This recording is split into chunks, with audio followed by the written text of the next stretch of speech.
And we are going to play it in its original 4x3. And we are going to pause the radio. Yes, yes, Ondine, as God intended in its original 4x3. The divine ratio. I love it, Ondine. I actually love that. We're going to play Resident Evil as God intended in 4x3, the divine ratio.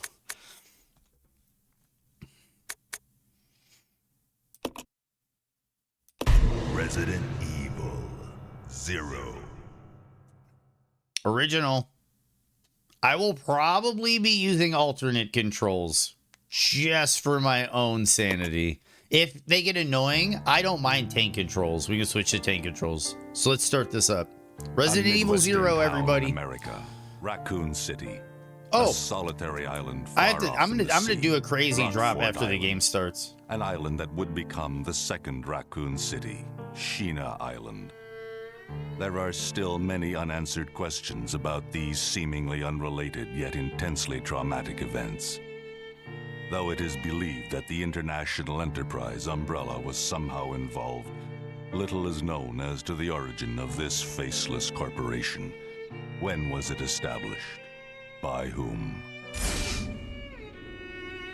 And how was the T-virus created?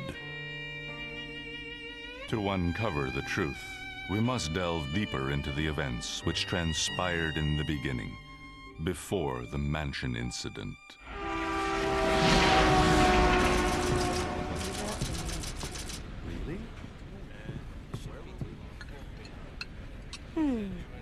Do you think so too?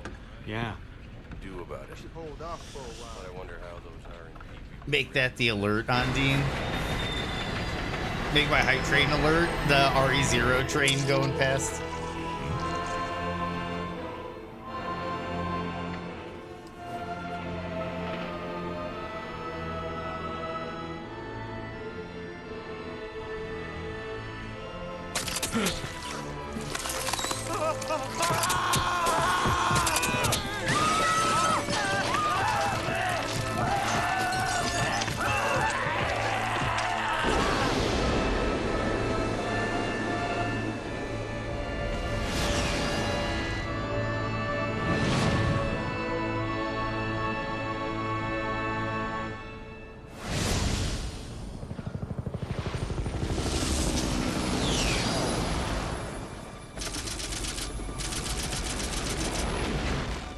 Began as a simple investigation of some bizarre murders in the suburbs of Raccoon City.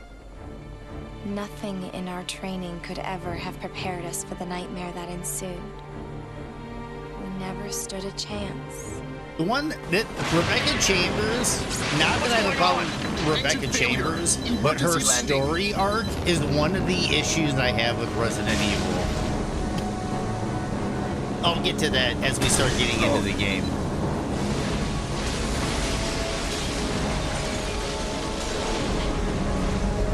It could be the whole thing, Andy. It could be the creepy maggots. Like that's like we're all getting hyped.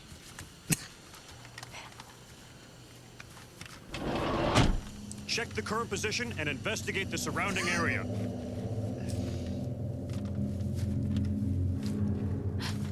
Captain, look!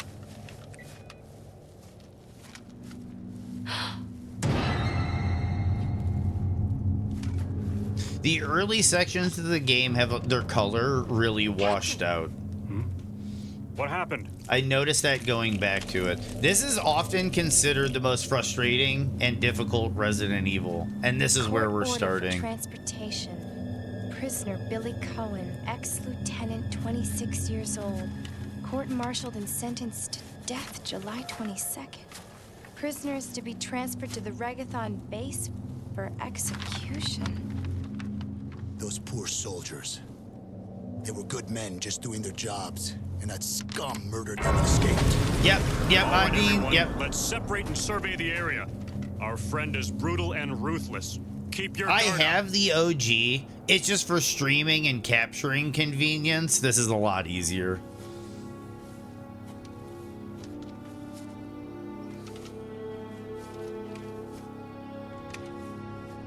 And what's up, Bouncy? And what's up, Avi? How are you guys doing? We're starting Resident Evil 0. A train. If you got no sound, Bouncy, I hope you saw the wave. You get a small nice thing? Nice, nice, Avi.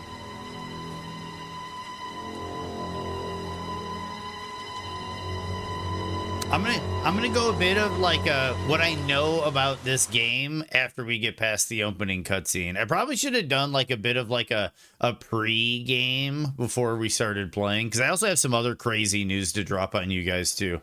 Okay, so here we are. We are inside the train, 4:3 aspect ratio.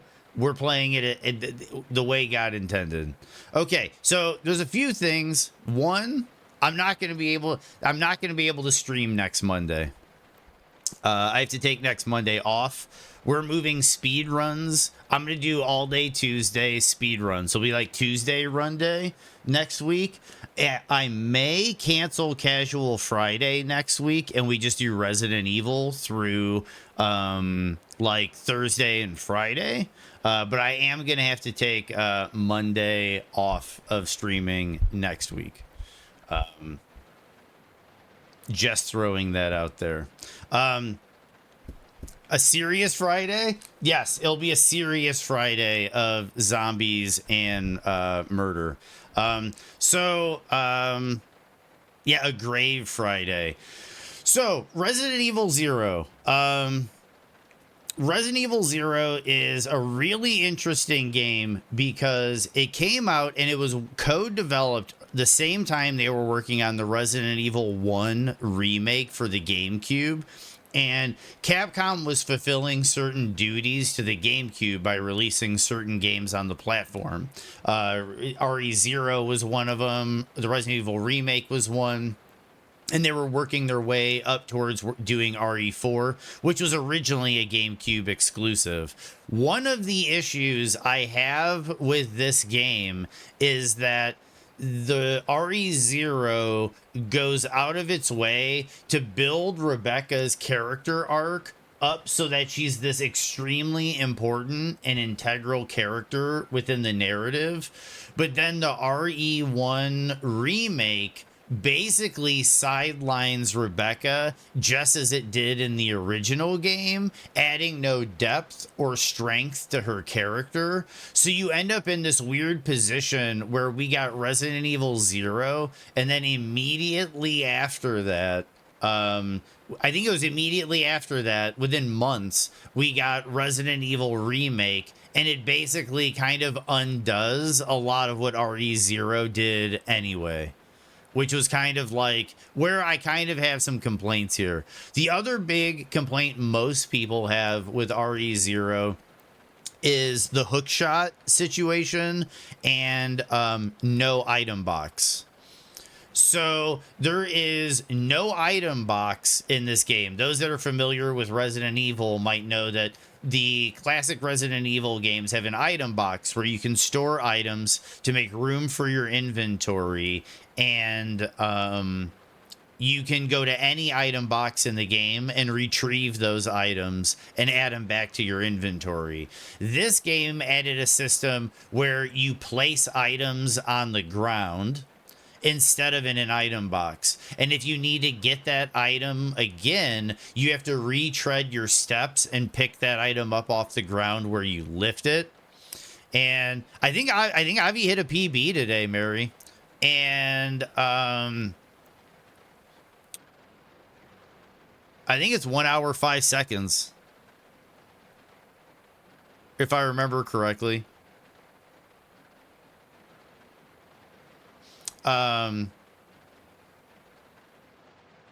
So you have to go back and pick up the items where you left them. The other issue is this is also a game where like the hook shot is a 2-block item, and the game doesn't communicate when and where and how often you use the hook shot. And what ends up happening is most people on their first playthrough will one of two things happens. They either carry the hook shot through their entire playthrough, wasting the 2 inventory slots, or they leave it back at the train crash, and then when you get deep into the game, you have to make a trek all the way back through the game through an enemy infested. They repopulate the whole map, and you have to make a trek through it to pick up the hook shot, and then make a trek through it all over again to get back to where you were stuck. So there's this like thing where once you learn how to deal with the hook shot, a lot of the frustration in the game gets mitigated. Also, there's a point in the middle of the game where difficulty is determined by who you have used the hook shot and which items are on them. I'm going to try to do my best to mitigate that difficulty, but I could totally bork this shit. I could totally bork this shit.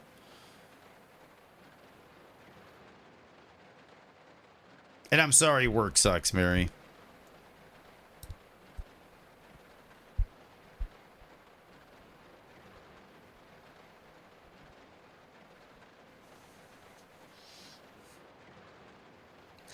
Yeah, this is considered to be like the like stepchild of the numerical canon franchise. Oh, rock and roll, Mary.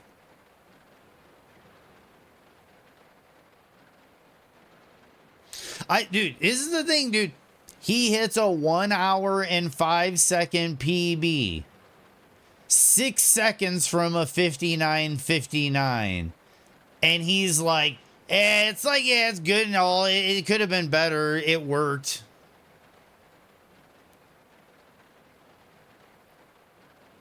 No, dude, Avi, no problem at all, dude. No problem at all. Congratulations again, Avi.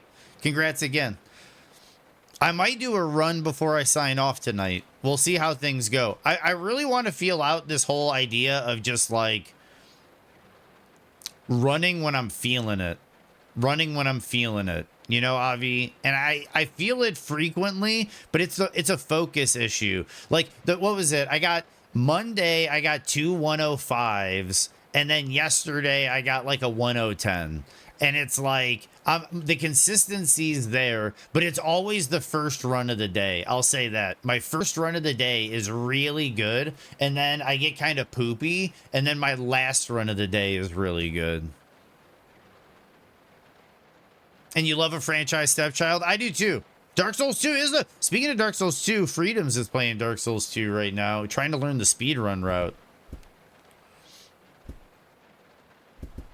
Also, there's a cool feature in this game because when you get to a certain point, you don't necessarily pick your character in the traditional Resident Evil sense. You actually get 2 party members. You have Rebecca and Billy, and you can use both analogs to control both characters simultaneously. You can also designate the AI as to whether it uses heals or it uses like how frequently it uses the ammunition, if I remember correctly.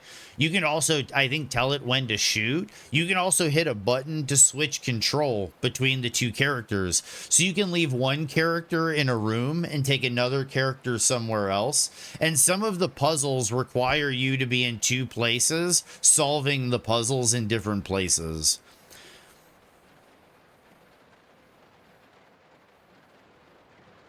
It's a weird one. Luggage lies strewn about the cabin.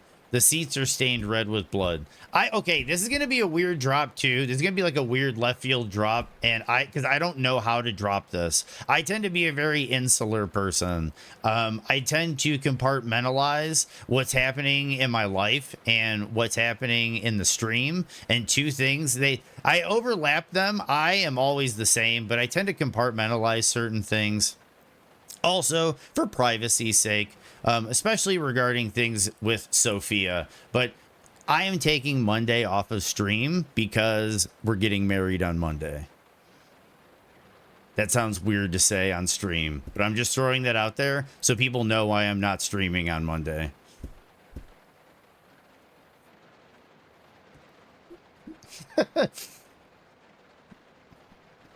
Thank you. Thank you.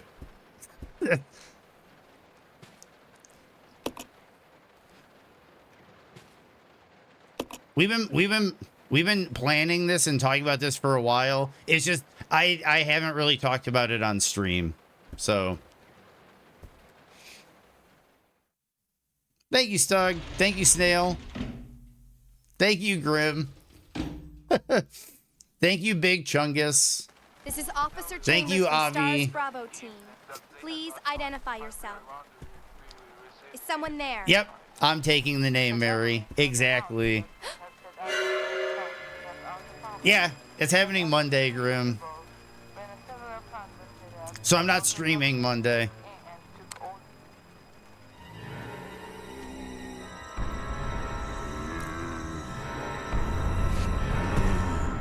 I'll be speedrunning Marriage on Monday.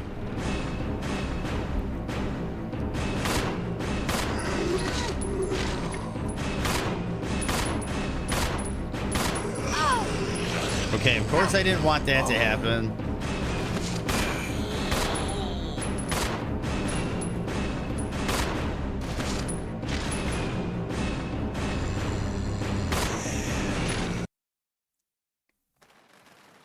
What just happened? What's up, I thought they Kiwi? were dead. Oh yeah, it's a reasonable allowance. It's just I haven't like typically like you would think that like I would have told you this like a month or two ago, but like I don't know. It's just something yeah, it's a literal shotgun wedding, Mary. I'm not holding the shotgun.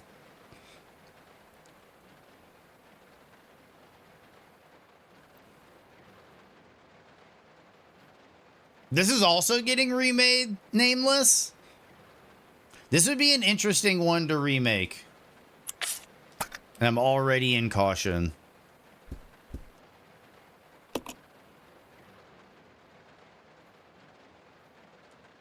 And we're doing good, Kiwi. We're doing good. Late stream today. We're doing a late stream today.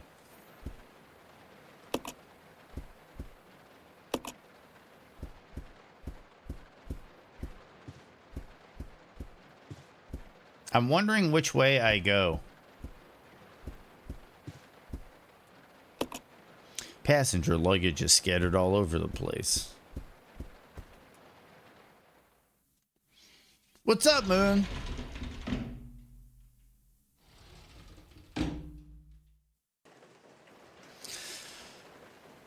Undine? I don't know about 5. I really don't know about 5. The rain outside is quickly turning into a downpour. They did. Then they're gonna. Oh, yeah, dude. Yeah, Fuff. I guess Fuff found out from somebody. I guess Fuff found out from somebody. Yeah, no, yeah, Fuff. I've been keeping things.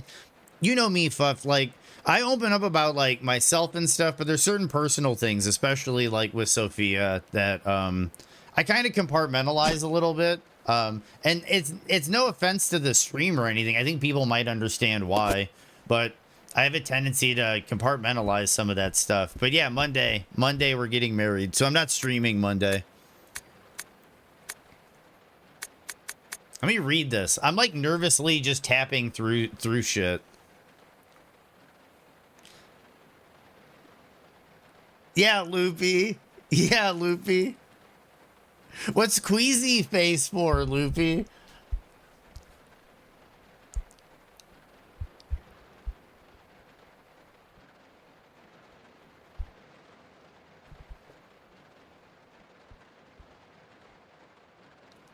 Yeah, Moon. Yeah, I just kind of, it was one of those I just kind of dropped, and I think it's going to turn into like a whole conversation today. It's very healthy to have boundary between your digital life and your real. Yes, Ondine. And there's the overlap. There's definitely, I talk about my family. I talk about Sophia. I talk about my personal experiences. I talk about all of that. But I do think that it's healthy to create at least some level of separation. Plus, like, you know, It's just when everything is just kind of like in stone, it feels good to communicate it rather than like, I don't know. I'm just weird or hesitant or cautious or thank you, Stone. And I know deep down Stone's like, oh man, his life's over.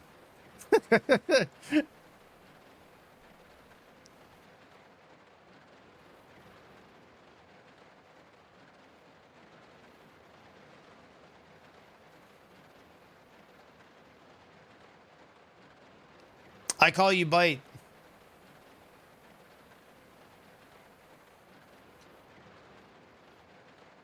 All those verbatim what you were typing. Yeah, I know that it's one of those things that you just can't drop like that.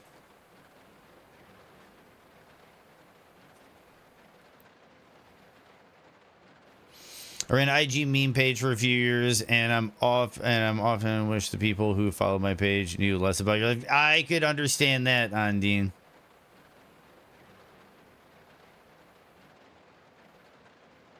You call him asshole? Nice, Loopy.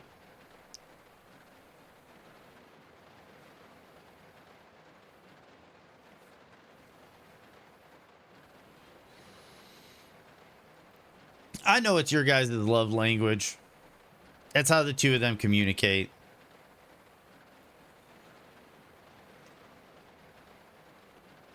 What do you mean by it's officially time to coast?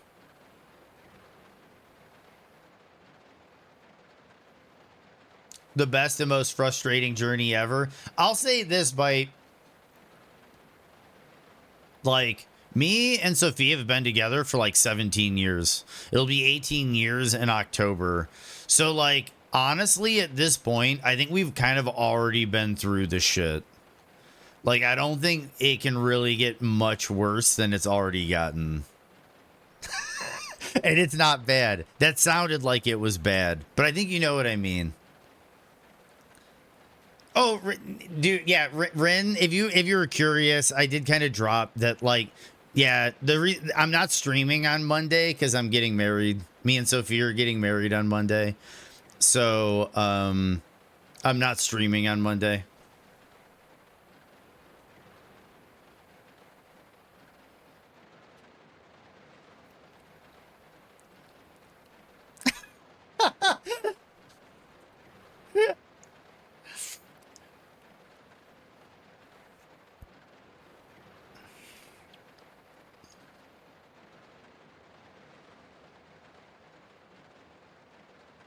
Dude, then Miss Ratchet's in here. Yes, yes, yes, Miss Ratchet. Yes, yes.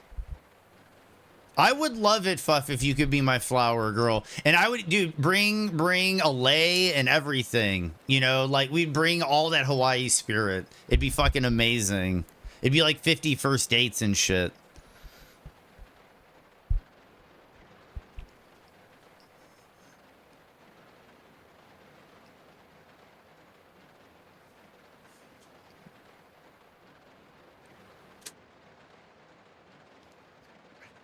On it.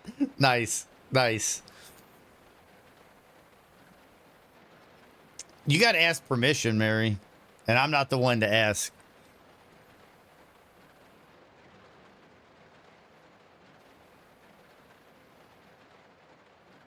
What's up, Sarah?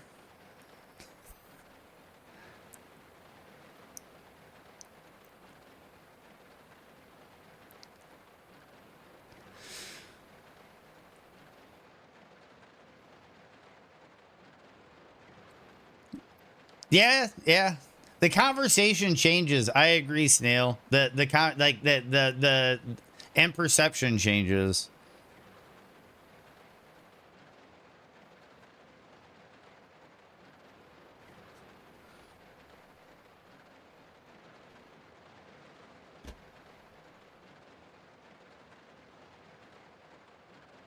I don't know if you want to be Fuff's pants. Yeah, exactly. Exactly. Dude, Stone posted the emote I immediately thought of when Rin was like, I want to be Fuff's pants. I was like, oh no.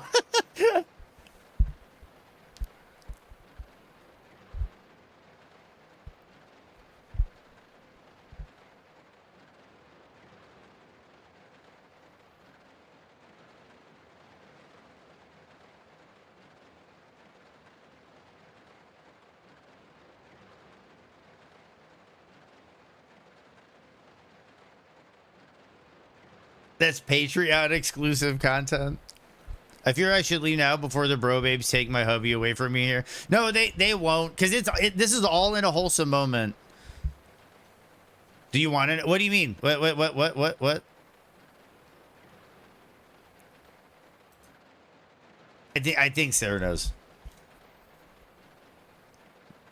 It gets weird when we get wholesome, Sarah, because this is the thing about some people. Some people have a problem with getting wholesome or letting their emotions out. So they kind of bookend the experience with humor or like vulgarity so that it kind of lessens the internalized impact of being vulnerable.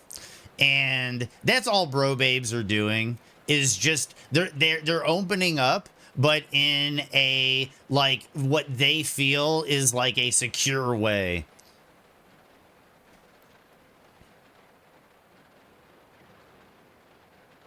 Dude, rock and roll, Callie. Yeah, sir. Yeah, on Monday. On Monday.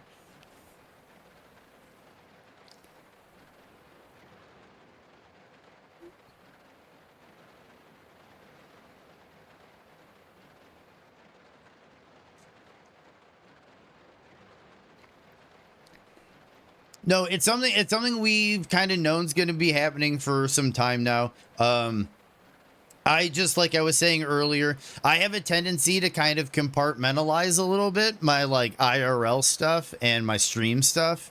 But at this point, it's like Monday, you know, so Monday. And I'm not streaming. So it's like, well, why am I not streaming? I'm getting married.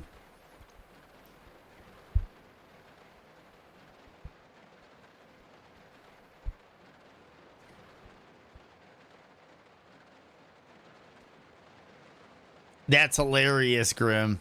That's hilarious. But we are... Yeah, Monday. So yeah, instead of speed running Elden Ring, I'm going to be speed running Marriage on Monday. And our schedule is going to be a little changed up for the week. And it'll be weird. But love any percent. Oh. Yep, putting the Elden Ring on it. So we can create the shattering. I can make that joke because I'm completely secure.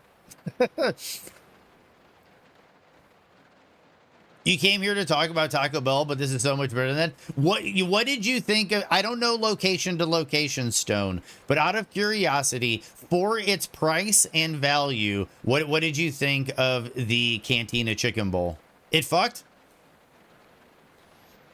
For its price, I think it's a good value for the price. I think it's a really good value for the price. And also, its nutritional content is actually quite solid for a Taco Bell meal.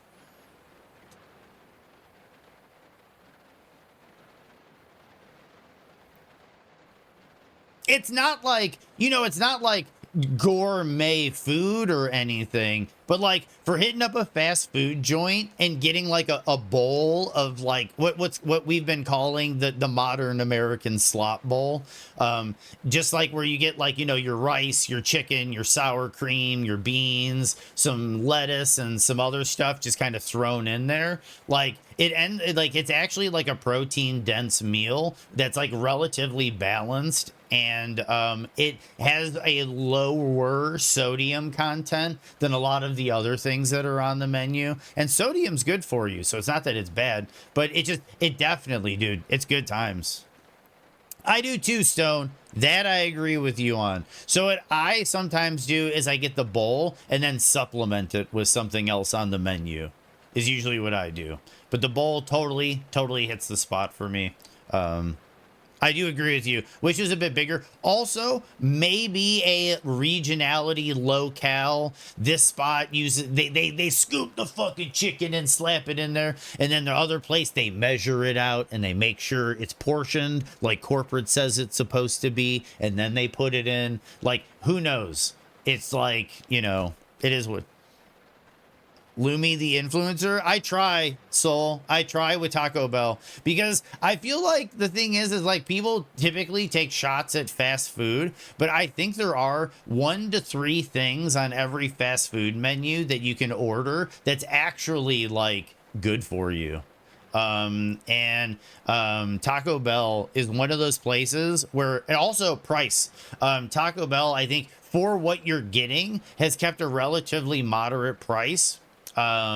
Considering the priceflation we've seen. Dude, it's gotten to a point where eating fast food is more expensive than going to the grocery store, and that has blown my mind. But going and picking up like a small meal from Taco Bell can still be somewhat affordable. Yeah, and I can see the double chicken, Fuff. I can see the double chicken.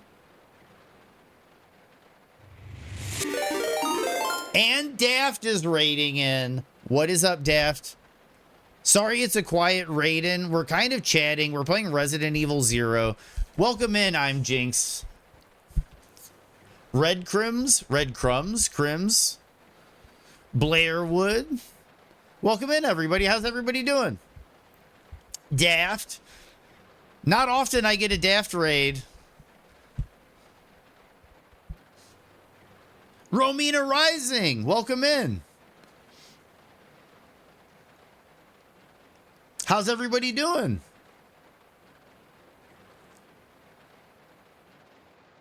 So this is awkward because there's a chain reaction of repeating myself.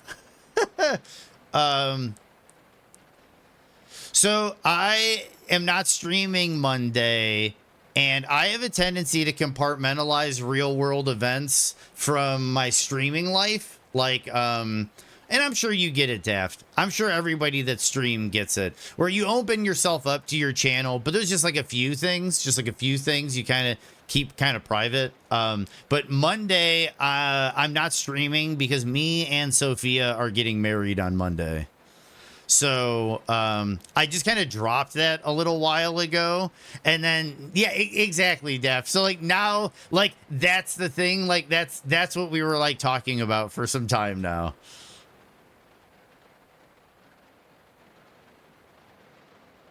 What's up, Krieg? Dude, Krieg, you're... Dude, Callie. Dude, Callie. No, Callie. No, Callie. He's a dick. She's a dick. Cause we're all dicks. Hey, W. Callie. W. Callie. She's a dick. Cause we're all dicks. Thank you, Soul. Thank you, everybody. Thank you, everybody, for this, like, congratulations and stuff. Oh my god, dude. Dude, no. No, Soul. Dude, oh my god, you guys. Thank you for being a friend. Thank you for being a friend. Thank you for being a friend. I'm Jinx. Thank you for the follow. I'm a dick. He's a dick. She's a dick. Cause we're all dicks. Hey, I'm a dick. He's a dick. She's a dick. Cause we're all dicks. Dudes. Lotan is gifting a sub. Dude. Moon? What dudes?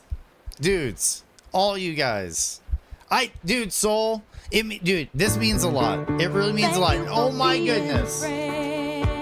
Who just followed? Who is it? Red Crims? And is it Crims? I don't want to be mispronouncing. Please, Romina Rising. Thank you for the follow. If I'm mispronouncing anyone's name, please notify me. Please let me know. Stone. I'm a dick. He's a dick. Dude, bite. He's a dick. Cause we're all dicks. Hey, I'm a dick. He's a dick. She's a dick. Cause we're all dicks. I appreciate you for letting me know, Red Crims. I'm a dick. He's a dick. What's up, Daniel's a nerd? Cause we're all dicks. Hey, Here, I'm nerd a is dick. not a derogatory He's a dick. term, Daniel. She's a dick. So here it's a Cause we're all compliment. dicks. So I dig it. I dig it, Daniel. And dudes, all the gifted. Thank you for the Gigantify, Callie. Stone, thank you for the gifted subs. Moon, thank you for the gifted sub. Lotan, thank you for the gifted sub. Oren, 11 community subs. Dude, hitting the live gifted, that's crazy. Callie with a 10 pack. Dude, thank you guys so much. Super awesome, you guys. Cause yeah, this has been an interesting little yeah, no, life has been interesting, and this stream has been one of the most positive parts of it. And all you guys have just been such a positive influence on my like mental well-being, my ability to communicate. Dude, I can't thank you guys enough. I can't thank all of you guys enough. And also it helps justify Sophia that I get, you know, it makes it easy to be like, hey, I'm going to stream. I'm going to stream really late tonight. And she's like, yeah, cool. No, dude, Ondine, you are, dude. Dude, I love all you guys. I love all you guys. You're gonna lick that emote, Krieg. You're an animal. And yeah, I was watching you with your. Sorry if I got distracted, but I was watching your Baldur's Gate co-streams. And dude, fucking hilarious, hilarious. What's crazy is like you do the most unhinged shit possible in Baldur's Gate, and it works out. Dude, Callie, gifting a sub to Chimkin. Super fucking cool of you, Callie. Cause we're all this. Hey, I'm a diss. He's a diss. She's a diss. Cause we're all this. And I love how this is like all just dead air with like GameCube rain in the background.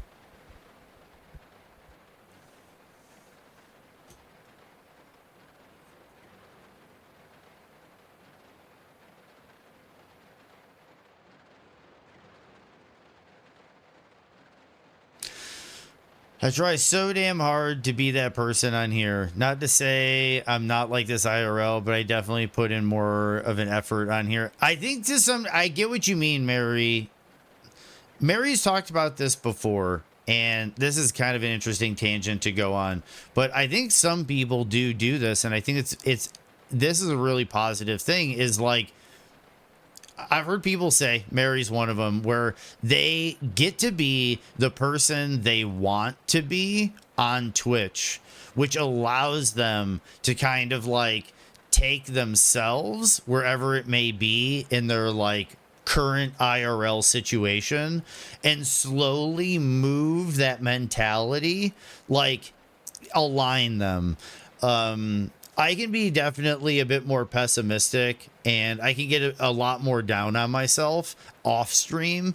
And I try to keep this positive outlook and mentality I have on stream. I try to bring it 100% to like my real world. Not that these aren't real world interactions, but I think you guys know what I mean.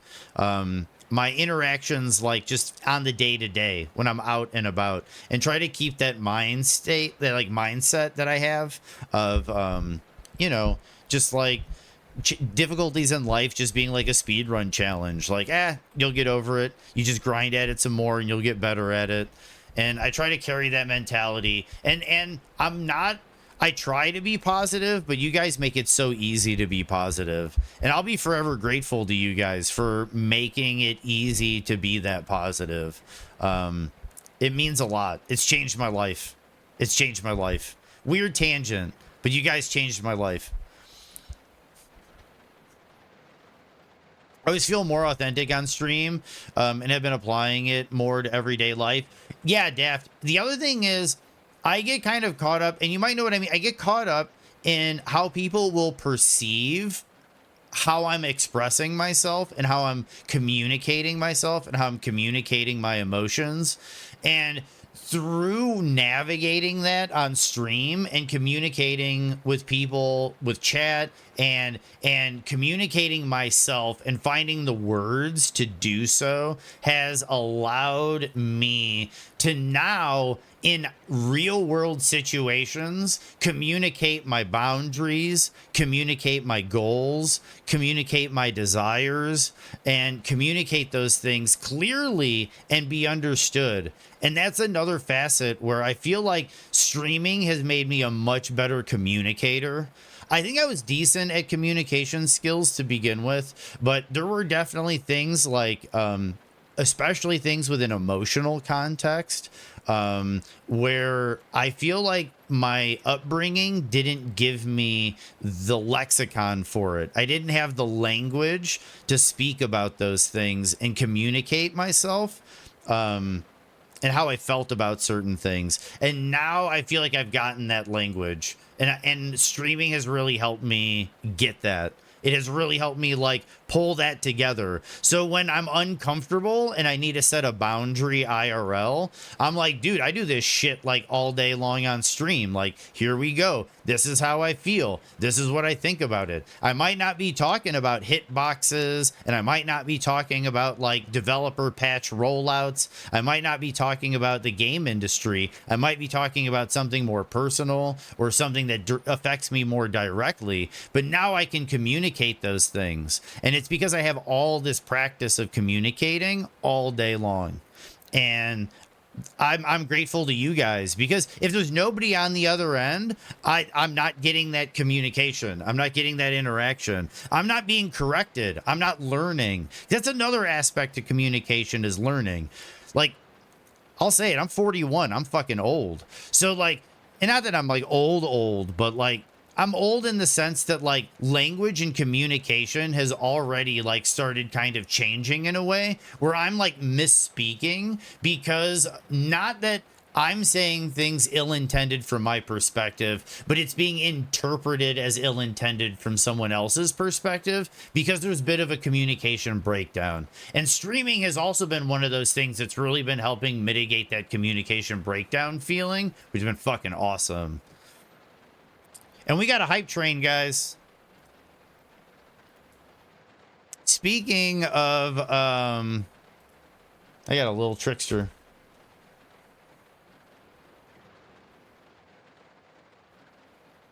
Down bad's a nice one, Callie.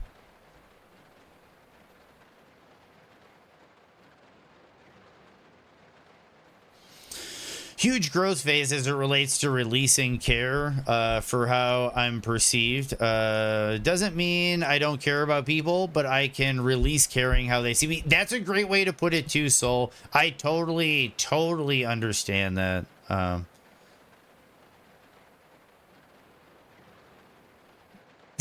Oh, I just noticed Sophia actually typed in chat.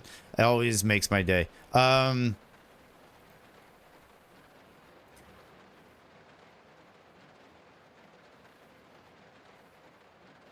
But yeah, so that's kind of the gist. And I agree wholeheartedly. So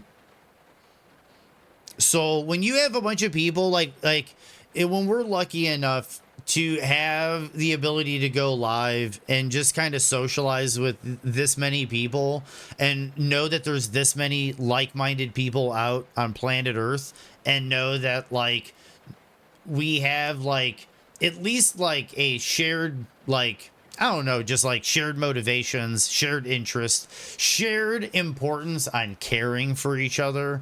It makes it easier to not care in a weird way, because it's like, I don't know, I'm reassured. I'm reassured because you guys are out there.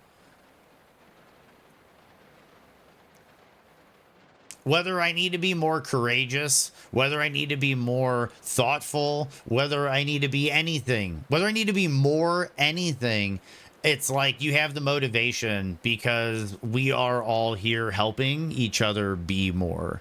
And it means a lot. It means a lot. That's why we call it like Twitch fam and shit. You're always rock and roll, Krieg.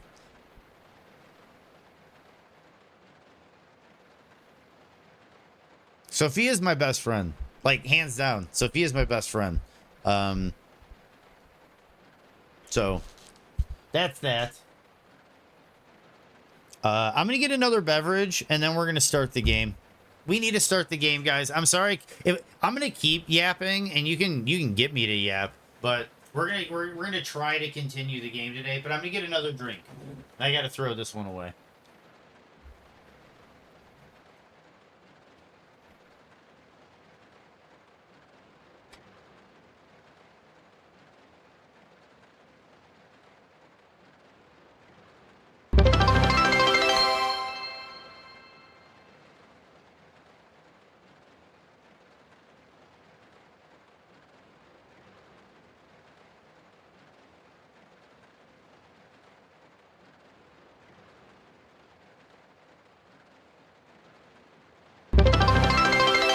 And we got the bits. The Bite. Thanks for the bits, Bite. Bite likes to throw bits at me every time I leave.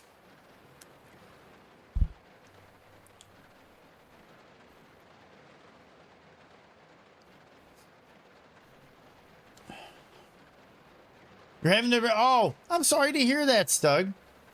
Is there something in particular bugging you, Stug?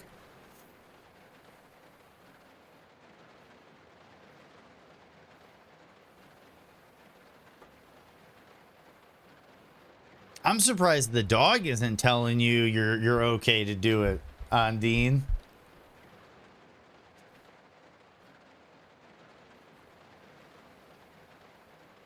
Sorry to hear it, Stug. I go through a few of those days from time to time too. Sometimes I refer to it as like getting zapped. I have like these days where like I'm getting hit pretty hard, and it kind of messes with like my my sense of well-being. The dog is screaming at you. They're okay to do it. Rock and roll. So I'm gonna read this diary real quick. So we're gonna hop back to the game real quick. Passenger's diary, July 14th. I mainly want to do this because then we can get to like an area where there's music. July 14th. Orders came from the boss today. Looks like we're in charge of investigating the remains of the Arclay Mountains laboratory. We're moving in 2 groups. The initial group is assigned to start checking what's left of the abandoned experiment. July 16th. Unfortunately, the test production of BOW type Y139 had to be suspended because of this investigation. It's the same with type Y139. There's still so much we don't know about responses to the crustacean T virus. There's a lot of interesting research left. Depending on the species and nurturing conditions, only minute doses of T bring about remarkable changes in solidity, size, multiplication of internal toxins, and brain development. If these effects can be controlled, a powerful weapon could be produced. But the sudden development of the shell results in a corresponding freedoms.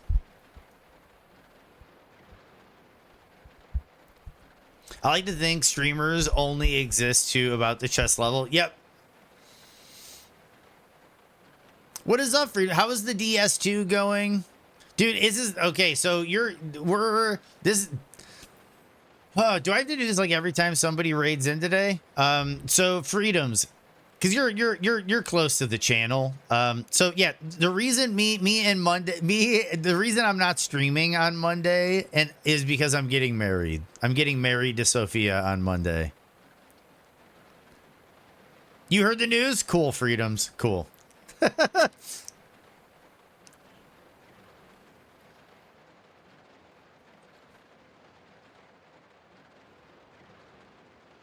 How is the Dark Souls 2 going? Also,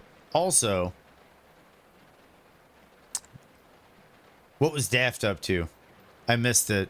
With all the marriage talk, I missed what Daft was up to.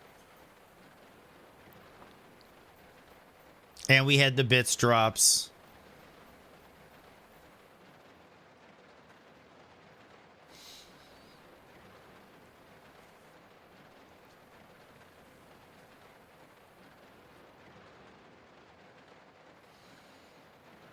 Do I put it in?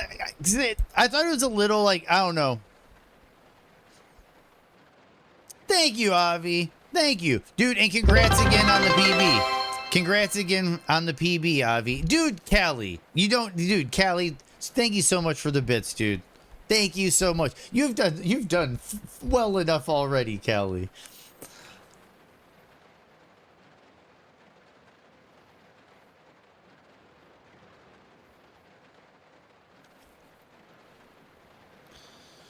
Certain areas become exceedingly weak. Problematically, one of these areas is the head carapace. This lab we are pursuing the same research. It would certainly help to find data and samples that would help us in our research. June 19th. The day is finally approaching. I'm growing more anxious. The Raccoon City newspapers and TV stations are full of reports about the bizarre murders in the suburbs. It can't be the virus, can it? If it is, no. I can't think of that now. I have to concentrate on the investigation and make sure it goes smoothly. Me when your head carapace becomes extremely weak. Nice. Okay, so we got the bullets. We got the note. The next room finally has music.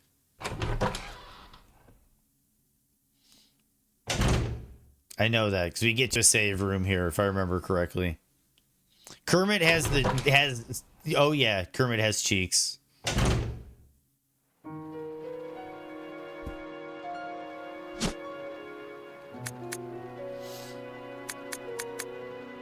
Yes, we're gonna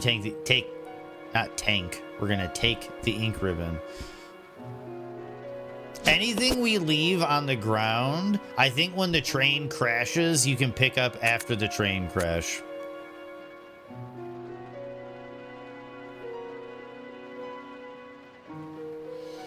Investigation orders. 30 stream streak. Freedoms. Thank you, Freedoms. It really means a lot. Like, honestly, it's one of those things where, like, it's this weird surreal thing where it's like me and Sophia have been together for 17 years. And so it's like we probably should have done this a really long time ago. And it's like this weird thing where like it's supposed to feel like a hurdle. It's supposed to feel like this like new chapter or something, but it kind of doesn't at the same time, just because it's like seriously, like we are, besides on stream, we're like practically glued to the hip. So it's like, it's weird. Yep, exactly, Miss Ratchet. Exactly.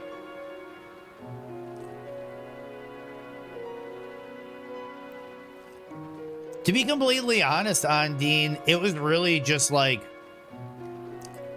you know, life would be a lot easier if we did this. Because it really started to come from the issue of when I started dealing with my epilepsy. She started dealing with some autoimmune situations and some other surgery issues. And it's one of those where, like, this person has been your girlfriend for like 15 years.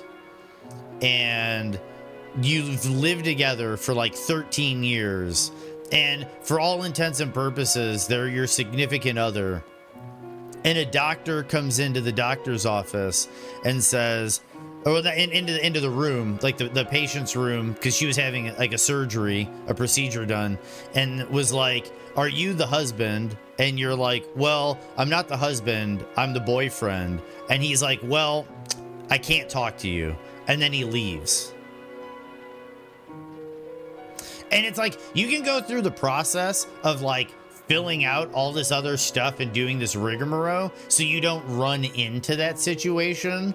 But it is this like roughly the exact same amount of work as like just getting married.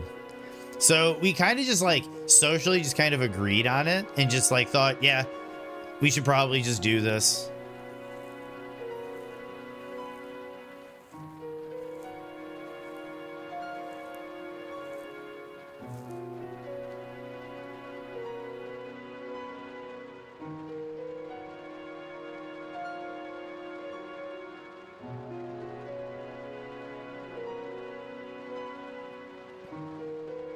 And what was that, Freedoms?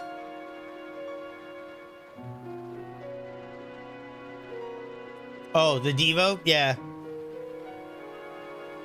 Thanks for the lurk and work, Detroit. Really been enjoying the Pragmata. Dude, Pragmata looks like it could be game of the year. It looks, for some people, it looks like it could be game of the year. To the soon-to-be Mr. Petrillo, you, yep. Oh, hey, make sure you tell Sophia congratulations too. Yes. I don't think they expected me to add the last part, but I said I would type it verbatim. Rock and roll, Mary. Thank you very much. I'm sure she appreciates it. I don't know if she'll chime in chat, but I'm sure she appreciates it. What's up, Marful? Yeah, Daft rated in.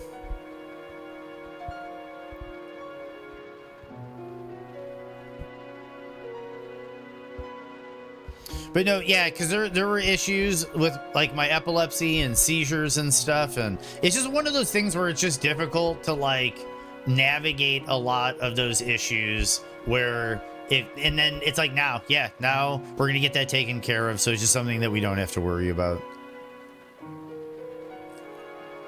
I know, Mary. I know. It put a smile on my face.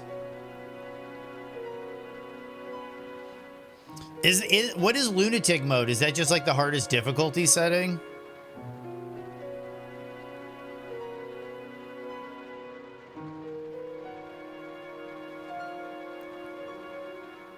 We are doing well, Marful. And I know all about the cat hair on the curtains. I grew up with 2 cats growing up, and yeah, cat hair is a thing. All good, Callie. Thanks again, Callie. Super appreciated for you kicking off that hype train. Much love, dude. Much love.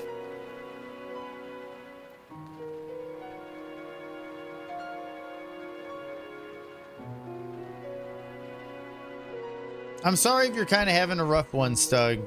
I'm really sorry. Because, no.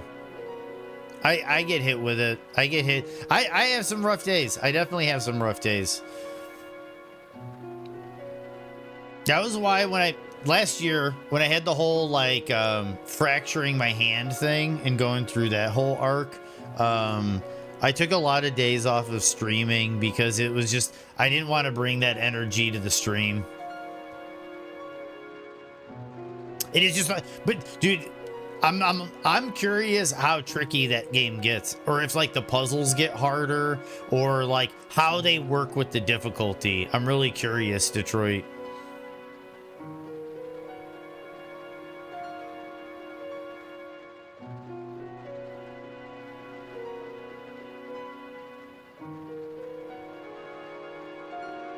Yeah. It's been a cloudy spring for some people, I think, and I'm hoping things clear up a bit. The world is kind of fucky right now. People are kind of fucky right now.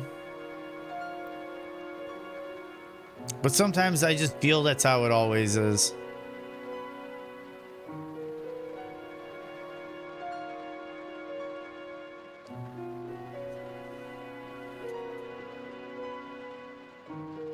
Investigation orders. Stained with blood. Some sections are illegible. 8 miles north of Raccoon City in the Arclay Mountains lies our company's management training facility. It was shut down years ago. Now we are conducting a preliminary study into the reopening of the facilities. First investigation unit is already on site and opening the investigation. I want your team to provide support. The following orders: William Birkin and First Investigation Unit. The rest is torn and unreadable. Good old William Birkin reference.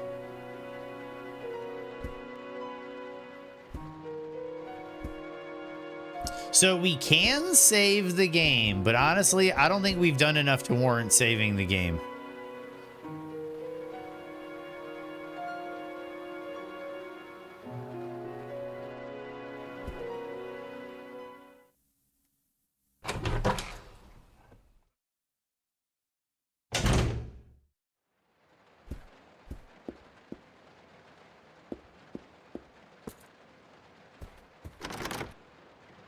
It's locked and can't be opened. The door reads conductor's office. It's locked. This train employee's corpse has been brutally torn apart. He's holding something. Take the train key. Yes.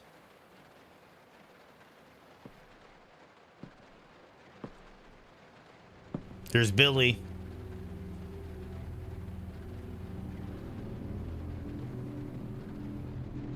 Billy.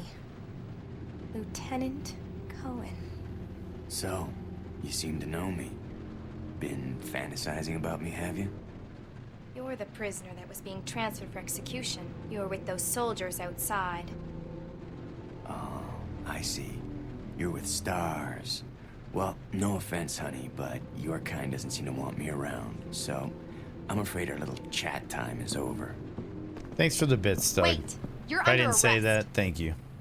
No thanks, Dollface. I've already worn handcuffs. I could shoot, you know. I really appreciate it, Stug. It means a lot.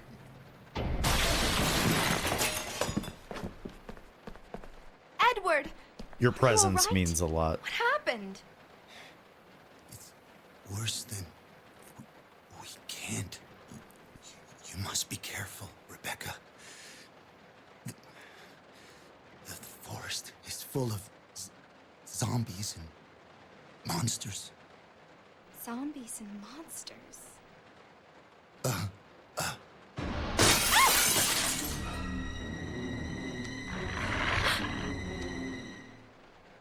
We got the dogs.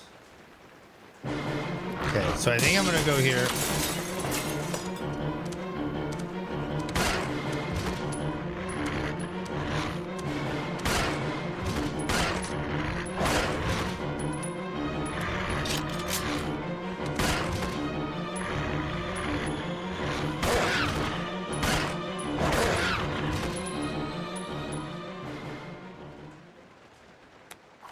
Okay, that wasn't too bad.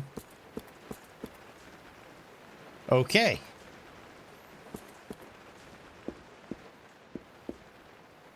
I have not played RE0 since I played it on my GameCube version many moons ago. I probably should go into the garage and get my old GameCube version out. Just be like, hey, here's my old GameCube version. But yeah, it's been a really long time since I've played this.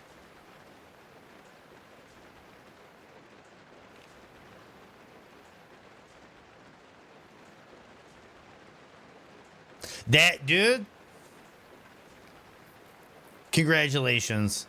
And yeah, who let the dogs out? Did somebody request that in my stream once? I think somebody did request that in my stream once.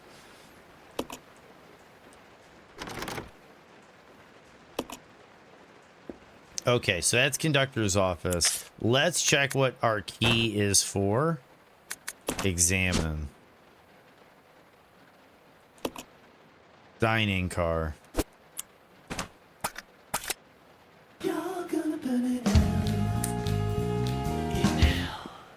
I might. They might.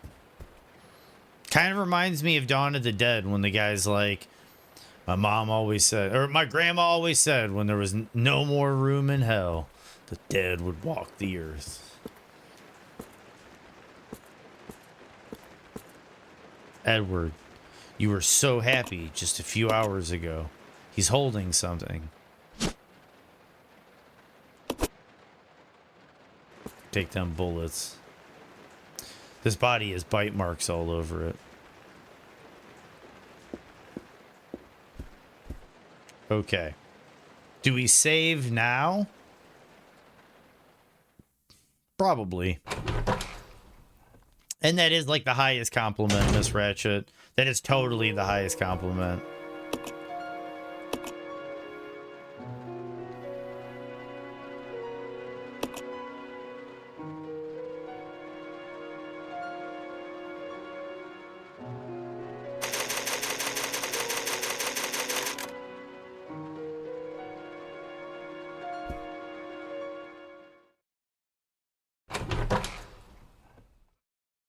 So, This game, some people argue this game is non-canon, and some people argue this game is canon. I'm kind of curious what other people's perspective is, because it's like, it's zero, it ties in, but I also acknowledge that the rest of the games...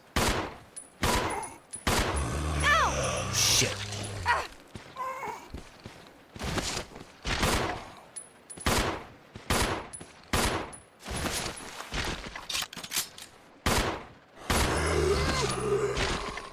don't really acknowledge what happened in this game.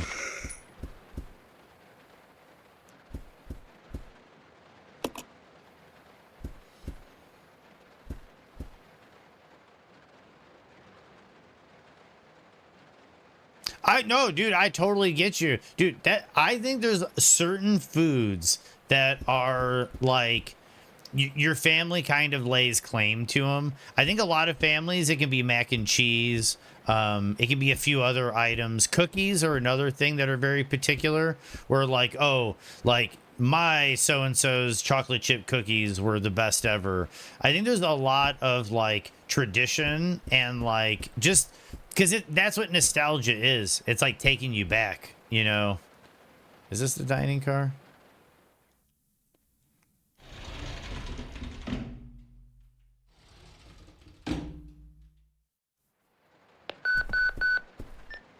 This is Rebecca. Over. Sorry to hear it. That things have been Enrico! kind of... There's Hello? been a lack of Can you stability, read me? Stug. Please respond. Rebecca, I can hear you. Now listen up. We've obtained detailed information on the fugitive from a document found in the wrecked wagon. Billy Cohen killed as many as 23 people. Over. 23 people. We have also confirmed that he was institutionalized, so keep your guard up. Can you hear me? I can see that, Stug. Stay alert, Rebecca. He wouldn't think twice before killing you. Enrico! Captain! Hello? Hello!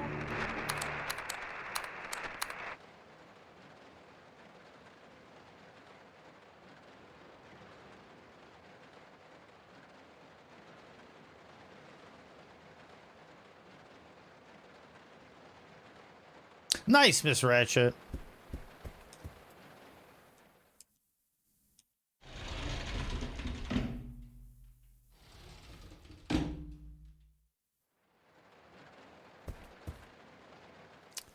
Was that the right car?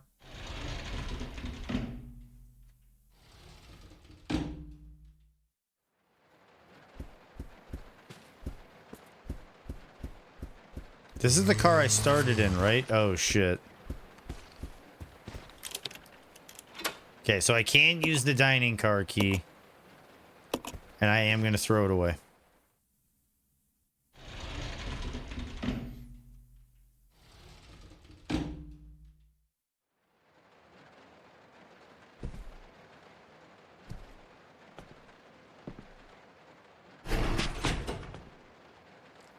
It's gonna be dangerous from here on in. Why don't we cooperate? Cooperate with you? Listen, little girl, if you haven't noticed, there's some pretty freaked out things on this train. And I, for one, want to get out of here. I don't think we stand a chance doing it alone. You expect me to trust you, a wanted felon? I don't need your help. I can handle this on my own. And don't call me little girl. All right, Miss Do-It-Yourself. This game's mixed What should weird. I call you? The name is Rebecca Chambers, but that's You can tell Officer Chambers some to of these you. older games were made without then, the intent of being Rebecca, listened to on Why don't headphones. you go and try while I wait here.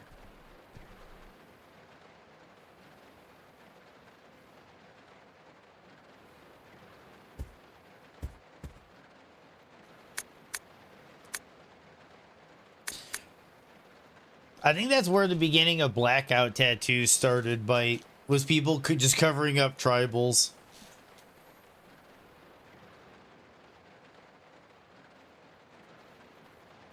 Notice the supervisors.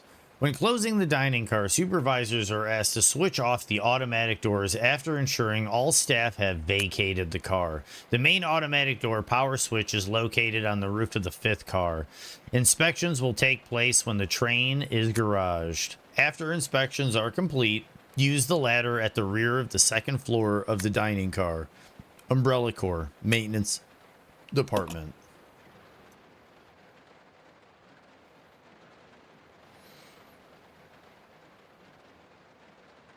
Yep.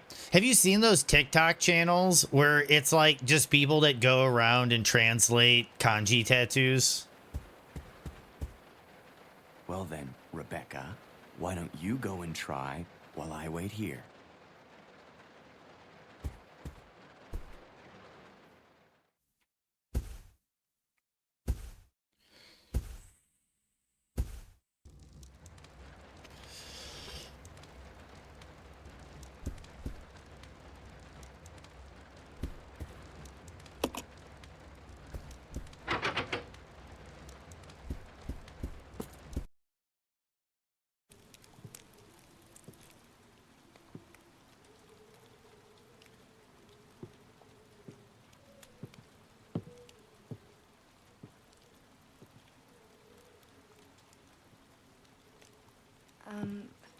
Excuse me, sir. Sir.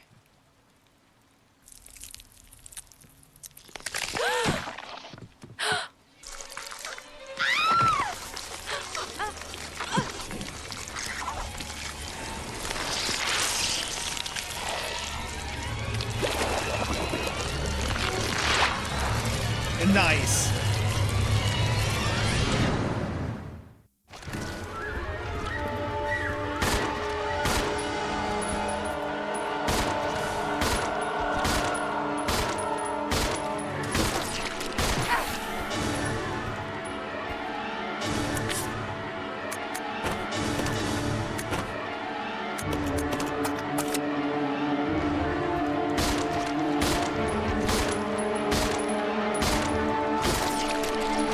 This is another frequent complaint of the game, is it has some rough camera angles.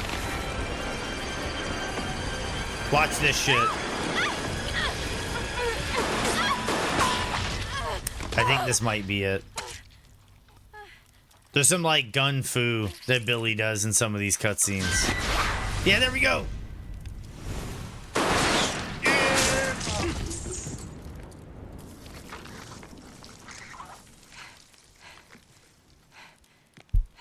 Are you okay? What's up, Jaycorn? Exactly, Jaycorn. Dumb as fuck, but amazing. Welcome to early 2000s video gaming.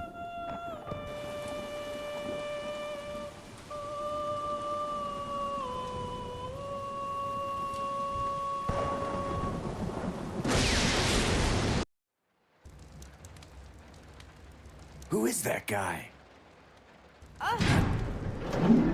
What's up, Slime?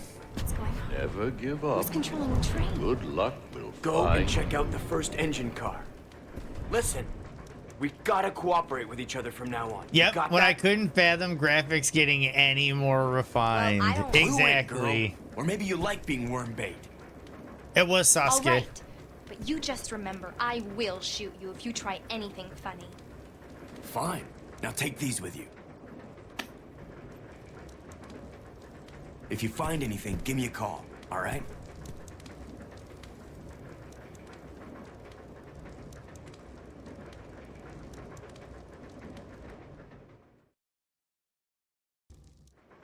Nice, Jaycorn. Character switching. You can switch control between the two lead characters, Rebecca and Billy, and use their different abilities to progress through the game. The character you currently control is called the main character. The character you do not control is called the partner character. Controlling the partner character. The partner character generally moves independently, but you can use the right stick to control them.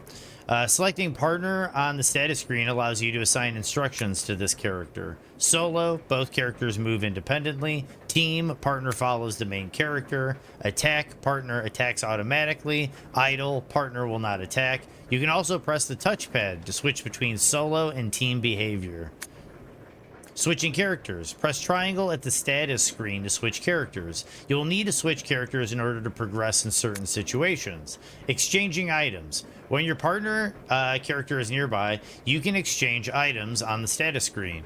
Choose the item from the main character's item box and select exchange.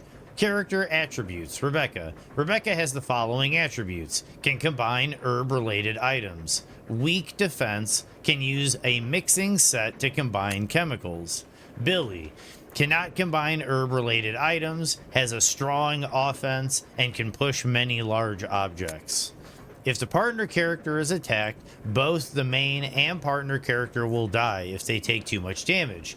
You should always keep an eye on their condition. A partner being attacked in a different room will call for help over the radio. If your partner does call, go to help as quickly as possible. Cooperating with your partner. Some puzzles cannot be solved by only one character. When you are stuck, try to see if using your partner will help. The irony of all this partner talk.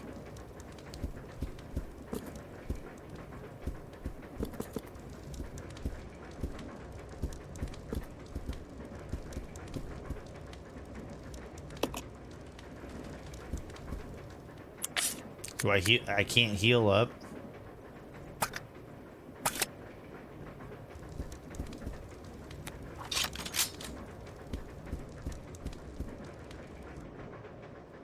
There's a ladder here. It seems to lead up to the roof. Climb up the ladder? Yes.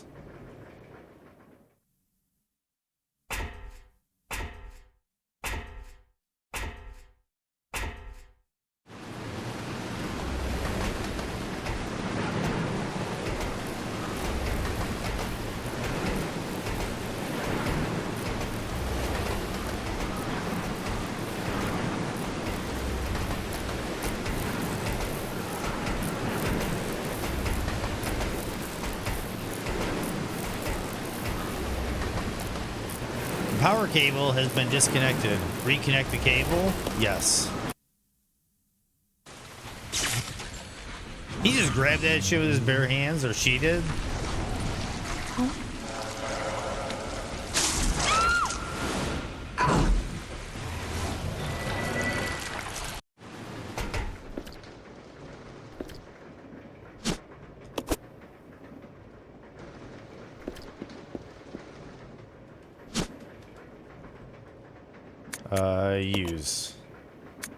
Use.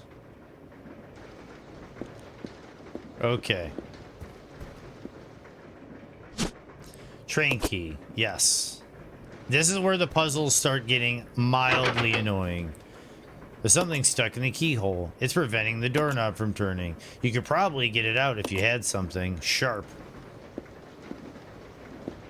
So, whoop.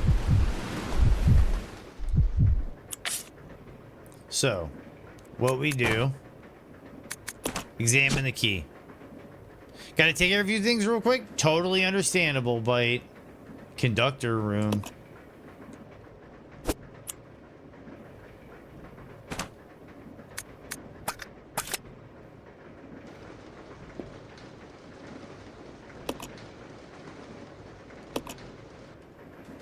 And if I remember correctly, we put the key and we can put the bullets in the service lift.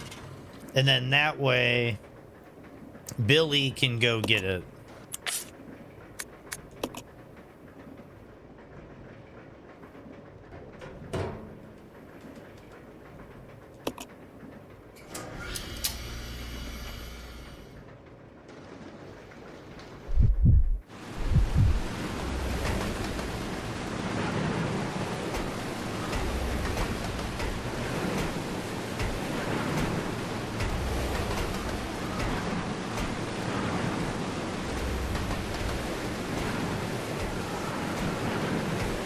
There's a lot of this in this game. Backtracking.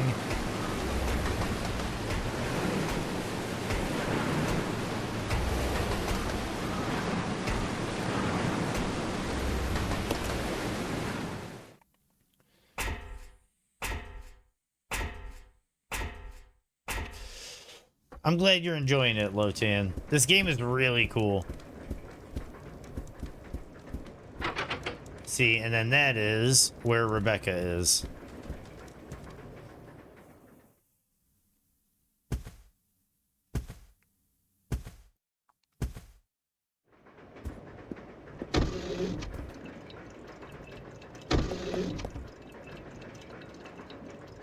Capcom always has such interesting food.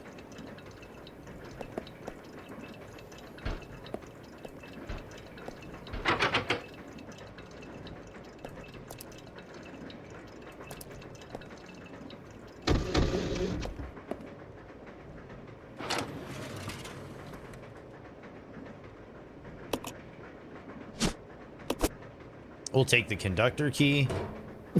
Let's see how many bullets he has. I might split. Yeah, you know what I'm gonna do?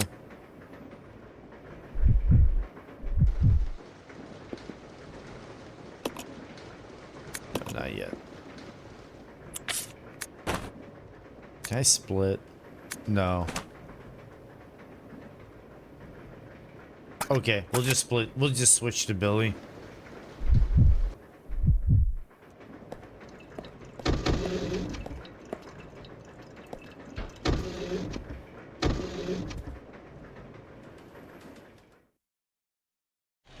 Okay, freedoms. So there are a few reasons why. And this, because it is a very contentious game. So there are a few issues. One, this. Having to negotiate two people to solve puzzles can get extremely infuriating, and this game has probably the most amount of backtracking of any Resident Evil game. And there's another backtracking conundrum. In all the original Resident Evil games, 1, 2, and 3, you would have what was called a storage box, and you'd be able to put items in your storage box, and Code Veronica. You'd be able to put items in your storage box, and then anywhere in the game, you could go to a storage box and retrieve your items from your storage box. So if you had a buttload of ammo, drop it in the storage box. A key you didn't know where you use it, drop it in the storage box. A crowbar that's just taking up spot in your inventory, drop it in the storage box. And there's always a storage box roughly like 5 minutes away from your current position that you could get to retrieve an item if you're like, oh, I need that crowbar in my storage box. And you go to a storage box and you grab the crowbar out of your storage box. In Resident Evil 0, there is no storage box. You have to drop items on the ground. And if you find out, oh, that key I dropped from 4 hours ago is a mandatory item now, I have to go trek for like 2 hours across the map and kill a bunch of enemies that respawn just to get the item I need because the game didn't tell me. People got really frustrated with it. Also, there's specifically the hook shot. The hook shot is the big one, freedoms. The hook shot is considered a key item. It is basically a grapple hook launcher that you need for, it's either 3 or 4 very specific segments of the game. You don't need it for any other thing else except for those very 4 specific moments. It takes up 2 inventory slots, and the game never tells you when you're going to need it and when you're done with it. So some people literally carry it the entire game, wasting 2 inventory slots on the grapple hook. And when I beat the game for the first time, I spent like the last 2.5 hours of my playthrough, maybe even 4 hours of my playthrough, with the hook shot in my inventory, even though there were no more instances of needing the hook shot. Just because, what if I need the hook shot? What if I need the hook shot? Because the last time I dropped the hook shot, I had to backtrack for 2 hours to get the hook shot. So I'm never going to drop that thing again. And people meme hard on the hook shot in this game as an experience that it's like a rite of passage almost, where you have to get frustrated with the hook shot to truly appreciate Resident Evil 0. And I think that's kind of bullshit. I think it's bad game design. So when the game gave you a choice of difficulty, that was the game being funny. Yes, because it does change the difficulty, but the real frustration of the game is inventory management. Crit. Billy can crit.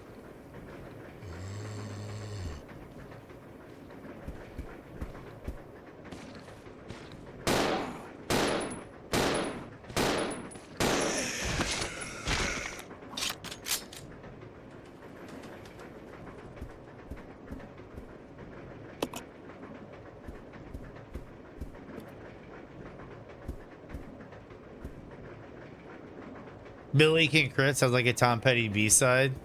Kind of does.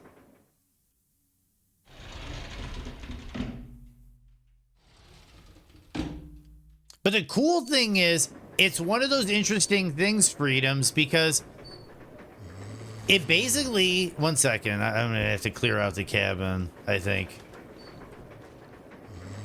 You know what? I'm going to go up the stairs. But it was like, what? Up until like Grand Theft Auto 5, we had the ability to just switch between people on a whim.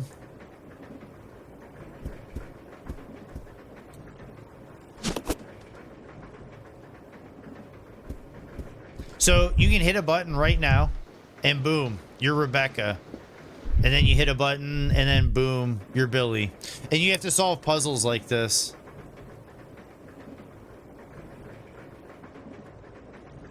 Did you know or did I know? I didn't. I knew that there was probably some instance of like hormonal changes and like it kind of being a somewhat altering experience, but that I never really thought of it put that way before, Stug. The reason fans love this game is because they wish they had a button that turned them into Rebecca Chambers. Potentially. I really like Rebecca. I like the idea that Rebecca was just like the medical officer. I like the... I'm a big Silent Hill fan, and I like when horror games kind of focus around average Joe characters. You see a broken ladder. It's of no use right now. Because I think that kind of raises the tension a bit. When you have like Leon Kennedy German suplexing enemies and like kicking their head off, it kind of changes the way tension works in the game.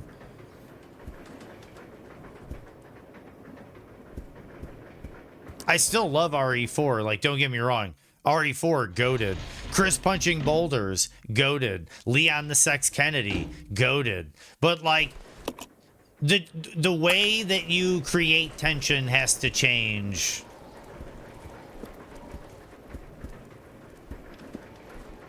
If that's what the character, if that's, there's a power creep, you know, there's like a power creep.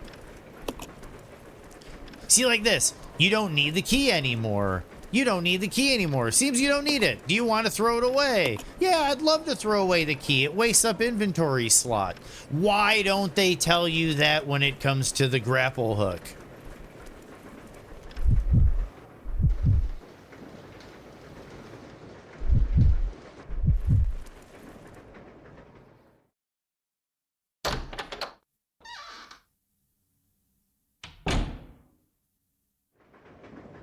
Okay, grab the map. That's cool.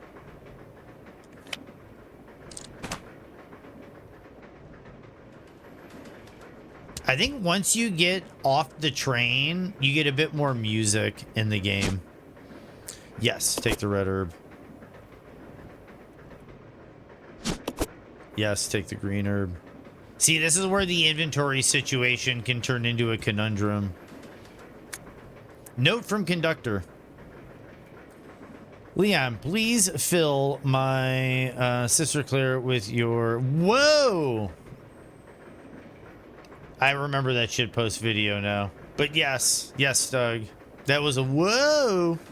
That was... I need a David Lee Roth whoa on my Steam Deck when I get it. So I can hit a button and it's like, whoa!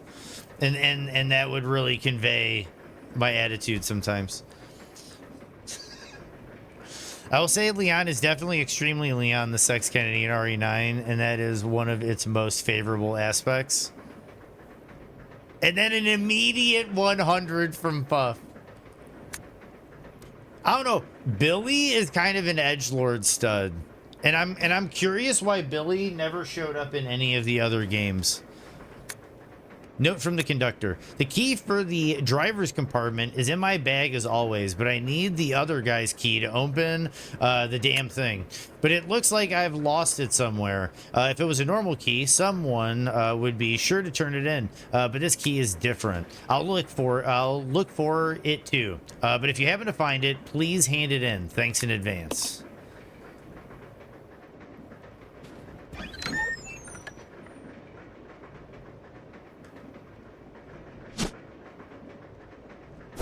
I cannot carry this item now. See, this is the conundrum of why people don't like this game. So what you end up doing here is you have to open up the menu. I'm gonna drop this. Leave item. Now they're in the room on the floor. People at the time were like, this is so cool. It's realistic, dude. Like, you actually, like, can pick up and put things down. Like, Resident Evil never let you do that before. Unbeknownst to them. Unbeknownst to them.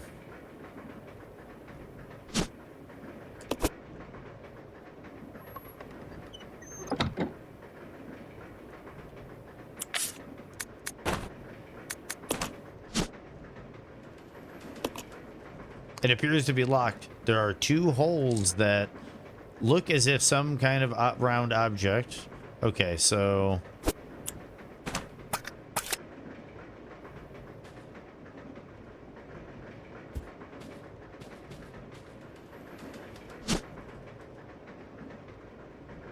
And then this is where things start to turn into backtracking conundrums. Because do I now, as Billy, go back and send both herbs back up the elevator one at a time to Rebecca so she can mix the herbs to reduce their encumbrance on the inventory?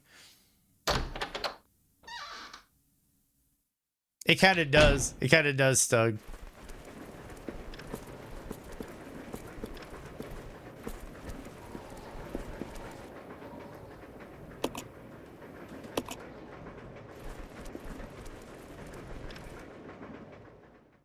I feel like there's got to be something else in here. And are you doing the ew, Mary, because of all the inventory conundrum BS? Because it is. Yeah, that is why it is often considered to be... There's a switch here. Yes, flip it.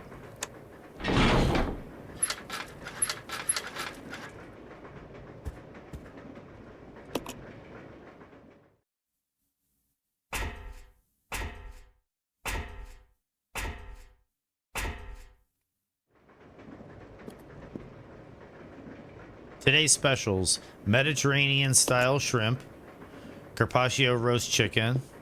Oh, I was expecting something else.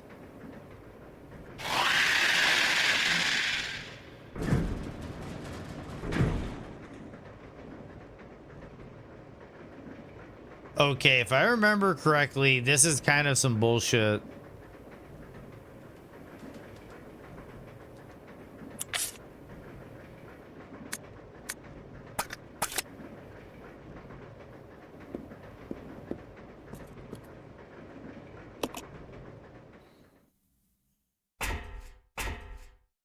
Looks like he was born in this specific train car.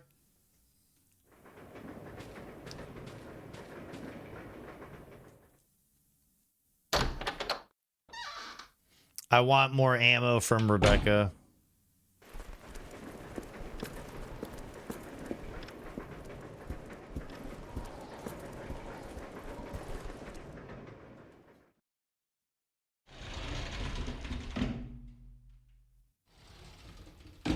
I can see that on Dean.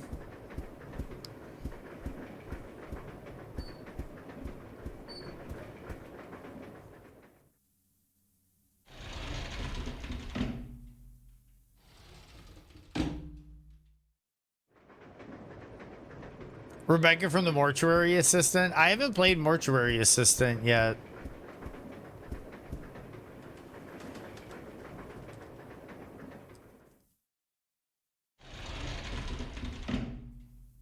This is a quiet Lumi stream.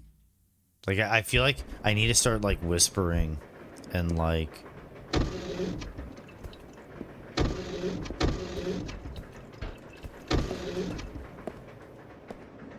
So, like, one thing I can do... I'm gonna send handgun bullets down. Add an 8.5. Thank you. It's good for a horror stream to be quiet. It is, on Dean. It is.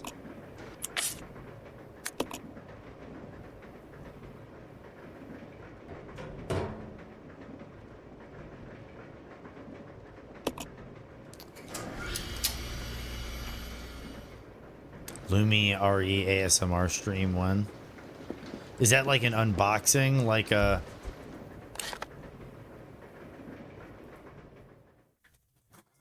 Whoop. Is that like a...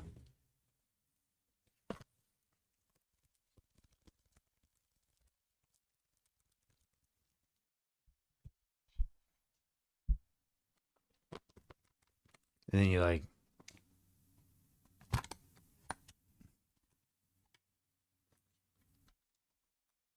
And I like pull it out and I'm reading the mission setup, system diagram, mission controls. You've got the star member bio page. Barry Burton is the first member listed for Alpha Team. Chris Renfield's old friend and partner, former SWAT team member, Barry maintains and supplies weapons for all STARS members. He has over 16 years of experience and has led many projects to success. Barry is a trusted ally, but has had some trouble with his wife and 2 daughters recently. He may look or sound depressed at times. You got Joseph Frost, who gets got like right out the gate. Brad Vickers, Albert Wesker. Wesker has risen quickly inside the STARS organization and currently leads the Alpha Team, viewed by many as a cool guy from his snappy haircut to his perpetual shades. Wesker was recruited by a headhunter for his sharp insight and eventually founded the STARS unit in Raccoon City. Rebecca Chambers, the youngest member of the group, age 18. Rebecca has been recruited for her knowledge of field medicine and first aid. She is nervous around other members, both because of her age and due to her lack of experience. Rebecca is eager to please and will take on any task assigned to her without hesitation. This is kind of goes into like what I was talking about with like you named your cat Alberta Whiskers. That's hilarious, Stug. Barry the goat. Barry is the goat, Vulcan. Wasn't he in like the Revelations games or something? He's like a main character in one of the Revelations games, I think. But this is one of the things like you get to with like the Resident Evil, when you get to the remake, is they get back to treating Rebecca like she's an inexperienced member of STARS. But when you play Resident Evil 0, arguably you fight and kill more dangerous and difficult enemies than you do in the original Resident Evil. So it's like this weird thing where like they build Rebecca up with Resident Evil 0 and then they just kind of take it away from her with the future titles.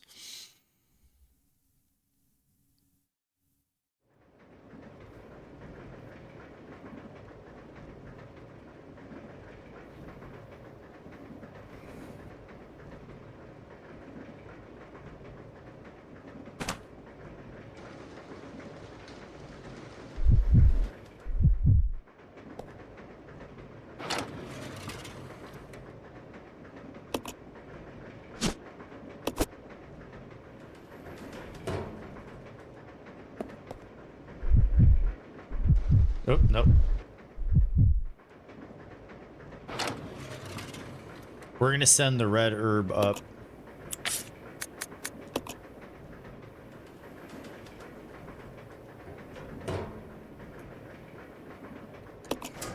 I know there's like an optimal way to play this game. I watch Bok Soup a lot, and Bok knows a way where it's like there is a route where it's like if you give the right people the right items and the right key items in the right order and do everything in the right series of events and have the right characters go to the right locations, you can just kind of like breeze through this game in like a couple hours. But if you don't know it, it's like the game ends up taking like 16 hours because you have to keep backtracking.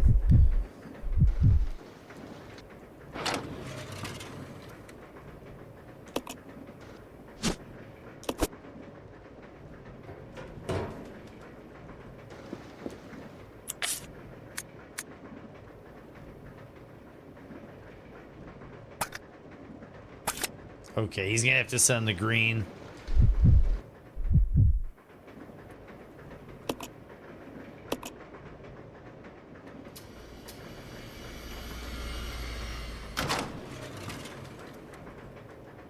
They kind of did on Dean, which one of the Resident Evils has an online mode where like you get to play as like Jill and Chris and like everybody, and they all have like different powers and stuff. It was, and then like one player gets to play as like the enemies and the monsters and stuff. What's up, Cloud? How are you doing today?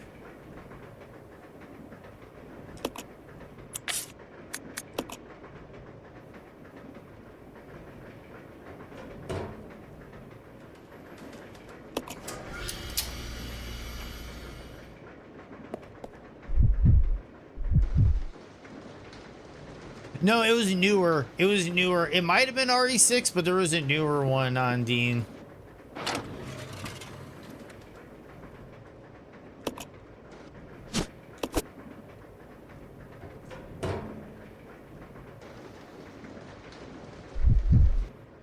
Not the one that bombed. Not the one that bombed.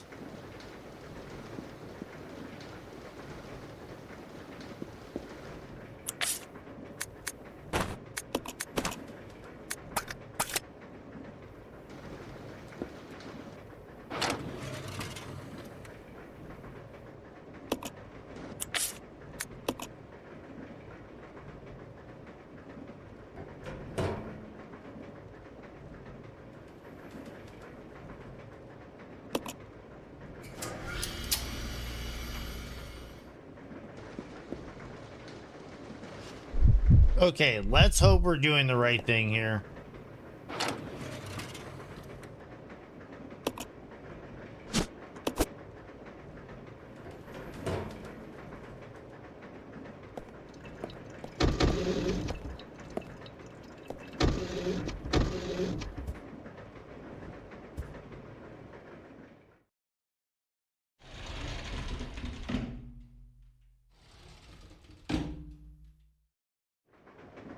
I'm trying to remember what it was. It was called like Reverse or something.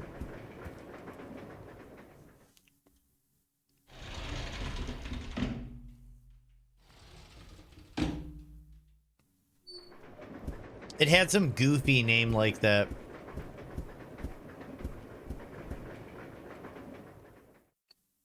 The concept of a train that not only has two stories, but also a dumbbell waiter connecting them is kind of ridiculous, especially considering how close the staircase is. Yeah, I think it's Reverse is the one I'm thinking of, or I could be wrong.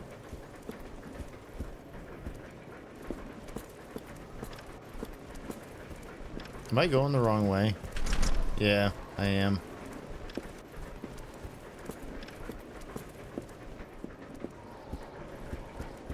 Oh wait, no, I was supposed to go in there because there's the ladder that goes upstairs, and then that looked like a boss encounter.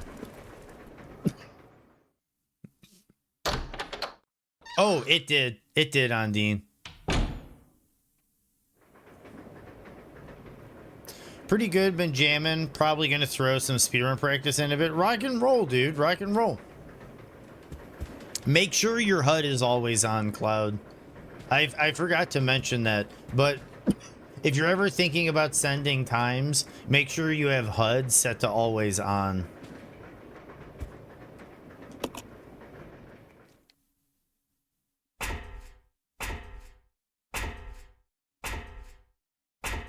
I'm gonna hold off during the ad break. We're gonna hold off during the ad break, guys.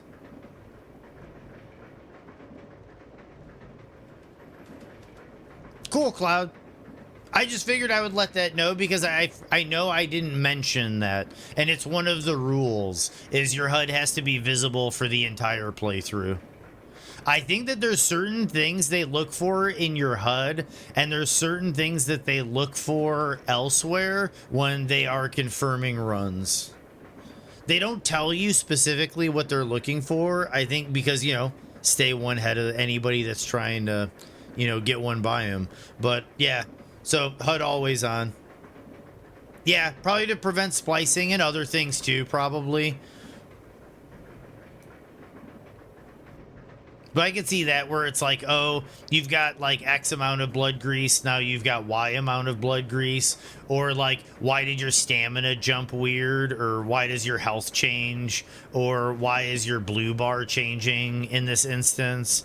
Like, I'm sure it's like little things like that, that it's like, died last year? Not surprising. Not surprising.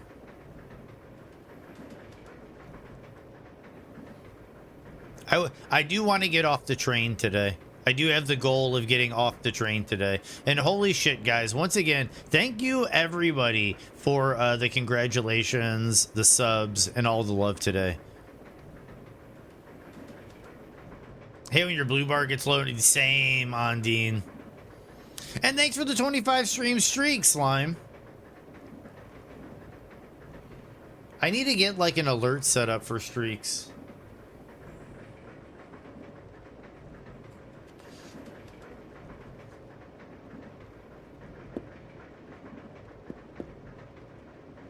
We're going to wait out the last minute of ads.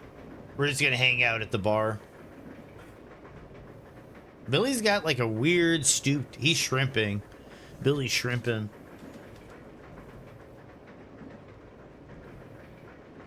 That's nice, Doug.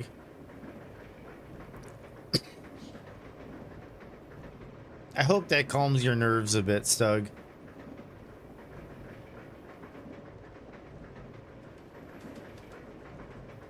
I don't know if good old Southern boys talk like this. Is he supposed to be a good old Southern boy? Is there like a bio on him?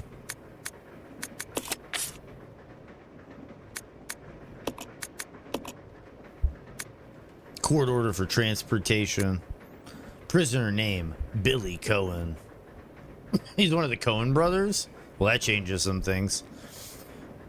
Former 2nd Lieutenant Marine Corps, age 26. 5'9", 165 pounds. He looks kind of weird for... I would think more like 190. Wouldn't you guys think more like a 190 on the guy?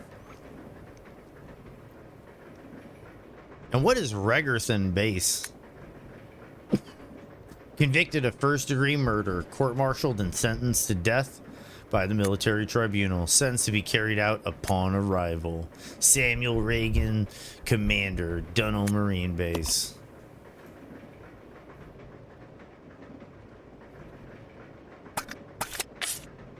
I don't know about that, man. Because I'm like 5'10". I'm like 5'10". And this dude's got more muscle on him than I do. And I weigh more than this guy.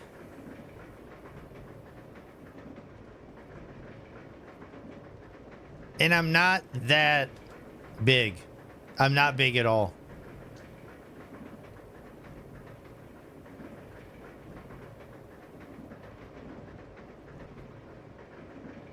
That's 1 inch.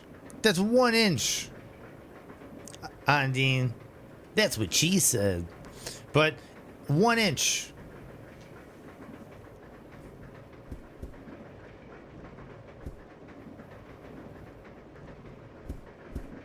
Look at them delts. 5'10" is not average. And look at those delts. Average is more like 5'7". And when you get to like global average, it's actually like 5'4", 5'5", 5'6". But look at them fucking delts. 163 with delts like that? I don't think so. Okay, maybe there was no boss there.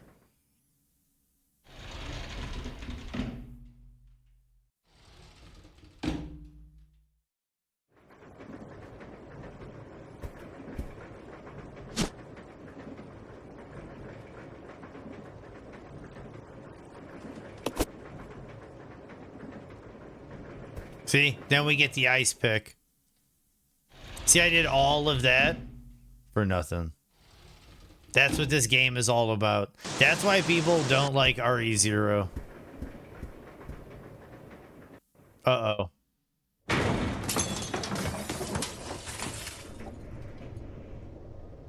Exactly.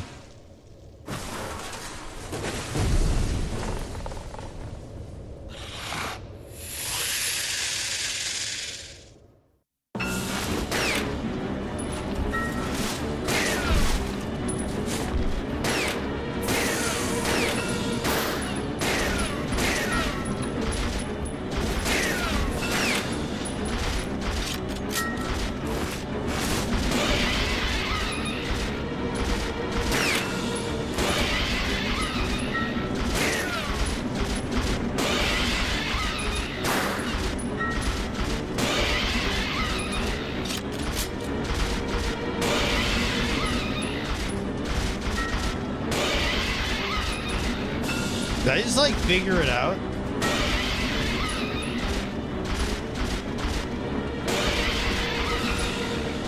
You just interrupt with a headshot?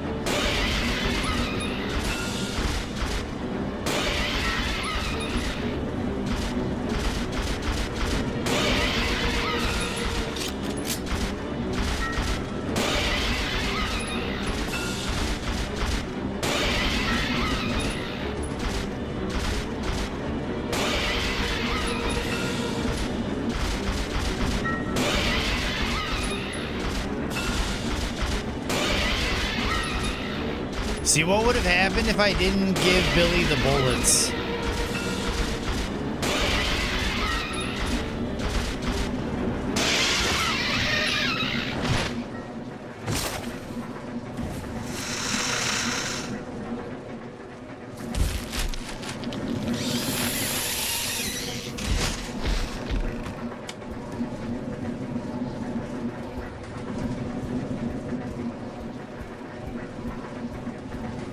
First boss down.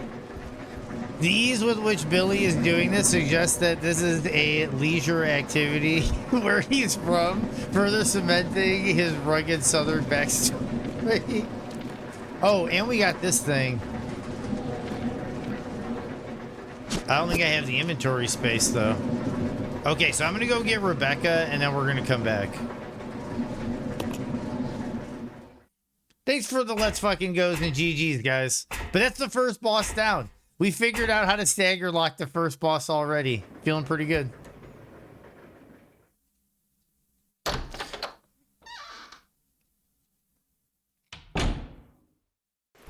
We are eventually going to get to RE7. Are there more jerks? Did they respawn? No. Okay, let's go get Rebecca.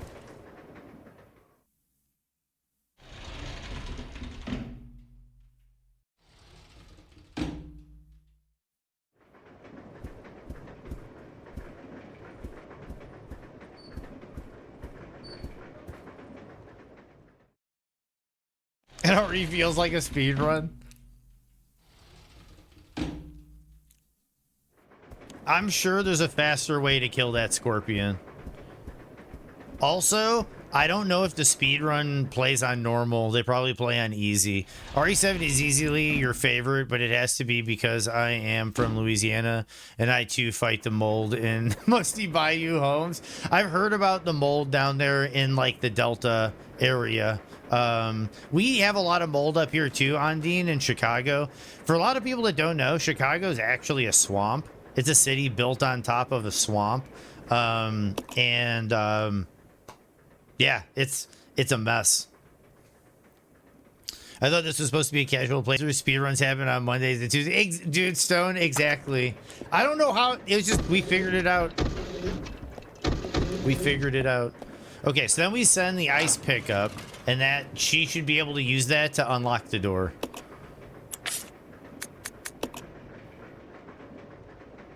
And then from there, we can get the two back together, and we retrace our steps back to get the latch lever thing, because there's a thing nearby. This game is more interesting when you get both party members together, because you feel like you're kind of making more forward progress.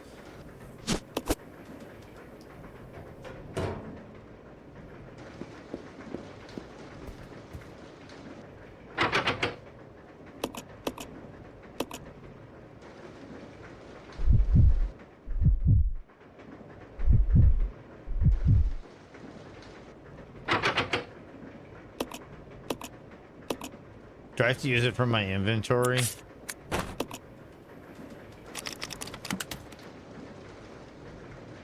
Doorknob is unstuck now.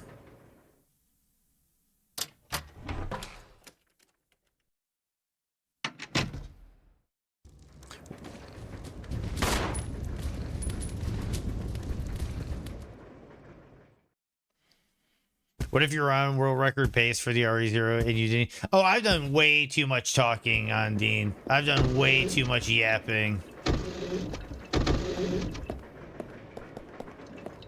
This way. Yeah.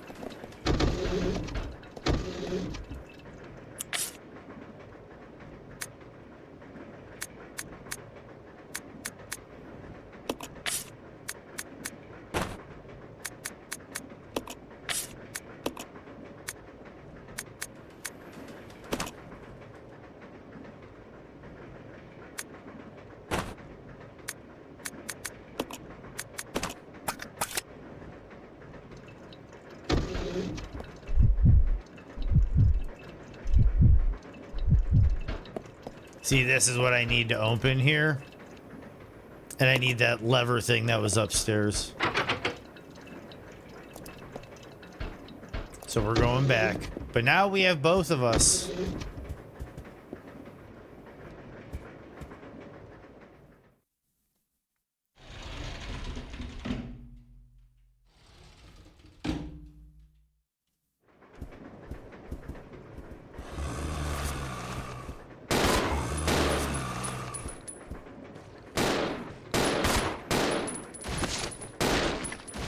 And I think there's another strat too, where it's like Billy does more damage with guns.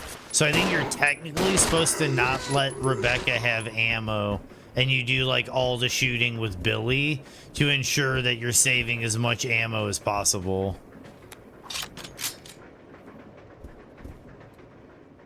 I might be wrong though.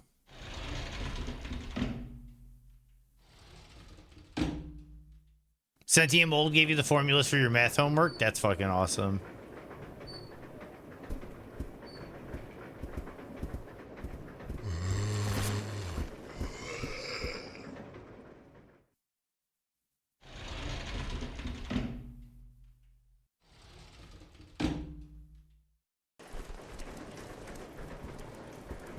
Culture is nice down in Louisiana. You know what I am gonna do? We're gonna save it.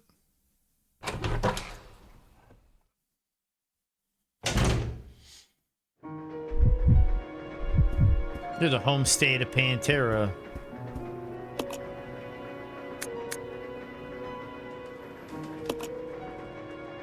Saving it.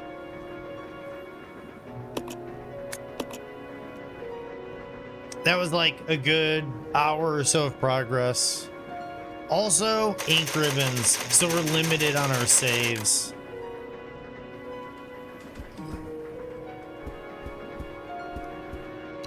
A lot of different things on Dean. A lot of different things. Jazz. Dude, on Dean, I can go down the line. Fucking love tempura. Exactly, Mike. I love tempura. But yeah. No, dude. Vital backed me up on this. I know all about the acid bath, dude. And it's sad that we only have 2 albums. And then I followed through all of it. Down, fucking Super Joint Ritual, fucking all that shit, dude.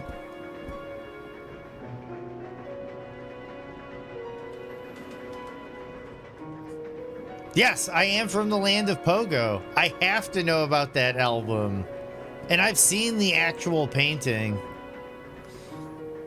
There is a torture museum in Wisconsin, and I don't know if they still do, but at one point in time, they had a collection of Gacy finger paintings.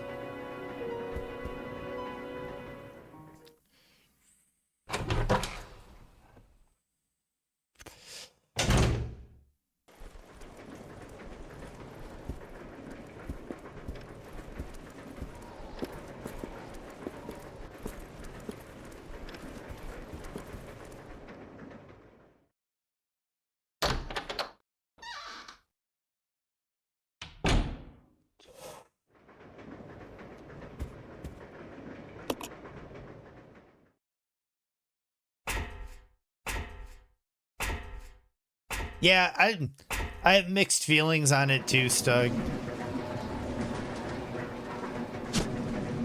Yes, we want the panel opener. But what else is up here? That's what we're about to find out. Is the scorpion is gone.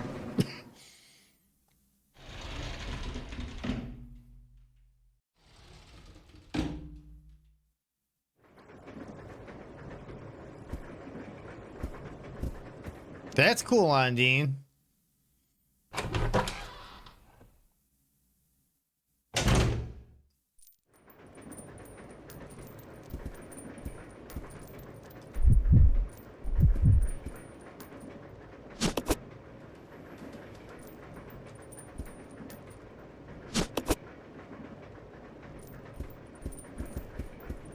Get that shotgun. Oh, he needs 2 items to carry it. Well, we're gonna make room.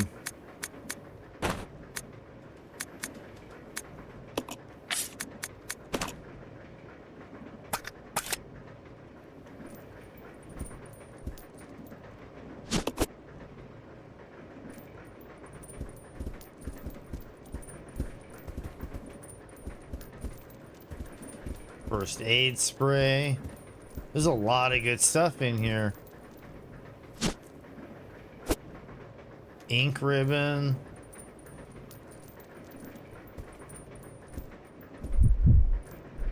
Okay, so what do I like put it on the ground for like safekeeping? Like leave this ink ribbon.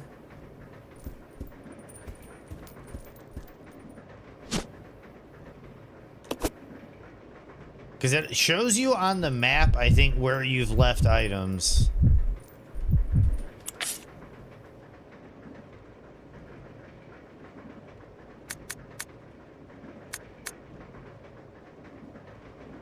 On some level, you also have... It's the whole, like, never forgive, never forget thing, too, though, Stug. Where there's also an aspect of, like...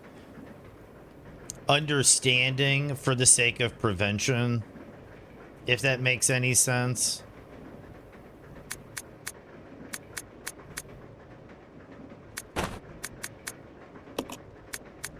Okay, we're gonna leave that on the ground.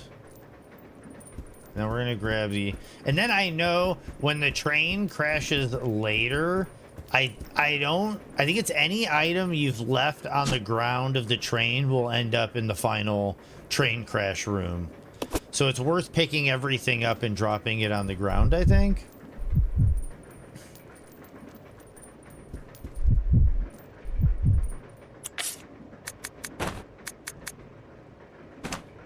Can I stack it with the other one?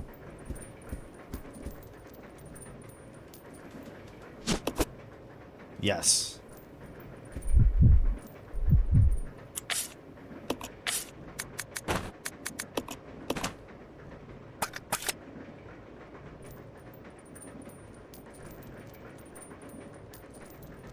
Oh, exactly, Stug. No, I do think there's like, you need to create the proper context with all things. You have to create proper context. And I agree with you there.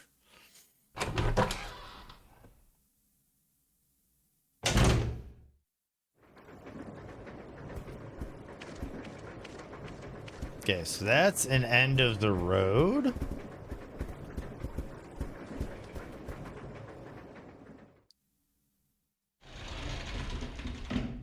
And it's just now I have to go all the way back to the other place.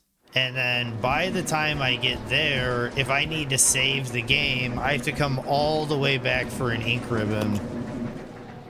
This is why people have such mixed opinions of RE0.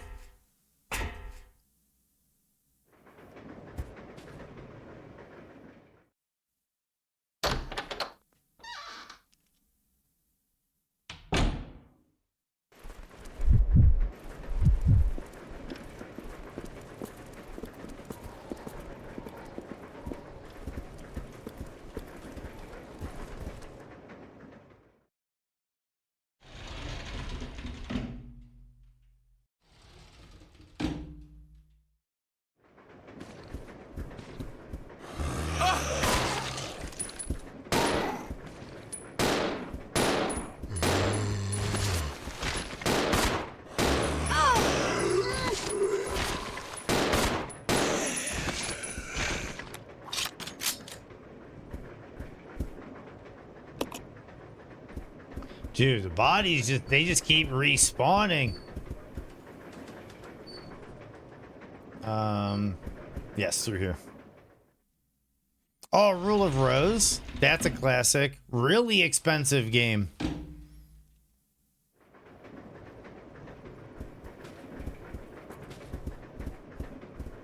Okay, that's kind of weird for my epilepsy. We're gonna get out of that room.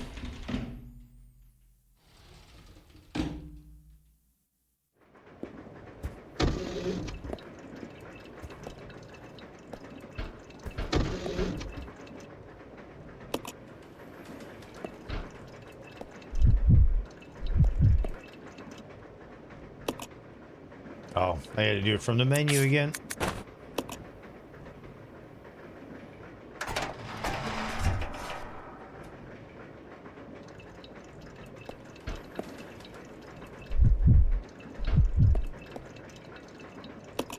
Yep, we're entering the crawl space.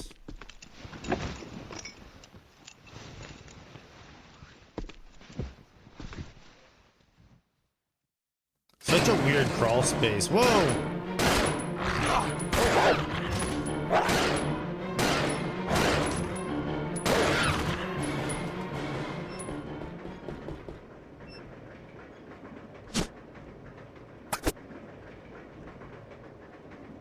Take the ammo.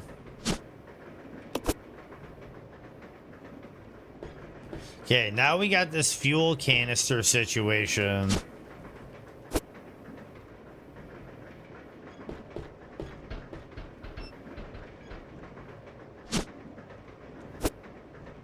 That goes in the briefcase. I'll go alone. Roger. Come on. Okay. So I need to make inventory room.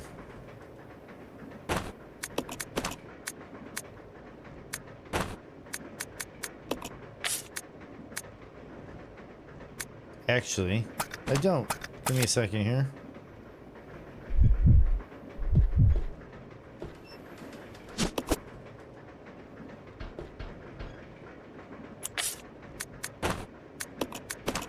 Okay, we got one of the two things for the briefcase.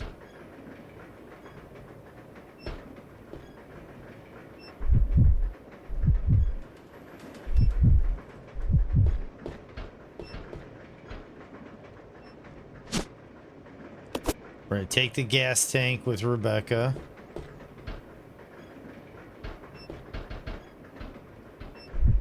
We're gonna switch to Billy.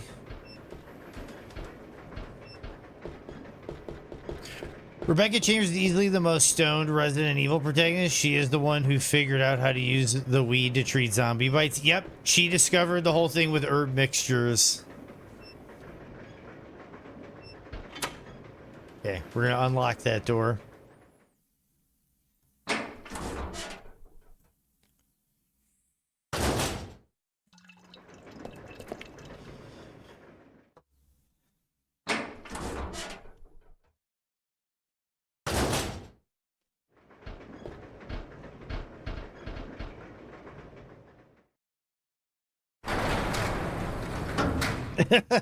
Exactly, Ondine.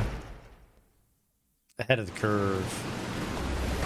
Okay, so we've got that. What is this? Pull it.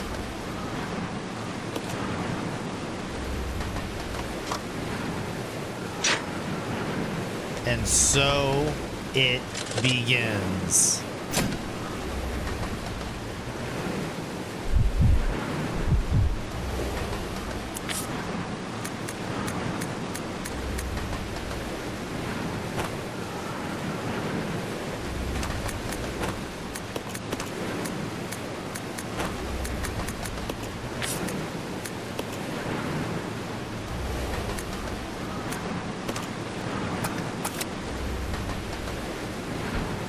This way. Okay.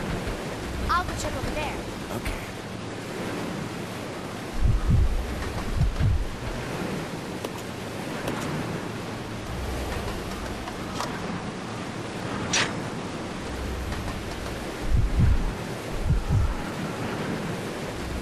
And there it is, the bane of the entire game.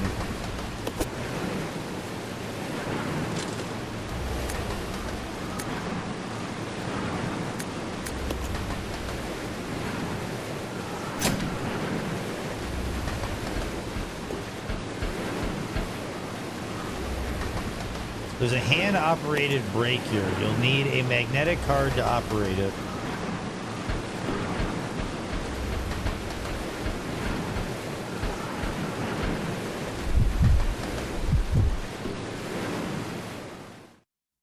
Is this the true sequel to Bionic Commando? Yes, it is. Or should we say it's Bionic Commando 0?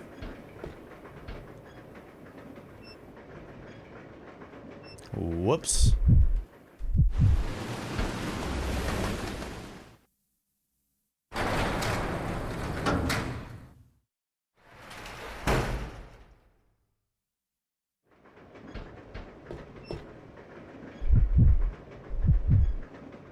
Let's regroup. Roger.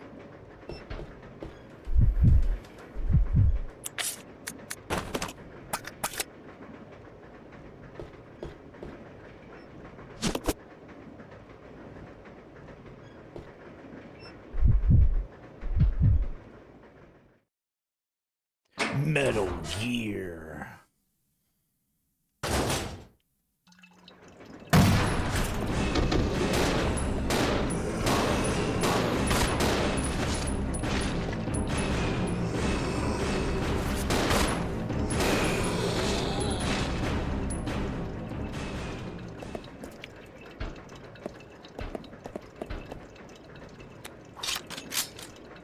So many enemies in this early game.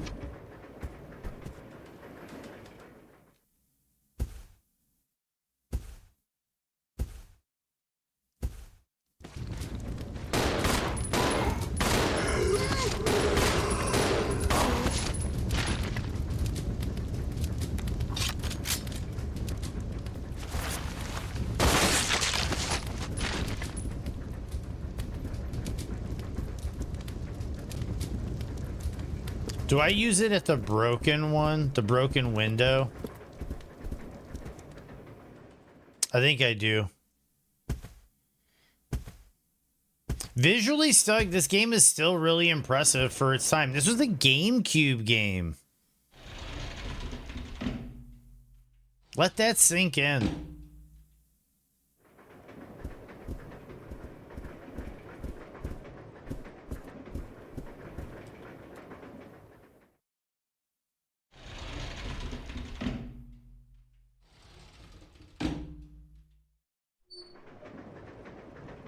You can get some extra hands on Dean in that game.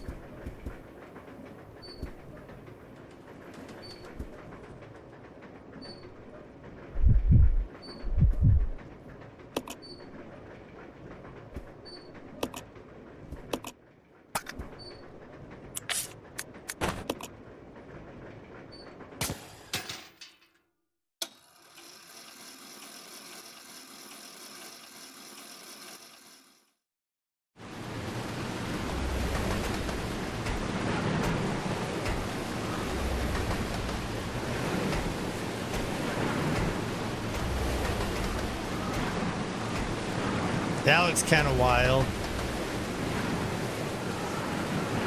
It does, Doug. And it's because of the pre-rendered backgrounds. They were able to add lots of detail to the pre-rendered backgrounds and then take a snapshot of it. And then that way they didn't have to actually render these environments in-game. And then that way all it is it's a picture as a backdrop. And then the character and the objects are floating on top of it. So they only have to render the character models. So like if you take like a GameCube game where you have the entire environment and the character, but then you condense all of that detail down to just the singular characters on screen, it starts to be like, holy shit, I see how they pulled this off. And that's like the thing about modern day gaming. We don't really see so much anymore. Everybody's just kind of trying to render in real time with real-time cutscenes, real-time lighting, natural in-game illumination, and all that stuff. And I think you can kind of learn something by looking at these older games and watching and seeing how they went beyond their limitations by using trickery. Video games are trickery, after all.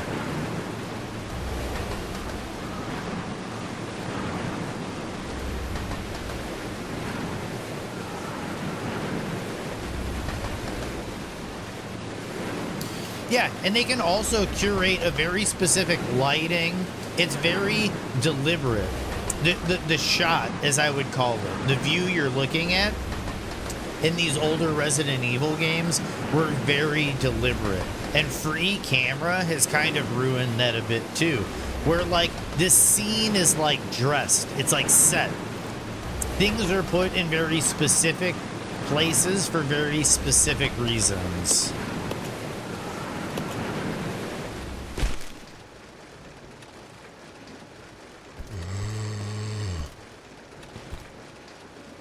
Why can't I pick up that knife on the ground? Uh-oh.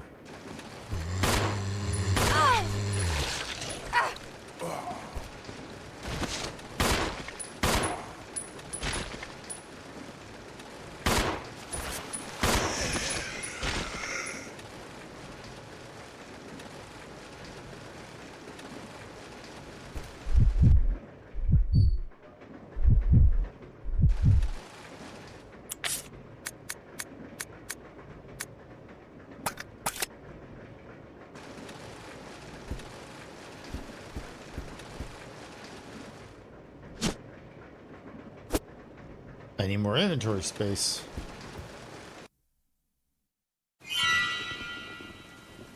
Cutscene. Give your cat some space. I don't know why your cat's cussing you out again.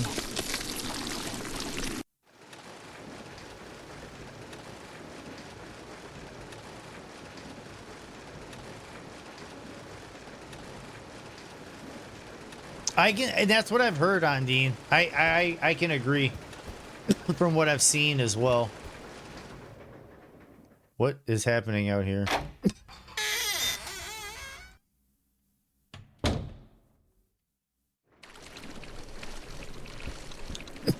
I figured, Stug. Oh, all of those things went away.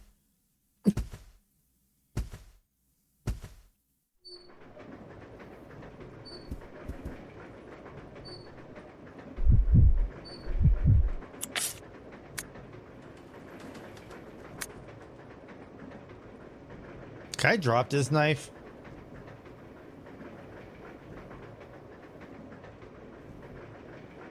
I think I could have used the knife to kill the scorpion.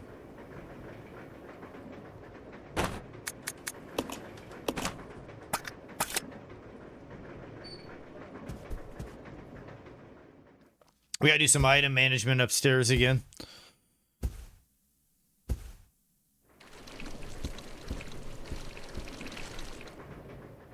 And I forgot to bring her with me.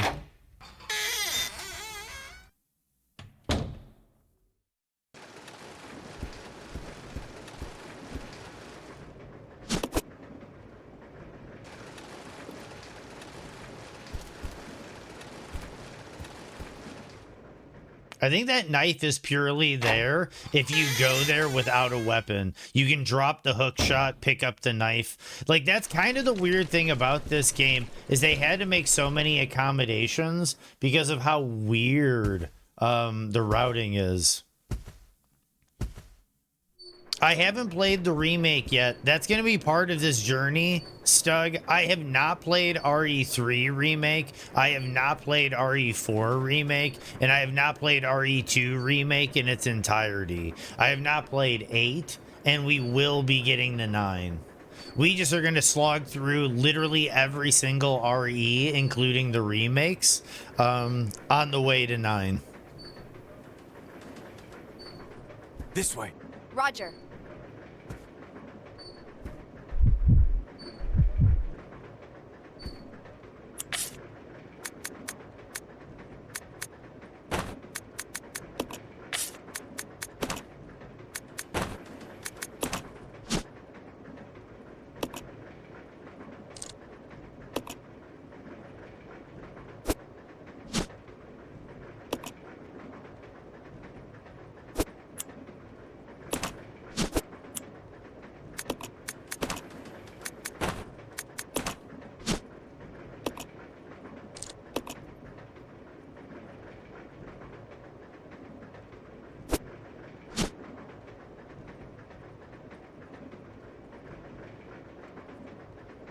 Got the key card.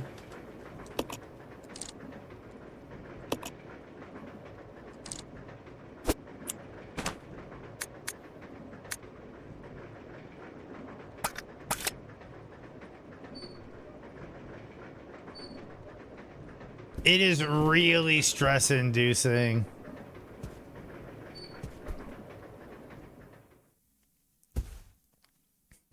That's kind of what this game's all about. Like, it really is what this game ended up becoming all about, is just managing your stress levels with this bullshit.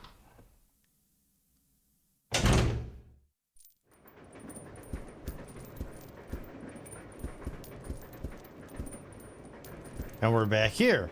This was the other side of the sludge. So, like, that's the thing, is we've cleared this all open now. We've opened up the train. I think we just need to get to the lead car for now.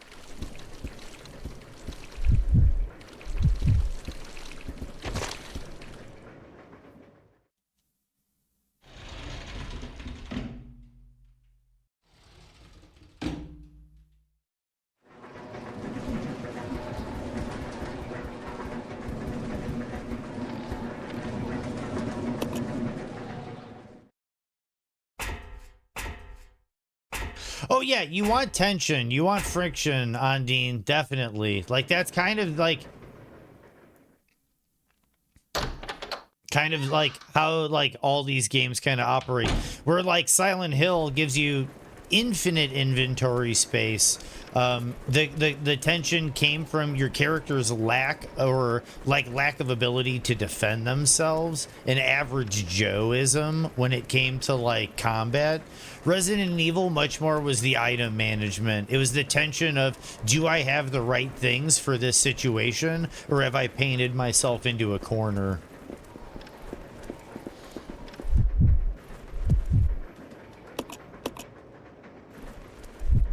Oop.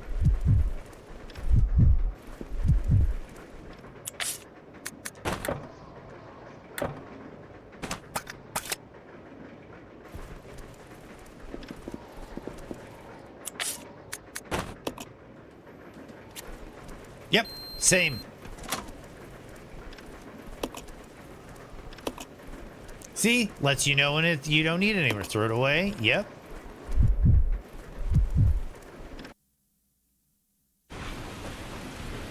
This is Delta Team. This is Delta Team. We have gained control of the train. Umbrella Over. Corps. Understood. This Wesker. doesn't make any sense. How was the T-virus William leaked? Birkin. And why did it contaminate both the lab and the mansion, as well as a train almost 3 miles away? That's irrelevant. We must make sure no knowledge of this gets out. Destroy the train. Completely. How far I think I away are can you drop from the hook nearest shot branch now, to line? be honest. About 10 minutes, dude. What happened?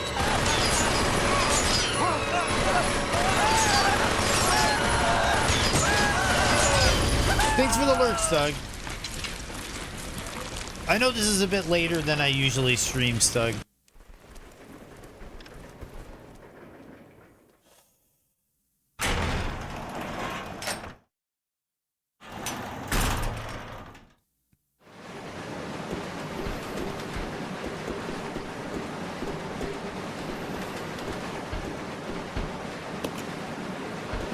No way to fix it. So we got to get the brake going in the back.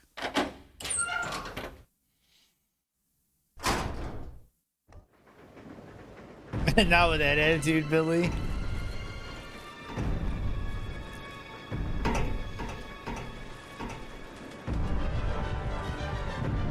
The train will either derail or crash. I gotta stop this thing.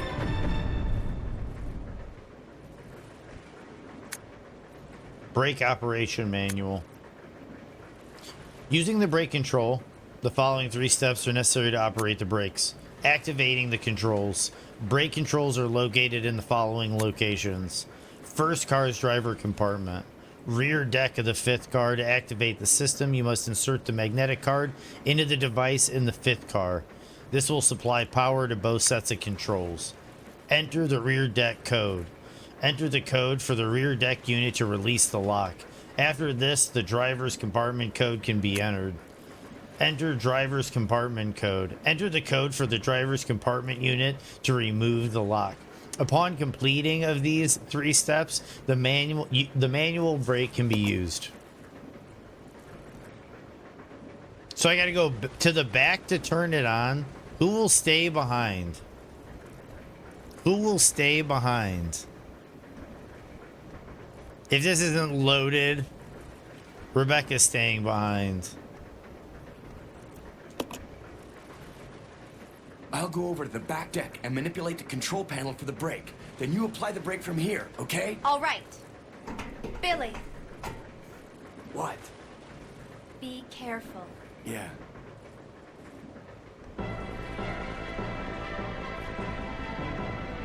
I can't even pull the menu. Wait, okay, 1 second.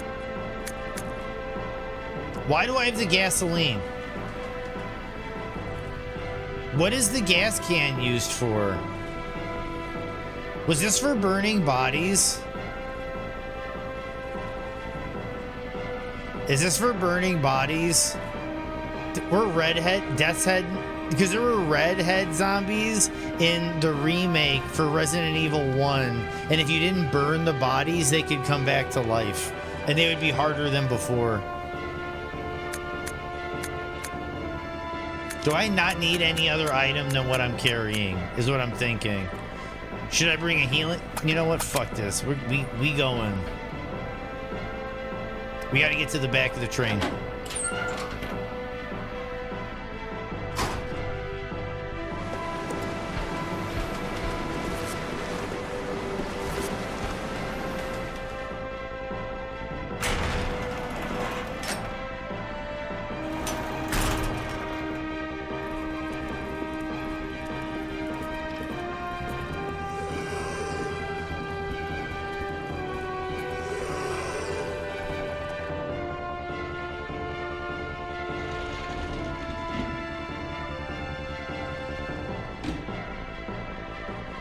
This is where tank controls actually come in handy.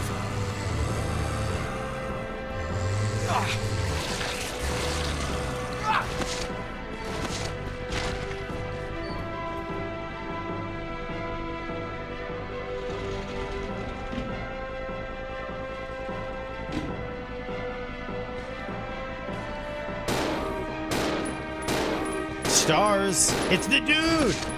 It's Elliot or whatever that dude's name was. The dude that died by the dogs. Dude, I'm telling you, Andine, this game was super divisive for its time.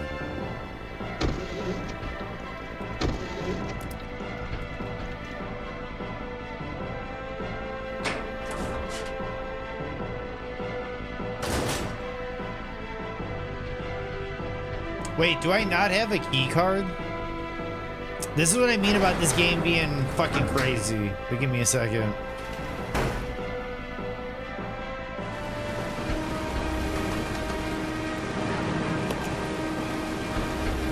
See? You need the magnetic card.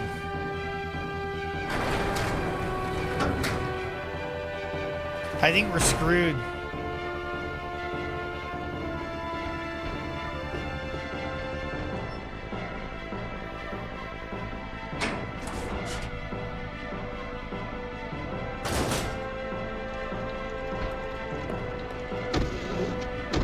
Where was the magnetic card?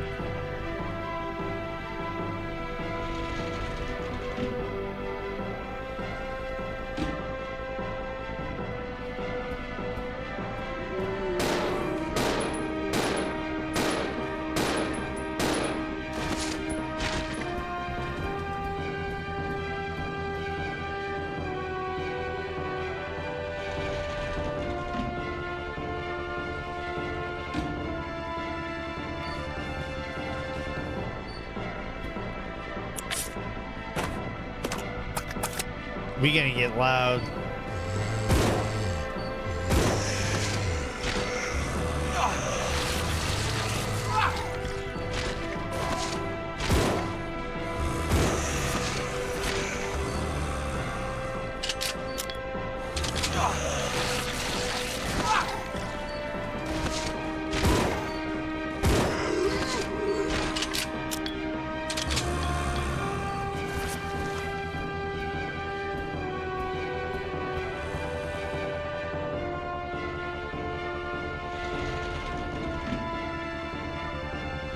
Yeah, I gotta let go of the gas can. But like, where was the key card? That's what I'm trying to figure out. And I've already burned like half my clock.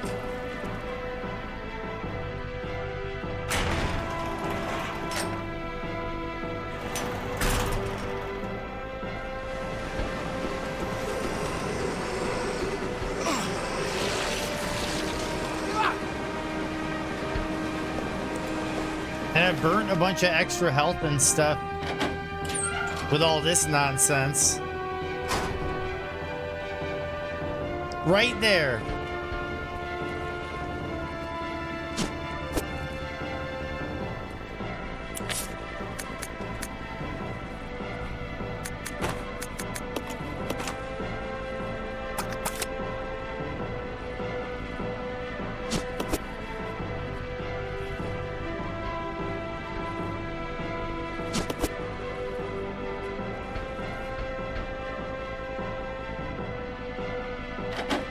It was glistening. No, in the game's defense, it was glistening.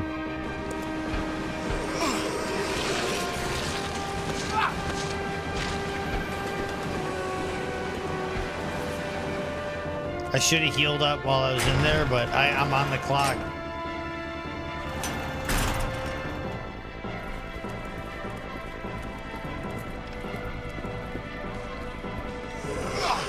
Dude.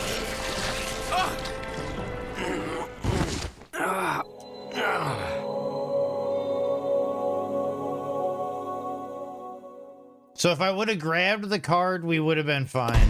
Resident Evil 0.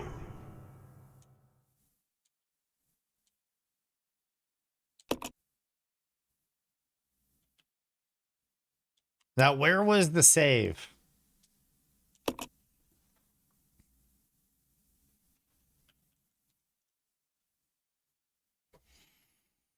That's kind of a yuck.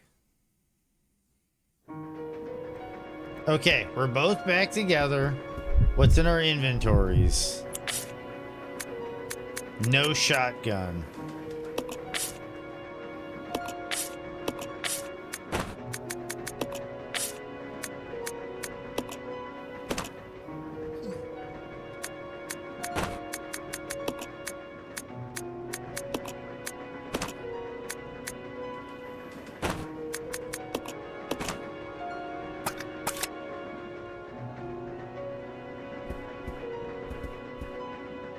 I don't even have the hook shot yet.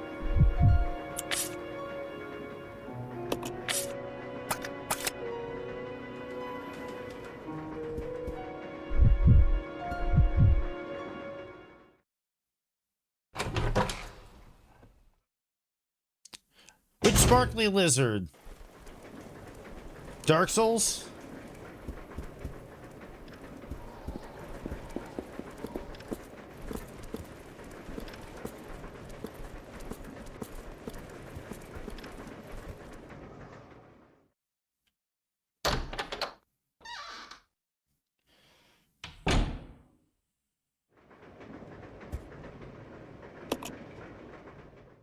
DS3 is the crystal. Oh, nice. Nice, Miss Ratchet. You're doing pretty good then.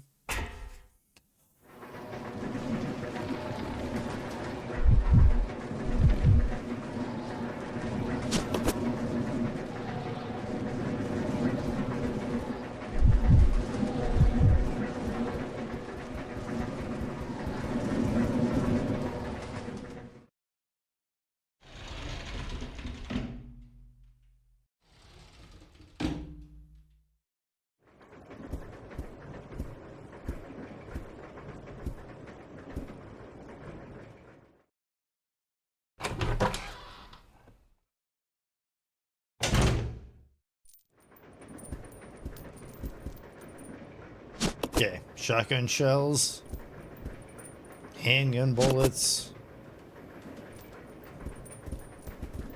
shotgun. Honestly, that shotgun was kind of trash, but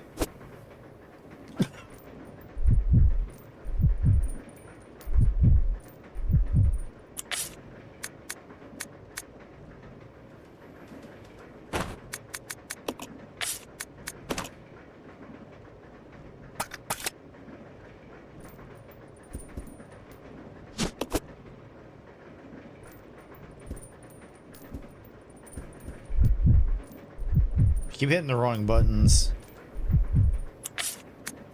At this point, I'm gonna leave the knife.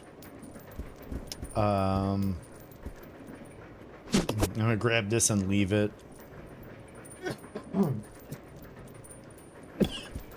Shit. Allergy season. I'm gonna hold on to it for now. I take that back. I'm gonna hold on to it for now. I'm gonna use Rebecca to pick this up and then drop it.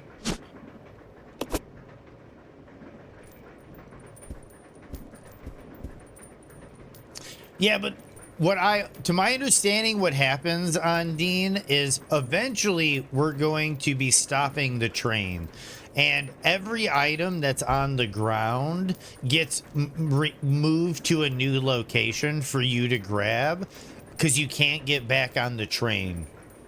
But I think if you don't interact with an item, it's lost forever. I could be wrong. I could be wrong, but that might be the case.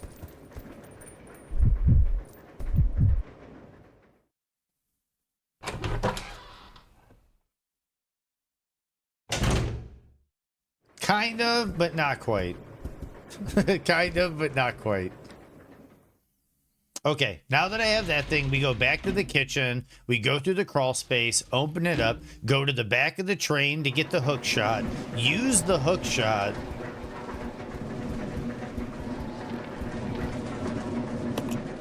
And then we're pretty much caught up. We'll probably use the last ribbon to save before the timed segment so that if anything goes wrong, we can always have like a fallback.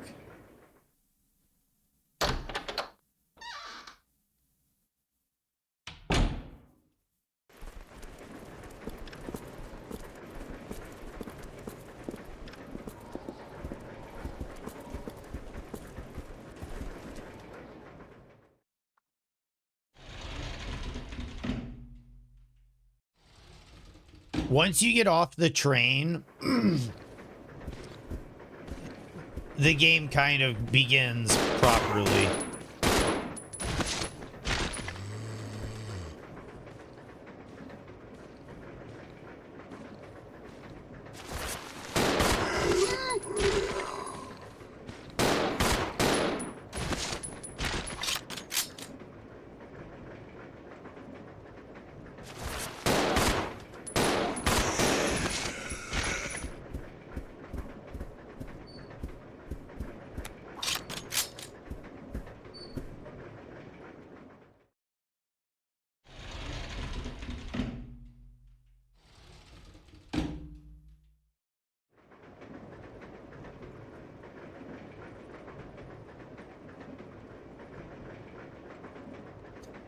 That's so funny because, like, I guess I assumed the game is like this instead of having the weird magical item box that somehow has all the same stuff in every single one.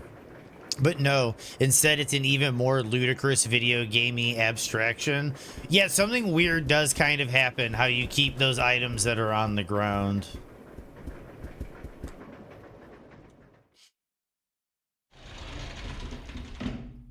But it's just so weird. What I think is interesting about it is it's like, and then after this, and it became RE4, and 4 completely recontextualized inventory again. And then they abandoned that inventory system after 4. It just gets weird with the Resident Evil games and their attempts at reworking inventory. Because then you had RE5 inventory, which was very different than RE4's. Honestly, I don't even remember what RE6's inventory even looked like.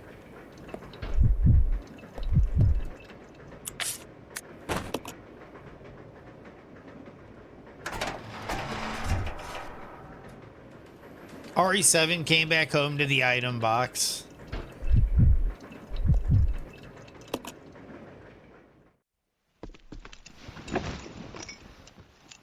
I do like, though, that as a franchise, Resident Evil hasn't been afraid to experiment.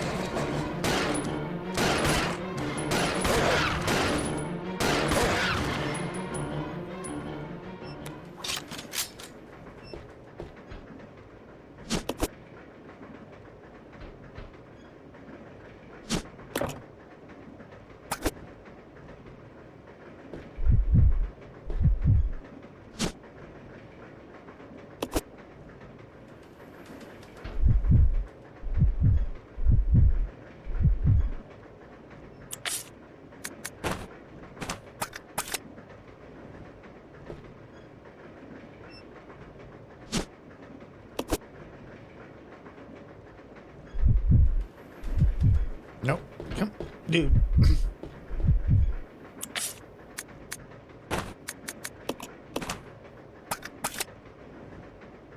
Okay.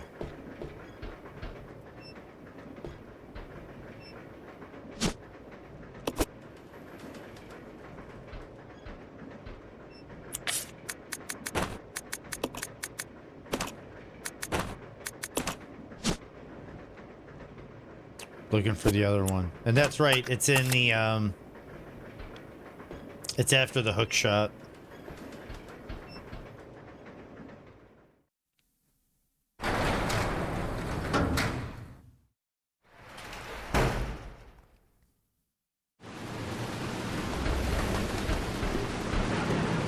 You stay here.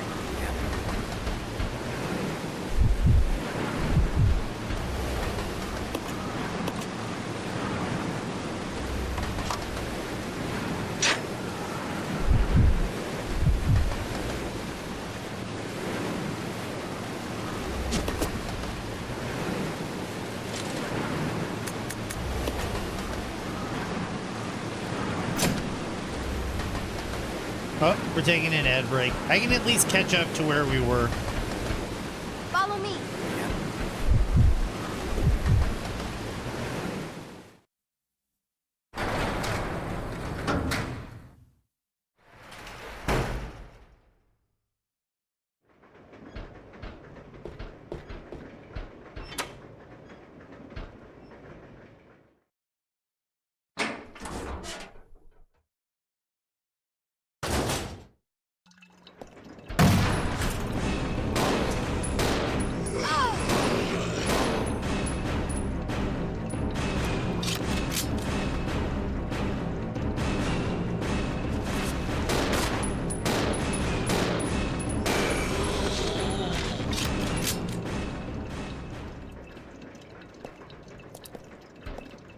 Okay.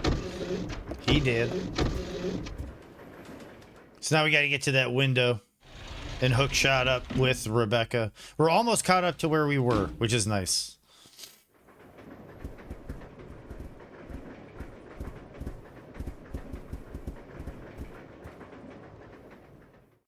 So a speedrunner got back to me about that trick. They said it's frame perfect and the whole video makes it look easy.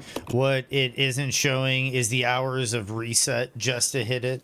So I guess that makes you feel better. I had a feeling, Freedoms, that it was either patch specific or it was like a really ridiculous trick. That like kind of dude, there's tricks that like we do in the Elden Ring run where it doesn't look like it's crazy, but it's crazy. Kind of like the bow cancels. For a runner, we're like, bow cancels aren't the craziest trick. For a non-runner, bow cancels are like nigh impossible to pull it off. So yeah, I totally get it, Freedoms, where it's like yeah, that might just be a really, really crazy trick when it comes to timing.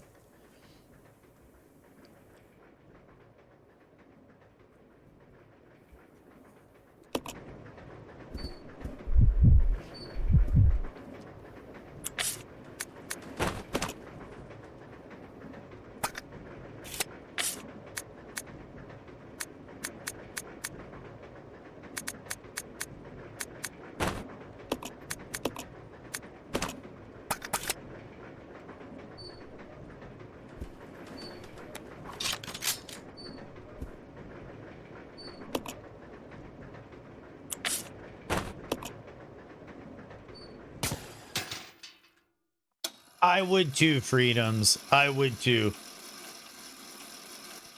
Those are the types of skips that, like, you kind of work towards narrowing down. Like, kind of like my bridge and YOLO skip, where it's like, can I do them? Yeah. Is it consistent enough to where I'm comfortable putting it in the middle of a 1 hour run? Like 30 minutes in? Not really. I'm not really that comfortable yet. And then mountaintop skip. I can do mountaintop skip 2 out of 5 times. I'm really comfortable doing mountaintop skip, but am I comfortable putting mountaintop skip in like 45 minutes into a 1 hour run? I don't know if I'm ready for that yet.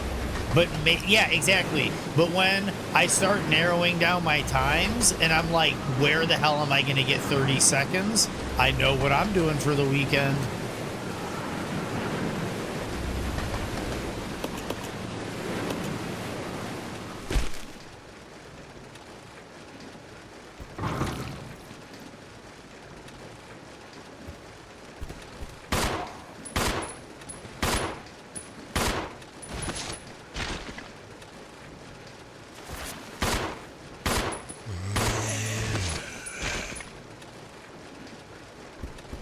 Okay, he bloody. You have to kill that guy to trigger this cutscene.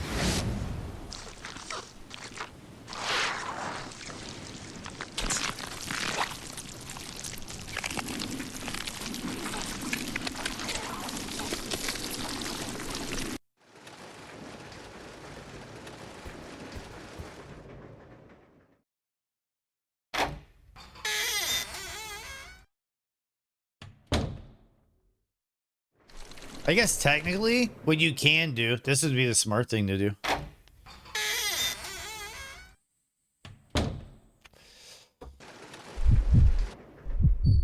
Take Billy up.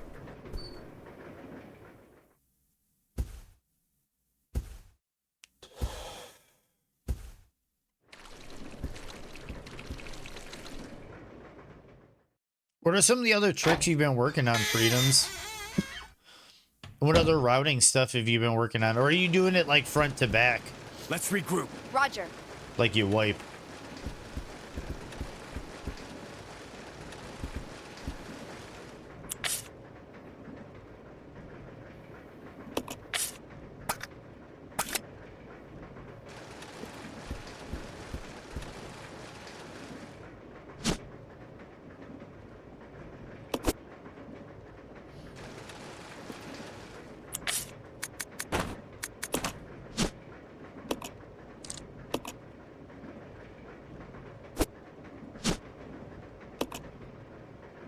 Okay, now we get to combine that with the briefcase.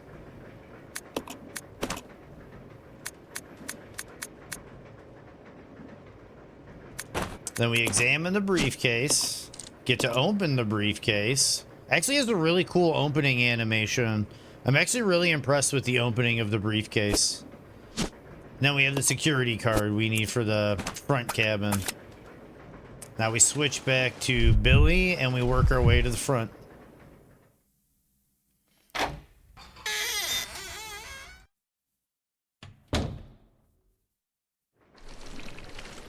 The dog in you wants to go big or go home.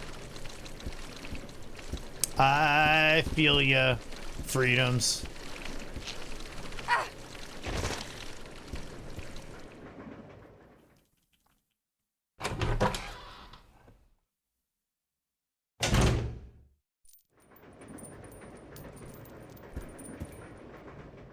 You can hear the jingling of the chandelier. The art direction for this game is peak.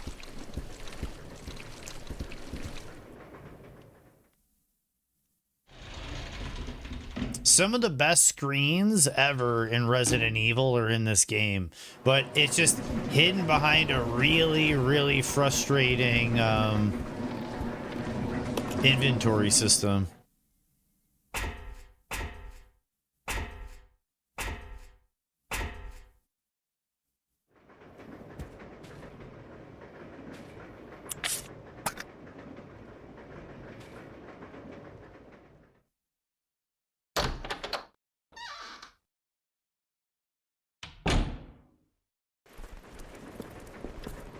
There it is.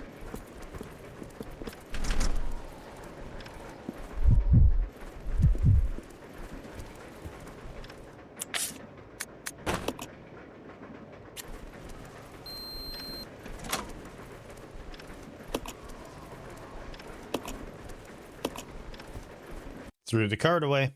He tells you about all the cards and stuff you can throw away, but then when you get to the fucking hookshot final use, they don't tell you shit. This does not make any sense.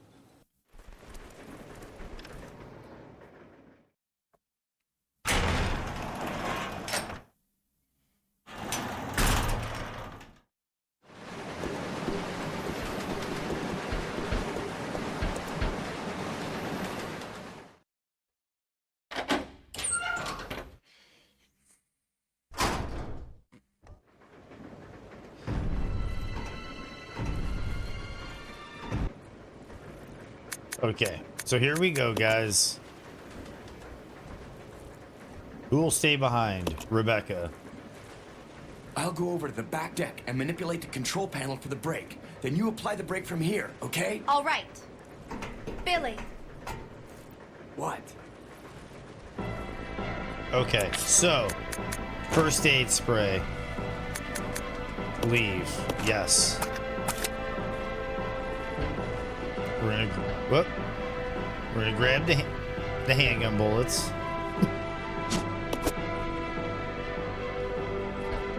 We're gonna grab the key. And we're gonna start moving. And hopefully I get those slick little dodges I had earlier.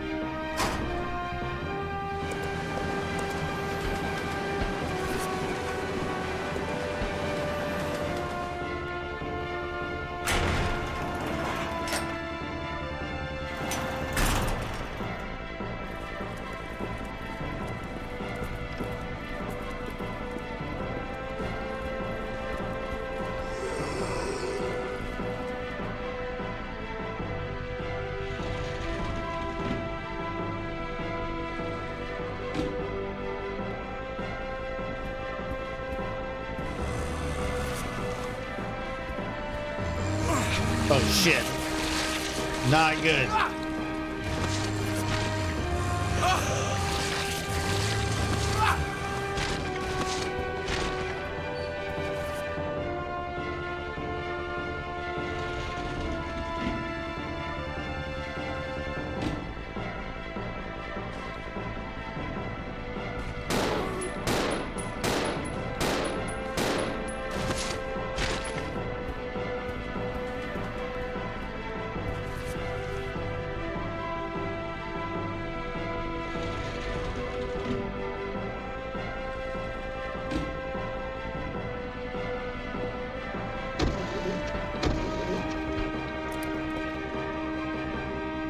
Last freight car.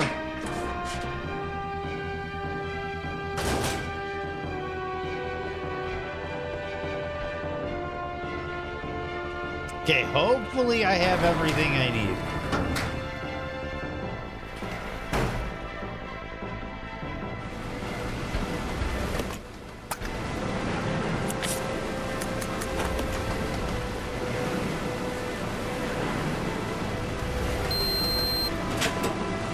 You can use this to operate the brake. What is the code number?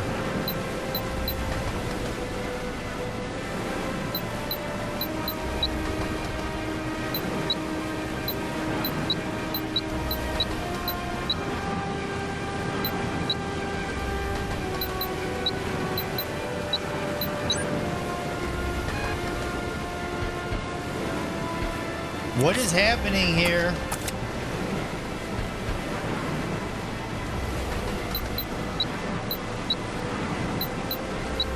Am I adding them? Yes. What do I not? Okay, I'm starting to get it.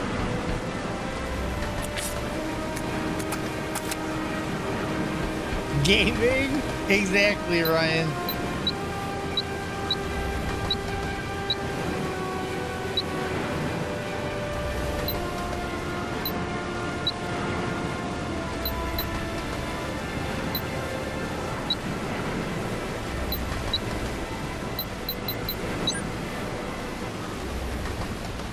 This is Billy.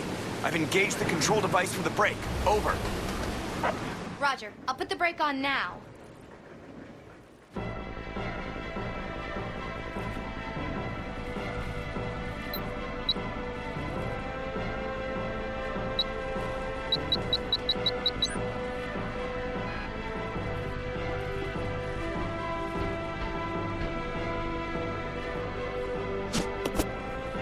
No, I wanted the bullets.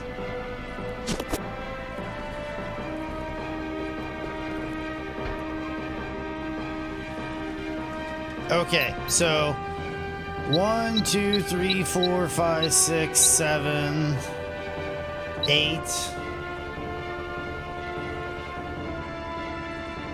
Why am I spacing?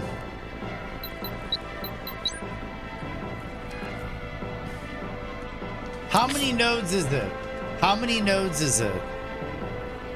You give it a full 67 out of 67? I need to do the math. It's 81, and how many nodes is it?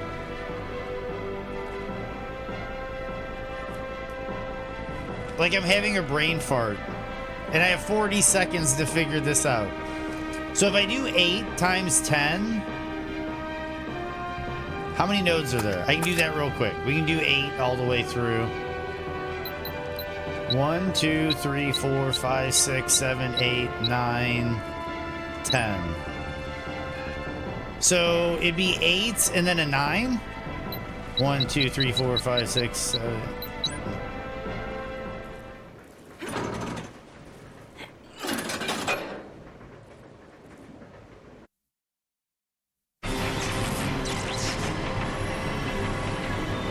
We did it.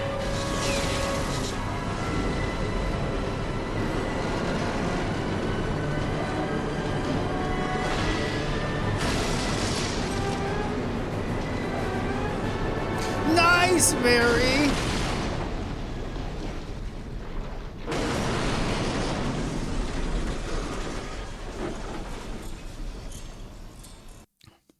Congrats. That's a big one.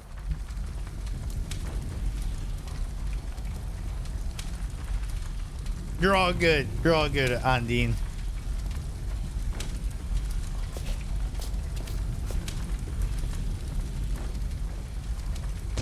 Rebecca? Rebecca! I'm here. Are you alright? Hey, we managed to stop the train. Yes, we managed. We have to find a way out.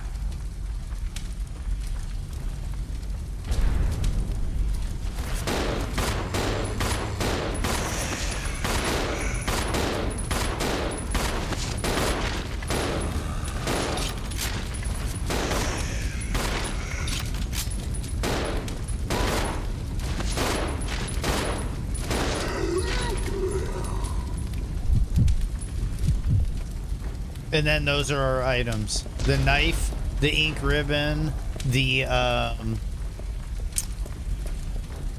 herb, the gasoline, and the other ink ribbon.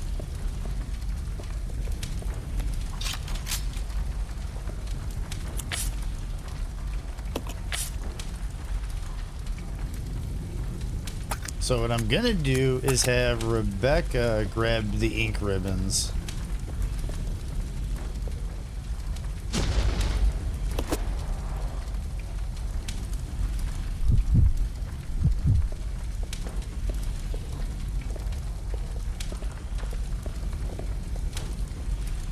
I think you need a fire extinguisher for that.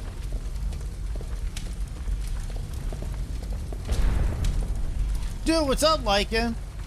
Oh yeah, dude, RE0, Lycan. Couples therapy session going on. Oh, for sure. On the way to Source Seal, after the ladder, jumping down to the roof. Yep, that's one of the easier ones because you can use the wall as like your height gauge. You get a good sense of space when you're going for that bow cancel. And there's a little thing that your character does with their leg that's like a trigger for me.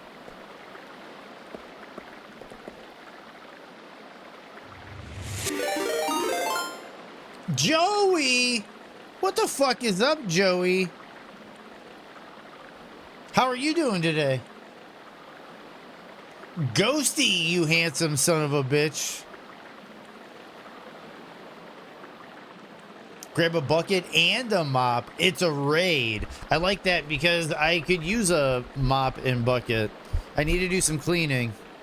I'm angry. Fire Giant is being mean to you. Dude, Fire Giant is the worst janitor, Joey. Also a speedrunning nightmare. So I can sympathize on the anger with a Fire Giant.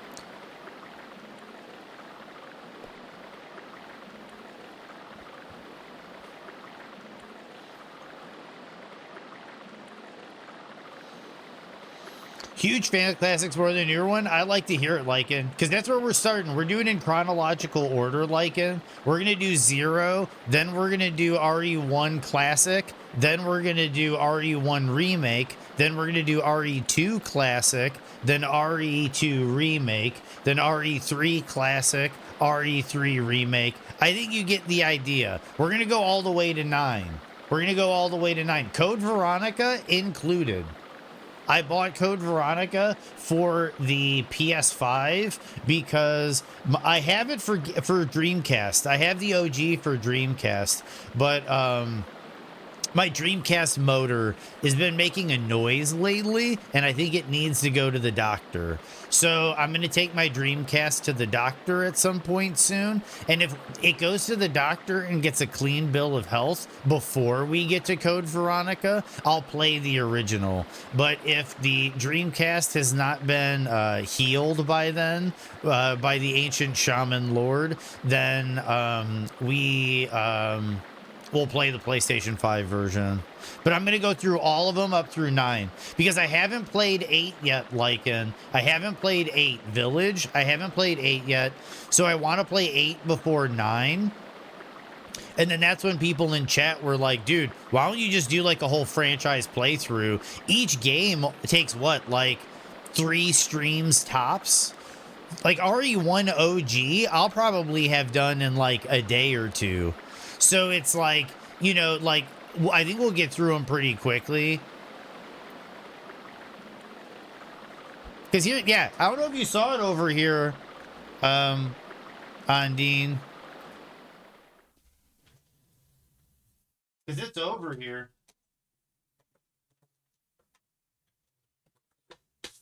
The ancient Eldritch technology. What's it? Do I have anything in the tray? Nothing's in the tray. Nothing's in the tray. But the motor's been making some noise lately. It's been getting a little crunchy. Oh, you got to pee like crazy? Rock and roll. Do what you got to do, Joey. It's alright. I got a little distracted there. I got a little distracted. Because you've been doing the hitless attempts. Also, for those that aren't familiar, like this is one of the classics. I want to stream this at some point. For anybody that doesn't know, this is like one of the best survival horror games ever made. And a lot of people don't have a true love or appreciation for this because it was super under the radar. But yeah, this game is goated. So we're going to get to that, I think, at some point in the future, too. Such a bizarre game. Such a bizarre game. Whoop, wrong. I keep messing it up. Sorry, wrong overlay. There we go. Sorry, guys. I yelled into the microphone. So yeah, we're gonna go through a lot of because survival horror, Alone in the Dark, even the point and clicks like Seventh Guest and stuff like that. Survival horror was a big part of me growing up, and I really enjoy the survival horror genre. It's just I play a lot of Elden Ring. People kind of assume I'm like an action platformer guy, and I do like action platforming, action adventure, and action RPG games, character action games, but I really do have a huge love for survival horror, like Silent Hill, Resident Evil, Blue Stinger, all the other weird ones too that came out for Dreamcast and Sega Saturn, and oh, love them. Now let's try not to die.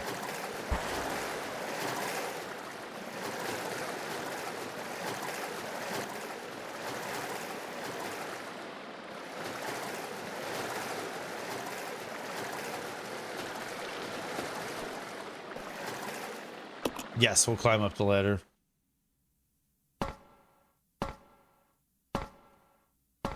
Very in line with D2 in terms of exploring gameplay ideas that people are only just now starting to do something with. Well, dude, because the crazy thing with D2 on Dean is it's basically like a Snake Eater before Snake Eater too. 1 second, cutscene.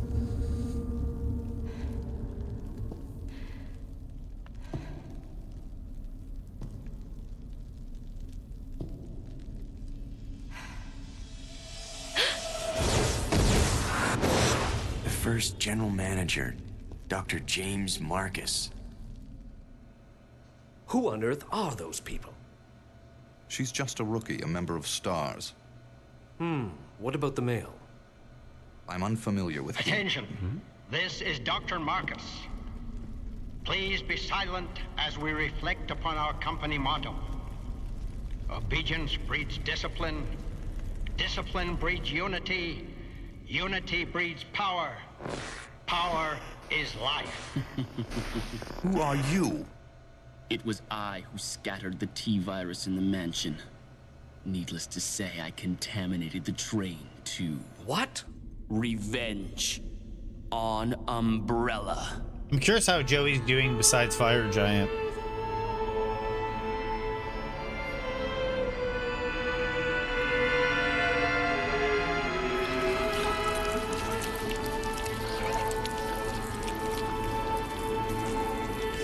One of these days I'm going to throw my hat in the hitless race, but... Dr. Marcus? This Castlevania-ass motherfucker, Dr. Marcus was murdered by Umbrella. You helped them, didn't you?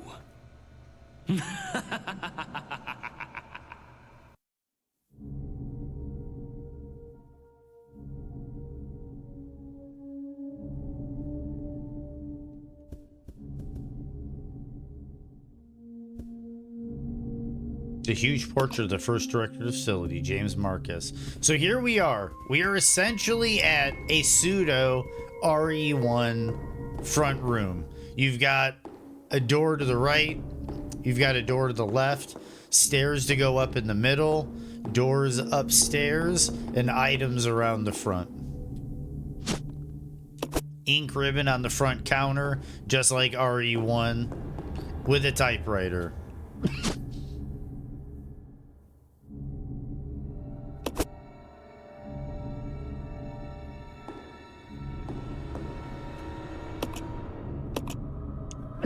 And yes, we're gonna save it.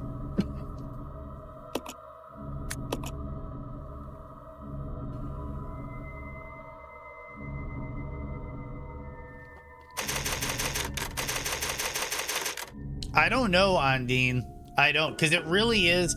It might have been intentional on some level, like an homage, because I might be wrong. Correct me if I'm wrong, but I do think this game released before the Resident Evil remake.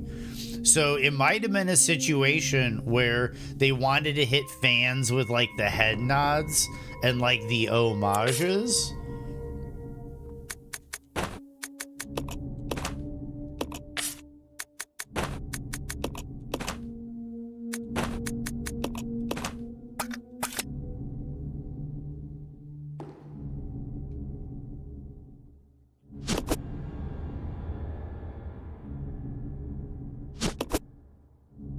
And then this is also one of those things where it's like, I'm going to have to get into the habit of doing inventory management and then saving the game.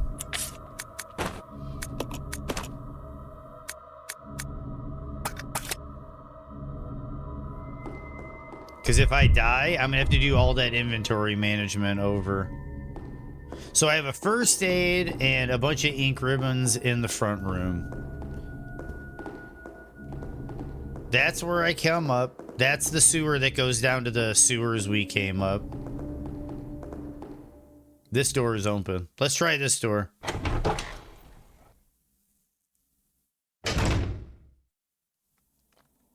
I think it was almost in the same year, Ondine, because I remember this was the reason my friend bought a GameCube, was to get RE0, and then I think it was RE Remake, and then when RE4 dropped, I was like, all right, I'm going to buy a GameCube. And then I got Metroid Prime, and I was like, fuck Resident Evil. I was super doubtful of Metroid Prime because I was an OG Metroid fan, and I was very doubtful of Prime because they went first person. But then when I actually played it, I realized it was just more Metroid.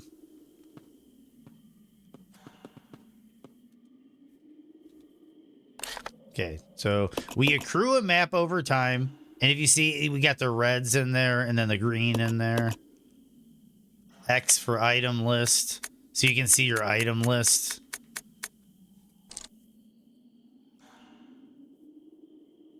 Yep. Yep, Ondine. It really showed how to create a more gasoline and a green herb. This whole gasoline shit is getting me nervous. That's why.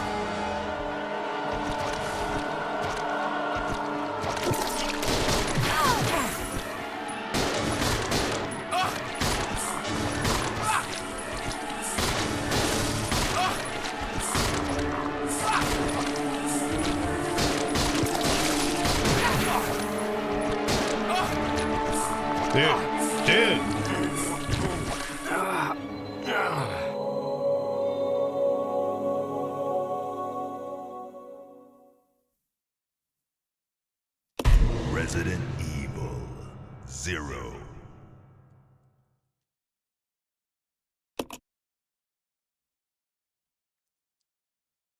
What is this nonsense? And like I said, now I got to do all that inventory maintenance again.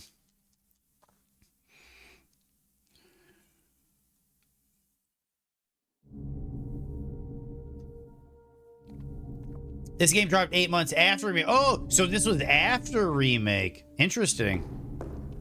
Interesting.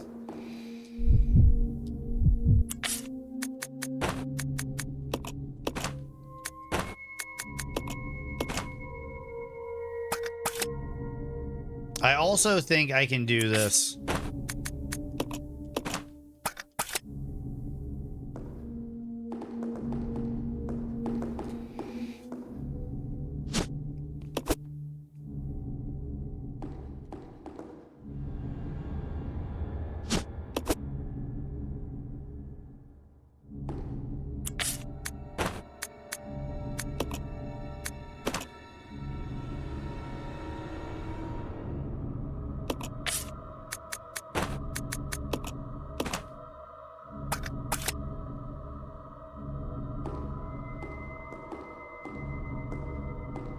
Okay, so if that was that way, let's see what's over here.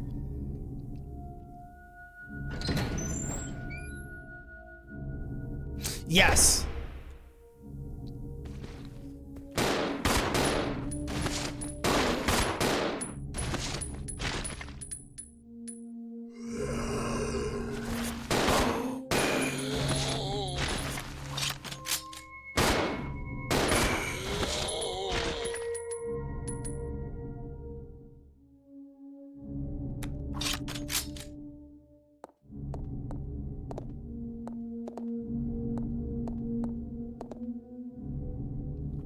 The sink's faucet is rusty. Not even a single drop of water comes out. I don't know how I feel about this corpse, though. What's up with the corpse? Can you find, like, a bag to increase your inventory? No. Nope, Mary. That's basically, that's what this game is. This game is just dealing with this inventory management situation.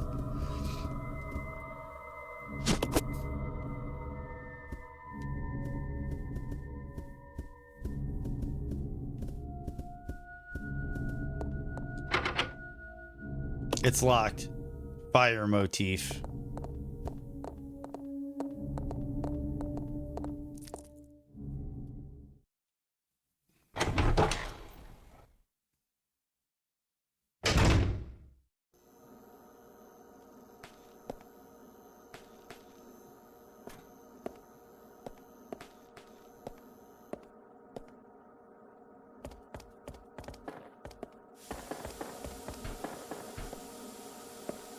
That's steam.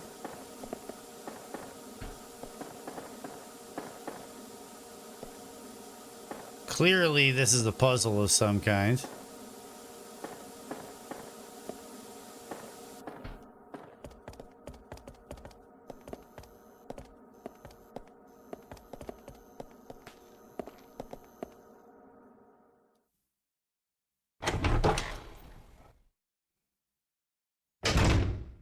Mare Bear is a new one. I like it.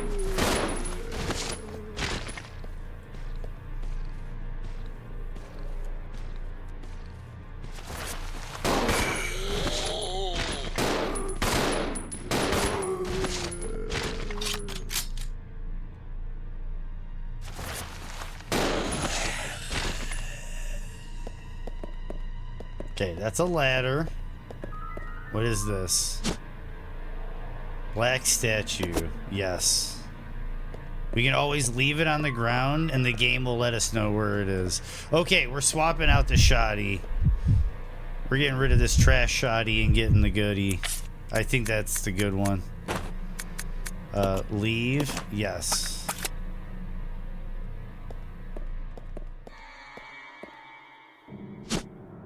Yes.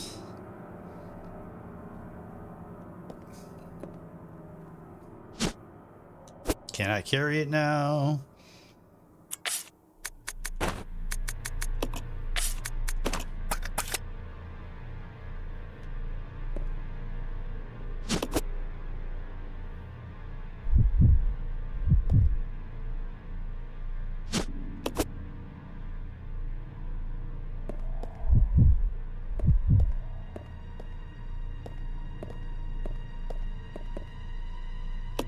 Yes, let's climb up the ladder.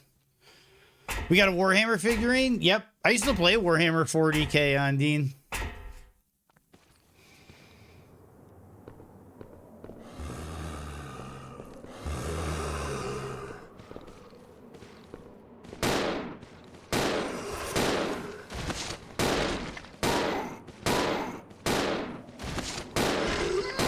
Where did the one behind us come from?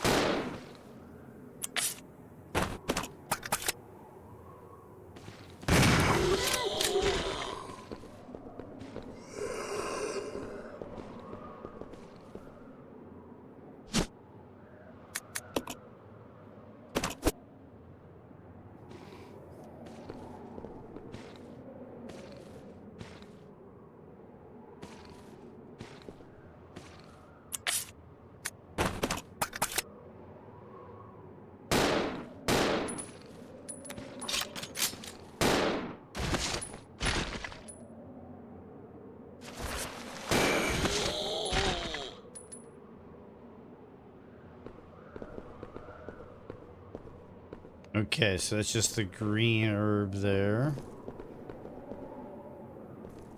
Should I pick it up and put it back down so it goes on the map? Wait, should I burn some of these bodies is the other one.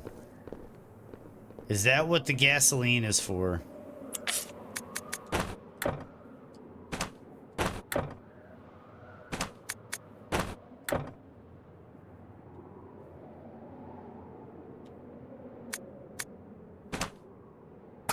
How do you use... because I think that's what the gasoline is for, is you burn bodies.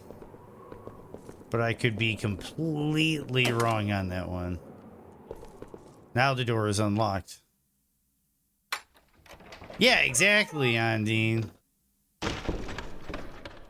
It did look like a burnable pile of corpses. Knight swords firmly bar access to the door. Gonna reload just in case. Okay, we're back here. This is like, I remember, it's like the study hall. This is on the way to Amygdala. Ripe for the pyre? Indeed. Training facility mission. This training facility will raise a new generation of model employees to serve the future of Umbrella Corps. Applying the strictest and most rigorous training standards, this facility will, without regard for gender, race, or creed, produce only the best candidates to be the future global leaders of Umbrella Corporation. We look forward to the development of your leadership qualities, training facility guidelines, discipline, obedience, unity. These three words are the basic principles which govern Umbrella Corporation employees and are to be considered the law of this facility. Keep these words in mind at all times. Devote yourselves to your training and bring honor to yourselves and the corporation. James Marcus, Director, Umbrella Corporation, Management, Training Facility. Exit. You got the regulations for trainees.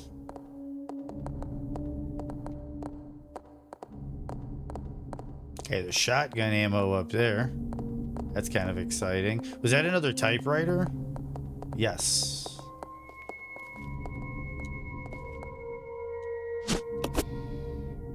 I think this is really close to the main hall. If I remember correctly, this is very close to the main hall.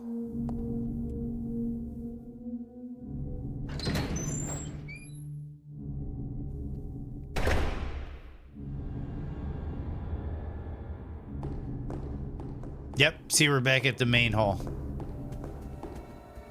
So it's a good thing we didn't waste that save.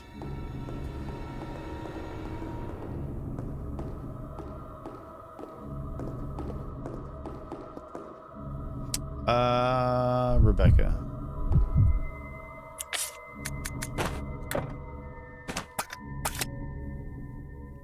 I'm pretty sure this is where it goes.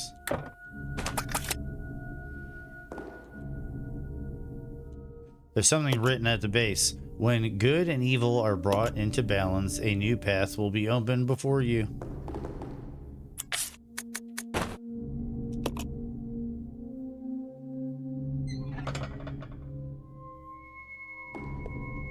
Got that out of the inventory.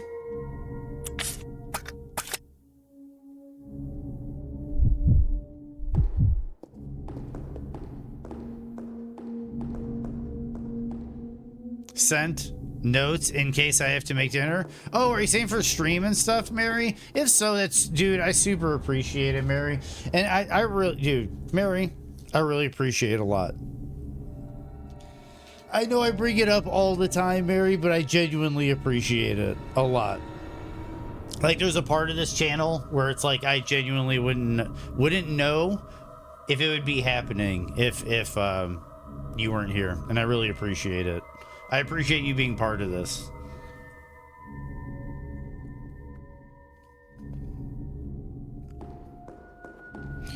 Obviously, only makes sense to put it on the left planner. Yes. So I think we're looking for the other object now. Keyhole anywhere. Top part is engraved with an image of a clock.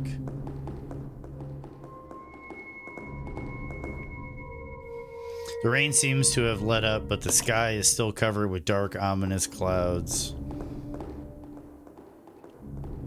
Okay, this is the other upstairs. Okay, we can go through the other upstairs. We're gonna leave that weird leech dude for like later.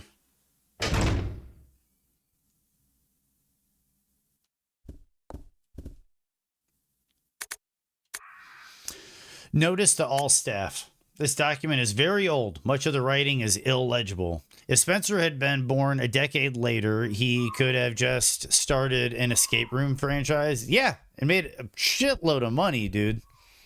I'll say, me and Sophia, escape room fans, my family, especially my nieces, escape room fans. My sister really enjoys them too. There was the one time my sister, myself, my nieces, and my parents did an escape room, and like they were absolutely dumbfounded how fast we got through it. I'm not trying to be pirate software. I didn't work for Blizzard. This document is very old. Much of the writing is illegible. Regular meetings of the vaccine research and infectious agents team will be held. Both meetings are security level 5 and will be held in the following locations. 1F West Operations Control Room, 2nd floor Southeast Meeting Room. The entry code shall be 815. Thank you. You've never done one? Already want to escape every room? That's why they're fun.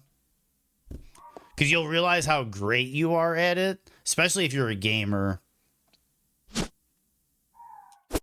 Okay, so we got that. We had a new item.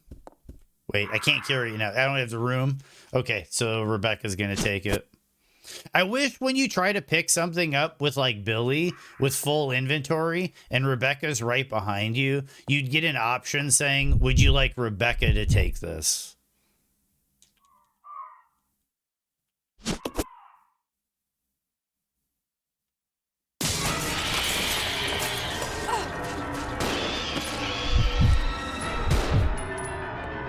Honestly, let's see if what the AI can do in here. I bet the AI is goated for killing birds.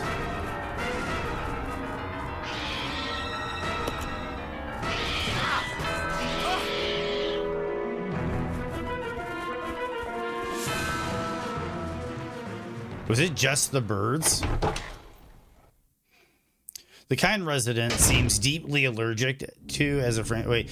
1 second. 815, the other funny number. Yeah, I'm kidding. I think I'm really like doing one. That would be a sensible improvement. What's up, Void?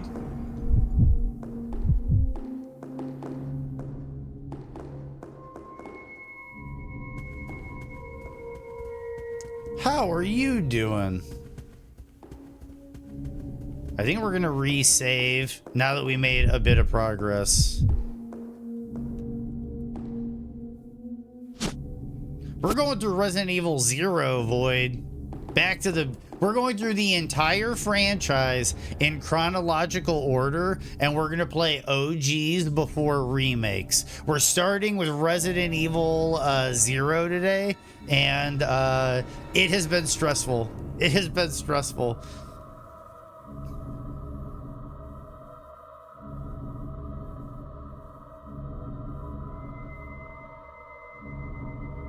Oh, I see what you're saying. I see what you're saying, Andine. I see what you're saying.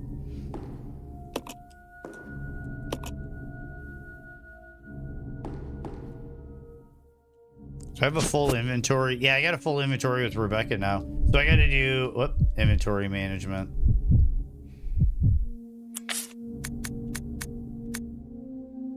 Crank handle.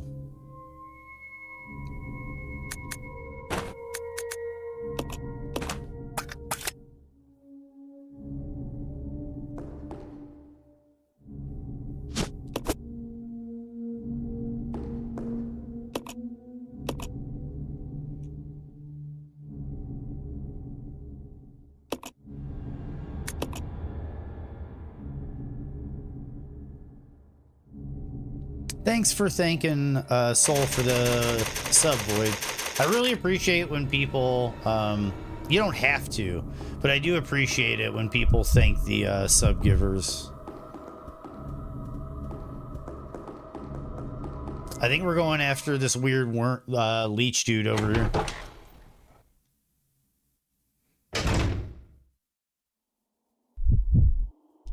But I do think I need to drop this.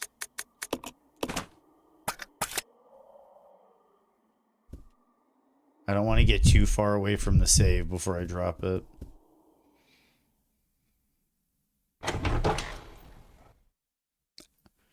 Yeah, Lotan, I totally could put these up on YouTube.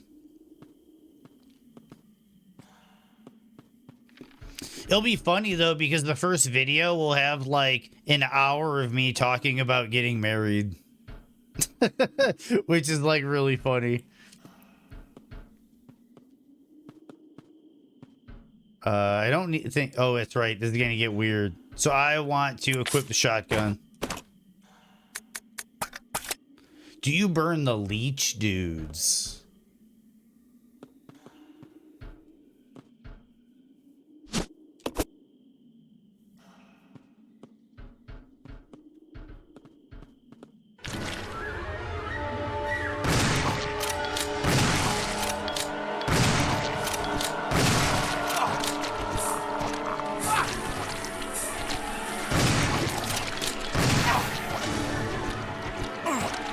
Dude.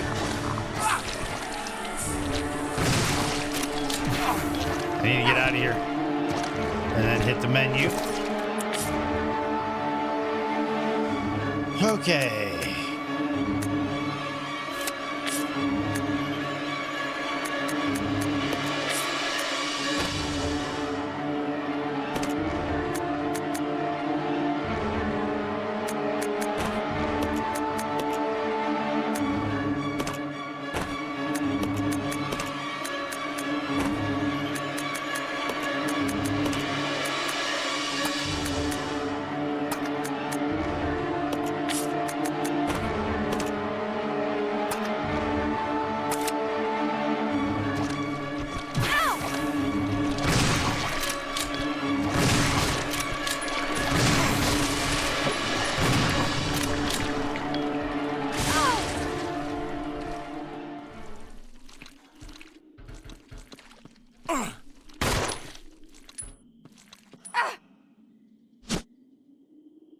Use. No! I gave it to I should have had Rebecca use it. Okay, that was a mistake.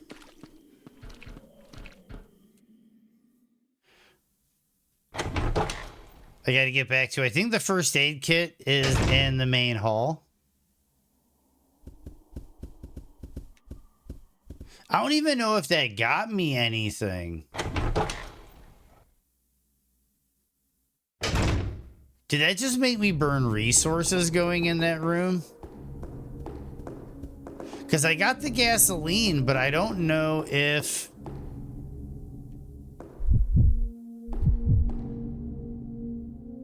No. Honestly, I don't mind him too much, Ryan.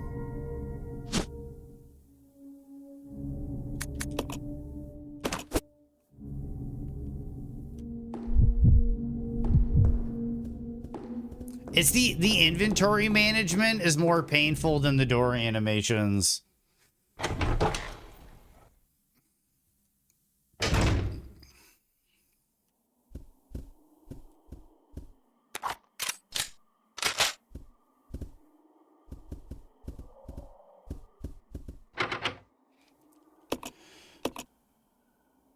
Clock. So there's 2 clock doors.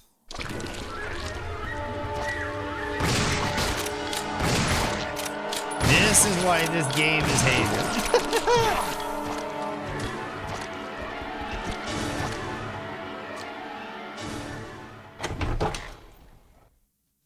Everyone uses door skip mod. I could see that. The PC version was just being really jank with OBS.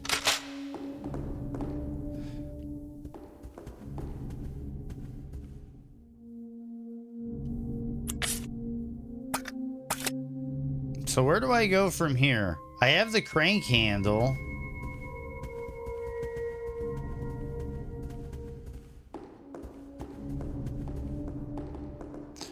Is it for the fire?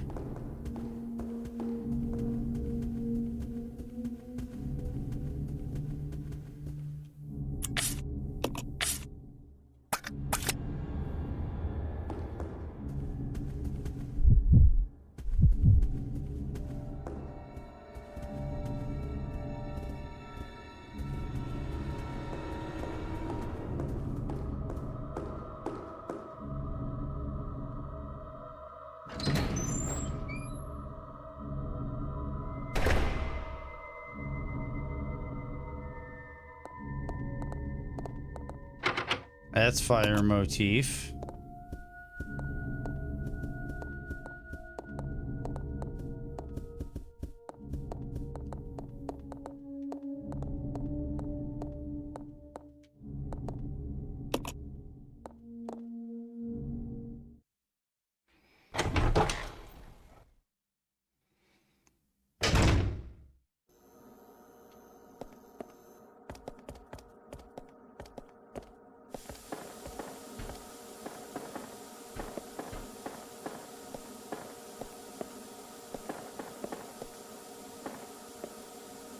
I don't think that's where you use it.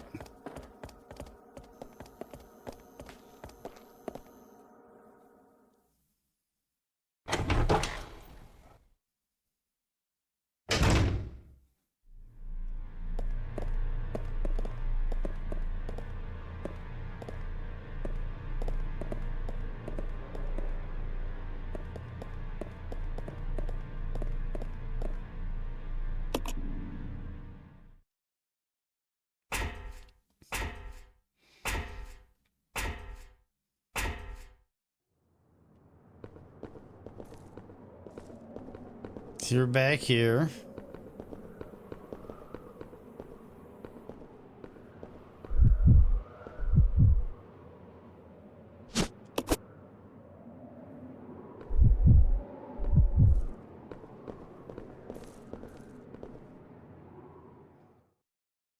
Where would I use the crank handle?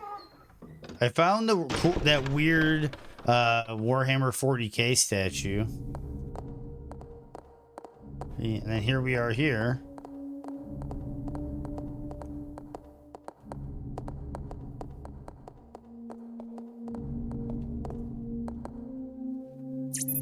Security system is locked. Please insert system disk. Do not have system disk.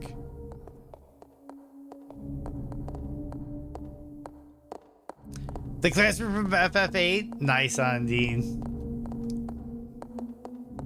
Okay, that we know is the ink ribbon. And then this just takes us back here. What am I missing? Give me 1 second. I'm going to use the restroom real quick.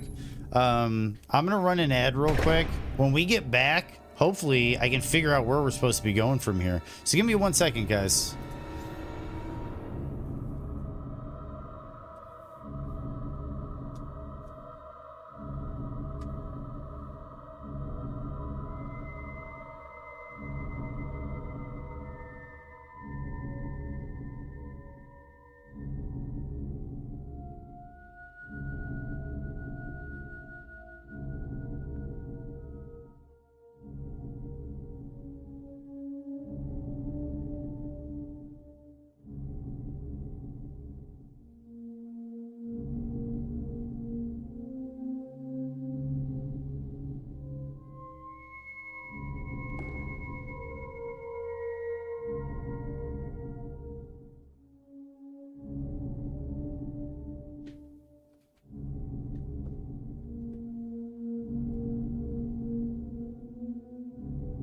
So, can we figure out where to go?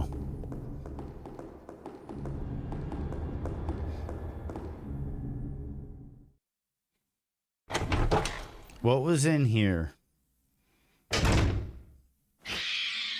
This place.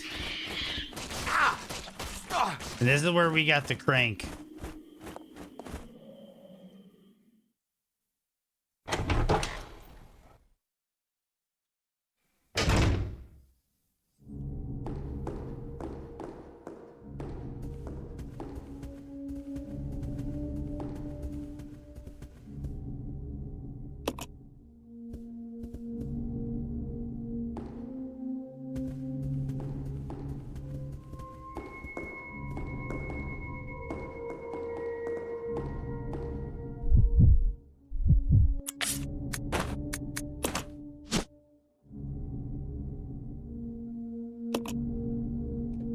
A crank handle with a square-shaped protrusion at one end.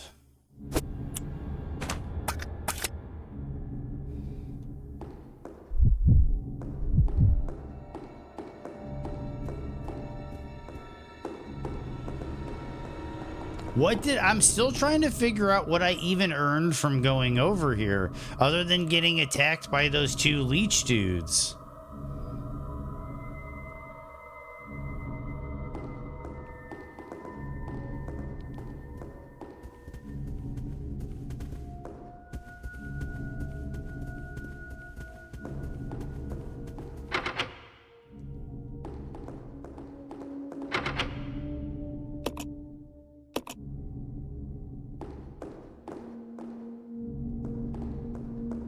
Does anybody know what the crank does?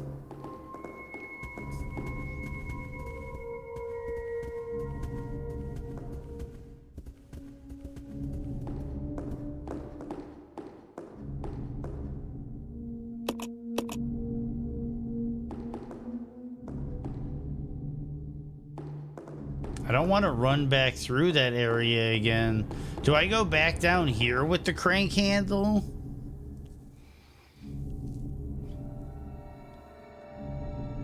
Oh, Google definitely does. I just don't want to. I'm just not that. And here we go.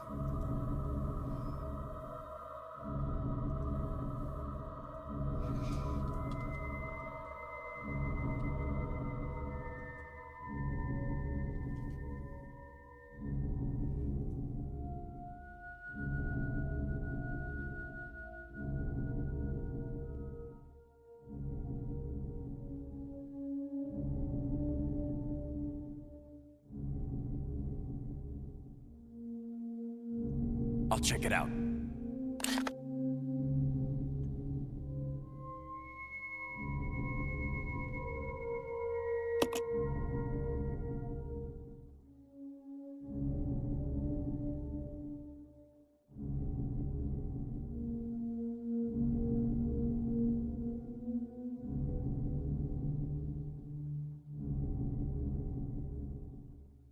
Oh, there's a door I missed.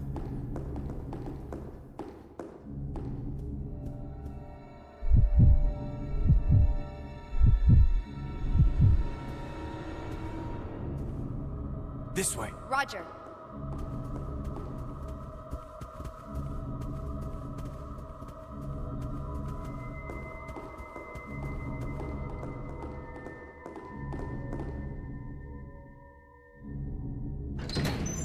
I don't know if you saw it on the map. I should use the map more often. If you pull the map up, where is it? See, there's a door here on the left. That's yellow.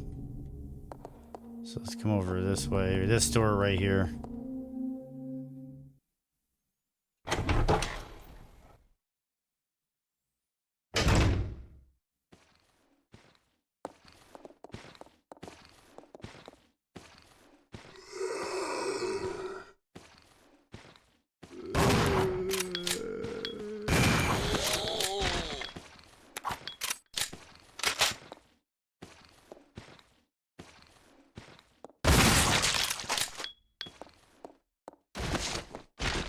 That worked.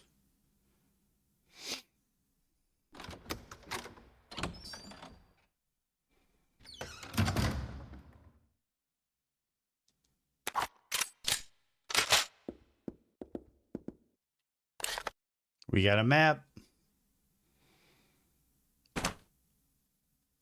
Training facility map. The old man is holding a candle in his hand. This light will guide you to a greater truth. Microfilm A? Yes. I hope that's a smart decision. Oh, I think we gotta light this. I have a lighter.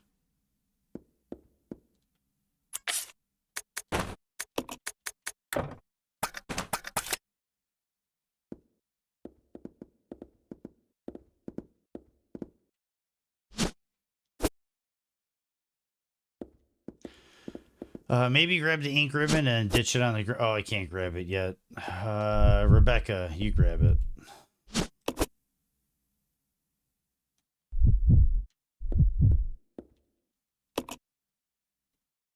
Okay, computers are down.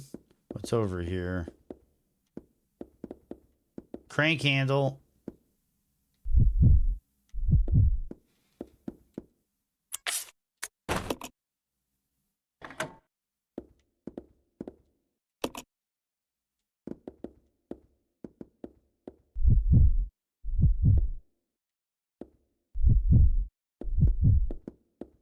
You stay here. Okay.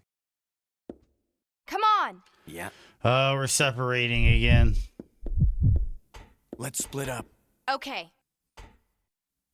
Come on. Okay.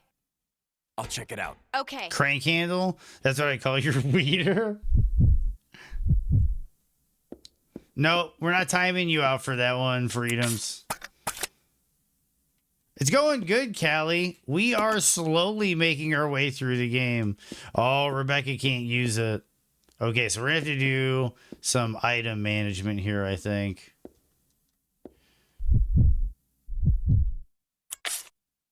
Ooh.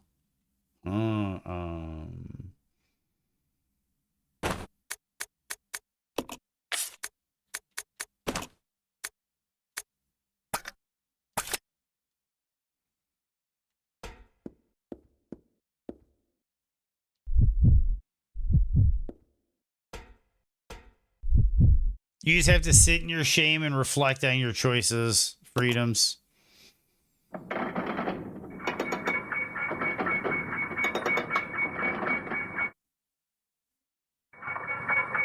Oh my goodness, Callie.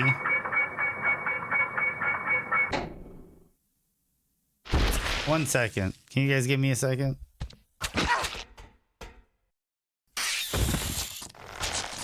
Not good.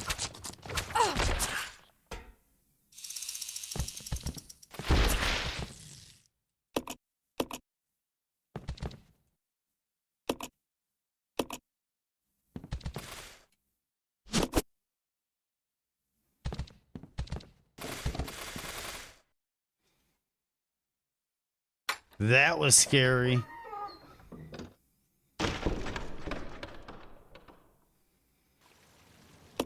Give me 1 second, guys.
I told a whole story being muted. Mia, what is up? Welcome in. How are you doing today? Thanks for the raid. Thanks for raiding in with the high fives. How are you doing today? We're doing pretty good. We are playing Resident Evil 0 for the first time on stream, and for the first time since it was like released on the GameCube probably over 20 years ago. So this has been like pretty exciting to get back to, but also equally frustrating.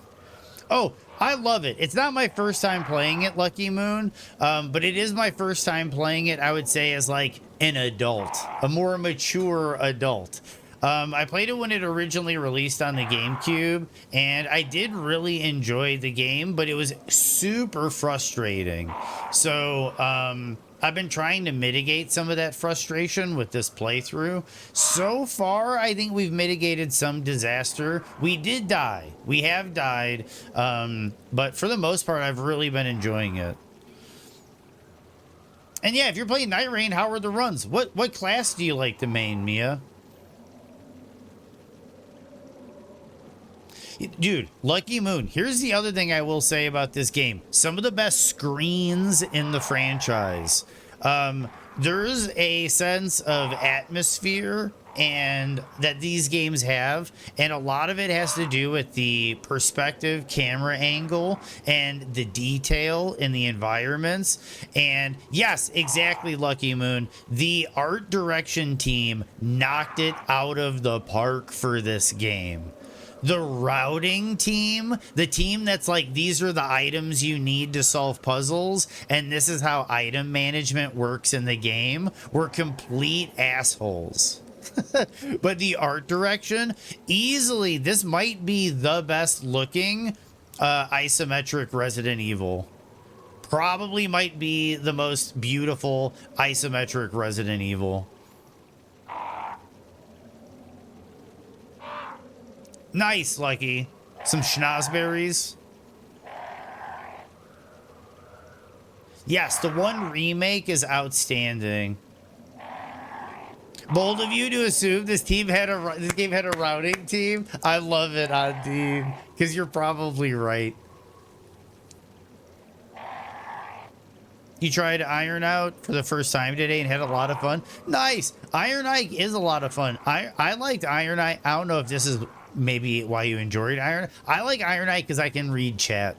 I can read chat while I play Iron Eye, and it's really enjoyable. So for those raiding in that might not know, I'm the Luminoth. I speedrun Elden Ring.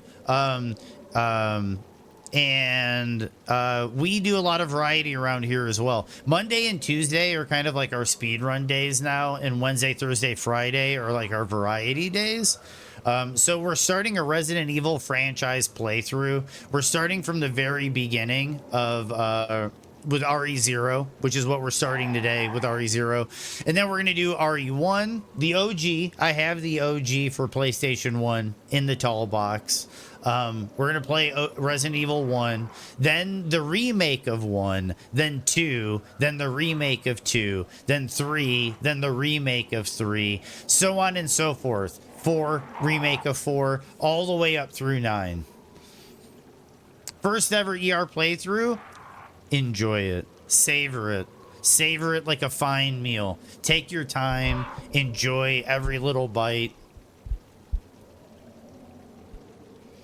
I know a lot of people aren't a big fan of the RE3 remake. I played the demo for the RE3 remake, and I did not play through the actual game of RE3 remake, which I heard, like, humorously, people said, well, you played through half the game anyway. But, like, because it's supposed to be pretty short. But I am really looking forward to playing it, just for the sake of saying I played it, and I can give my opinion. That's my opinion and not anybody else's, which is why I'm really looking forward to be doing this franchise playthrough.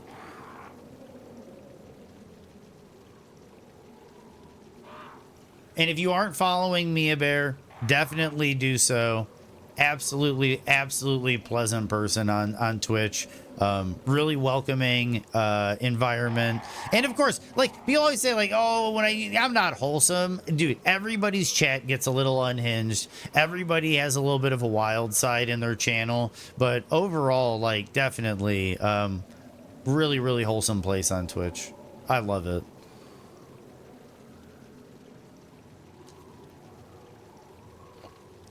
No, you're kind enough to raid me, Bear, and you're a really kind person with a really kind stream, really welcoming community.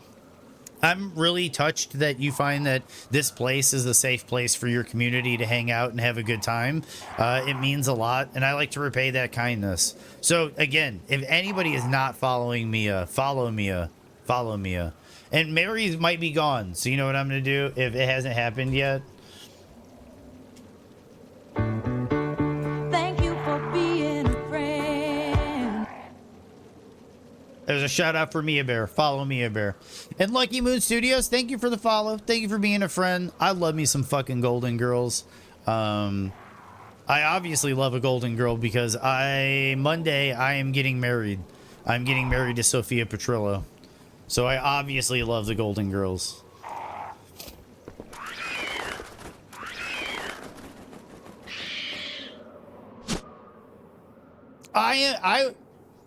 I think that Golden Girls exemplifies true friendship, and in that regards, yes, I'm a Golden Girl. Me, I still got some years. I got some years before I consider myself a Golden Girl. Realized I had at some point, must have been subbed, but wasn't following. Oh, dude, Lucky Moon, you're all good. You're all good. I appreciate the follow, sincerely, and I appreciate you being a friend.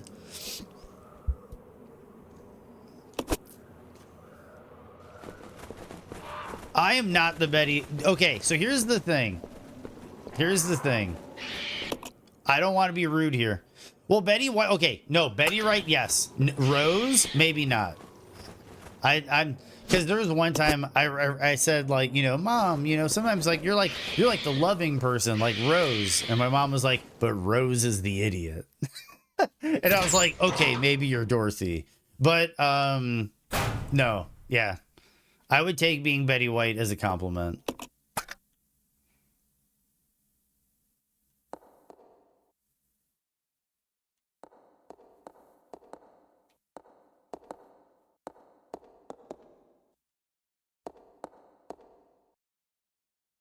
A machine for winding the chain. Sir, the machine? No.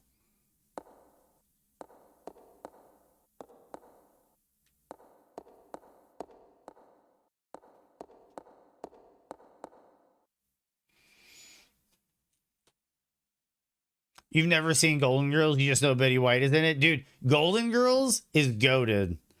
Every actress and every character on the show, perfection. A lot of people also don't know that what is it, like Christopher Lloyd and a lot of other people wrote episodes for the Golden Girls that are like really fucking good. I'm the Lumi of the Golden Girls. I'm the Lanai. I'm the Lanai. Blanche was a super trailblazer on Dean. Blanche was a super trailblazer.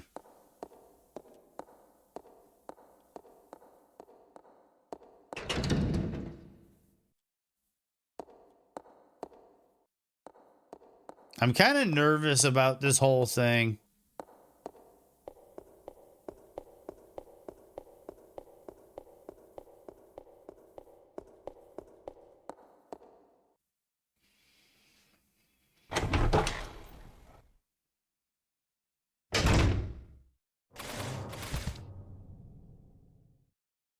Okay, that's that room. I'm the base to your pyramid. Oh. It's one of those shows that you see when you're a kid and most of the jokes go over your head, so you think it's a boring old person show, but it's actually full of remarkably filthy humor. Yes, it is, Ondine. There is like really edgy, crazy humor on the show.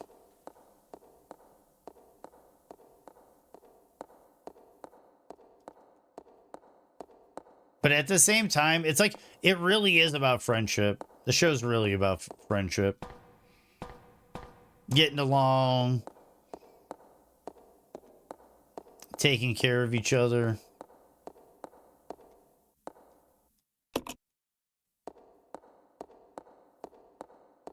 I don't like this whole setup here.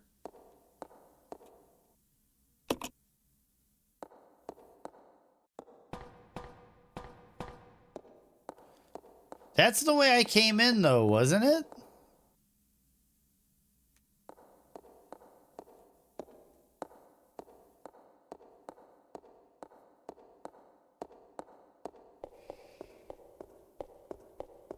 Oh, fuck yeah, Ryan. I'm a huge fan of Ren and Stimpy. What's up? No, I wouldn't say a huge fan. I would say I really enjoy. I really enjoy.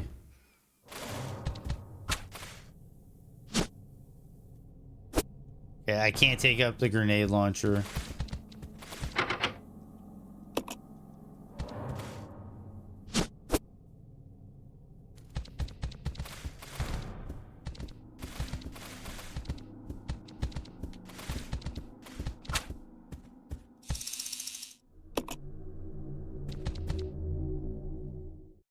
Do I have to pull that crank?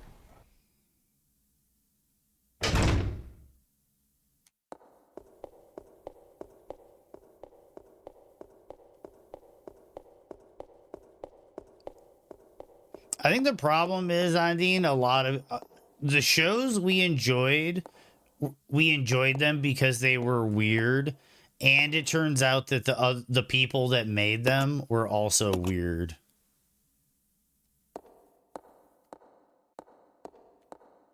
I don't know how to resolve this issue here.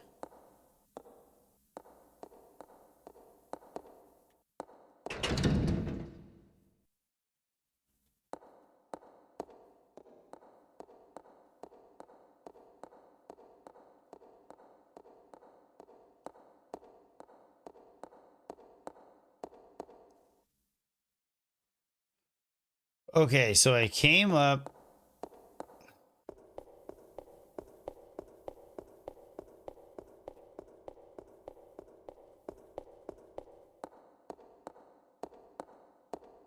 Oh, there's another door.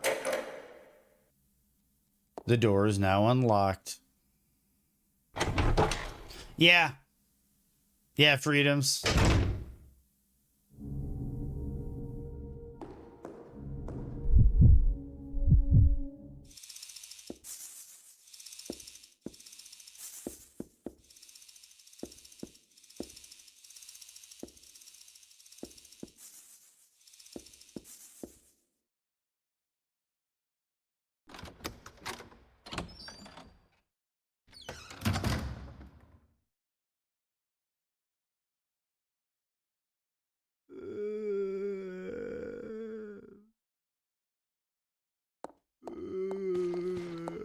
I think that's why you burn bodies, but I don't know how to burn bodies.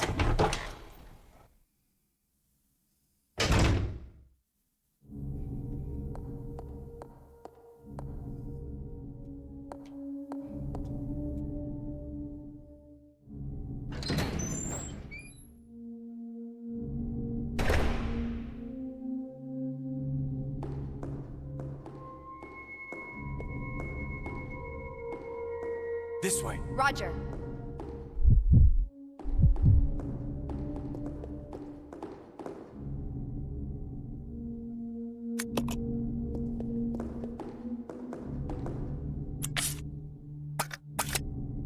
Oh, that's right. We gotta go back and get it. Yeah. Let's go. Yeah.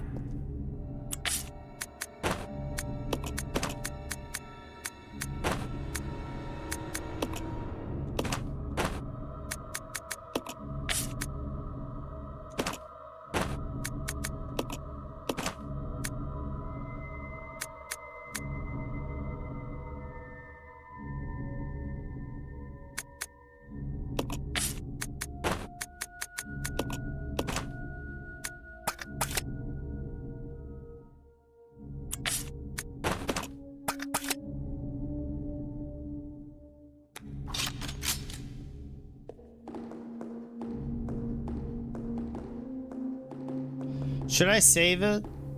I think I'll save it.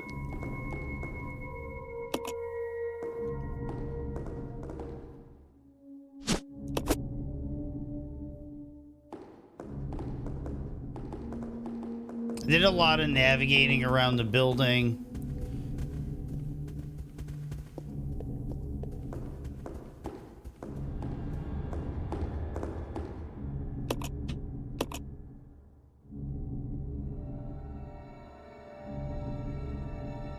Have you played other RE games? Yes, I have, Mia. I played through. This is the thing I've been showing some people. It's kind of been a thing. We're starting the Resident Evil franchise playthrough. This is actually my childhood copy. This is my OG copy from like 1998 or whatever it was of the original Resident Evil big box. So I have played through most Resident Evil games. The only Resident Evil games I haven't played through are Village, a few of the side games like Revelations. I need to get through the Revelations games. I haven't played through 8 and I haven't played through 9 yet.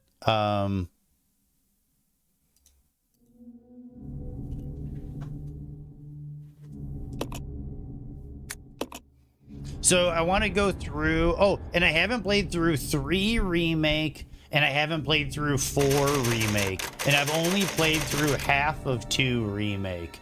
So going through the remakes is going to be a lot of fun. Getting to the remakes, but yeah, all the like the traditional Resident Evils I've gone through before.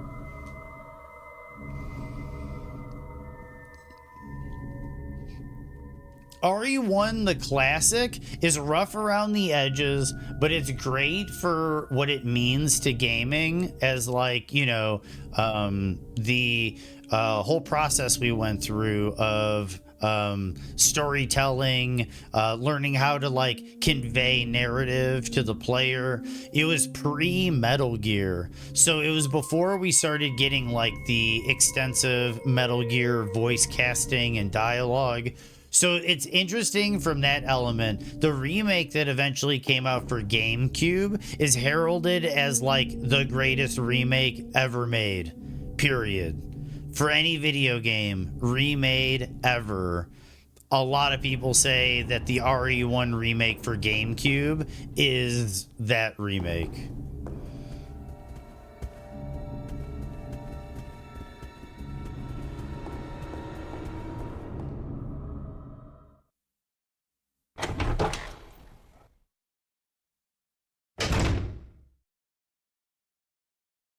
Yeah, Undine. Yep. Resident Evil, FF7, and Metal Gear. I think we're like, that was like the trifecta. Those 3 games really pushed video games into the mainstream. Those are the 3 games where people started to say, oh my God, these aren't just like toys.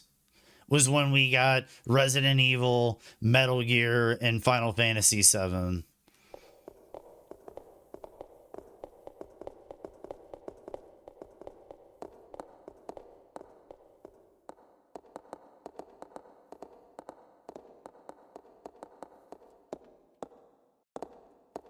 I think I turned this with Billy, but I think this turns into a boss fight. I need that grenade launcher.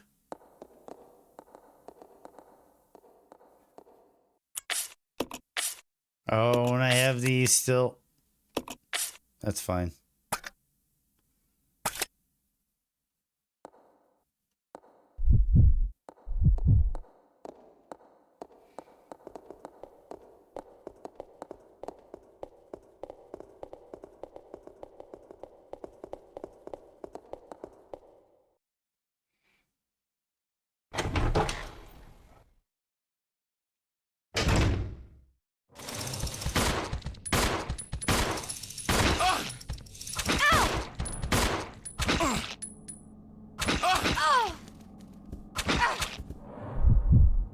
Nope.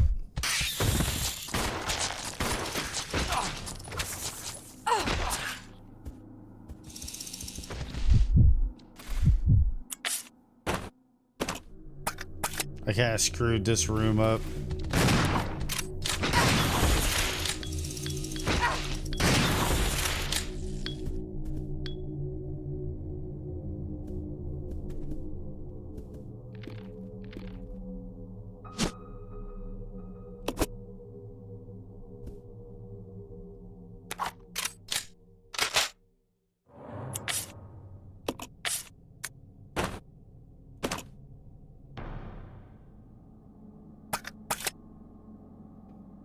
Okay, we'll live with it.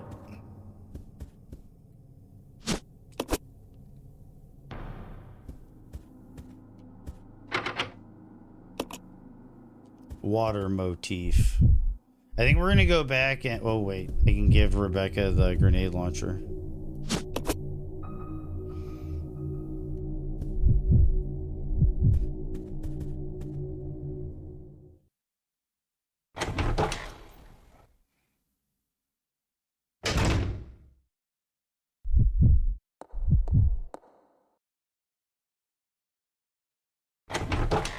Yeah, I think you turn it, and then I don't know if it's just Rebecca has to fight or they both have to. Something weird happens in that room, and I'm gonna be prepared for it.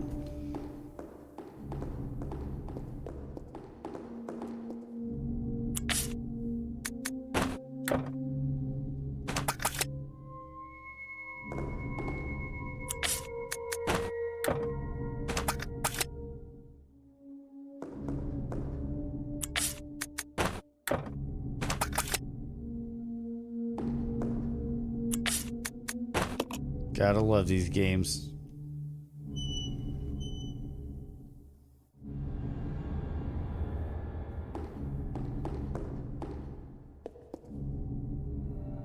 Is it because they're missing pieces? I think it's because they're missing pieces.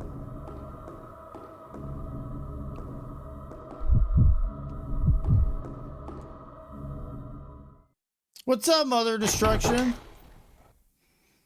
Oh, you're all good, Mother Destruction. I hope work is not too crazy for you.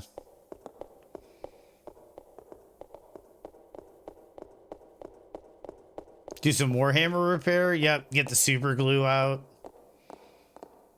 Or the plastic welder.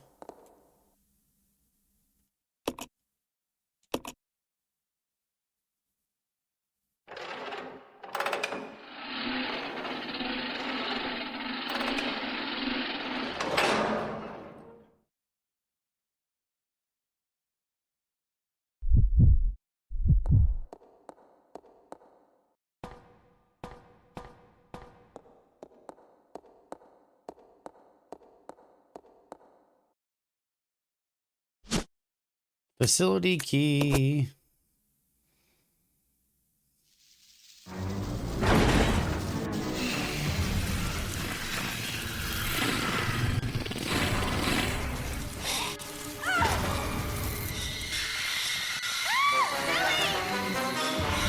Rebecca!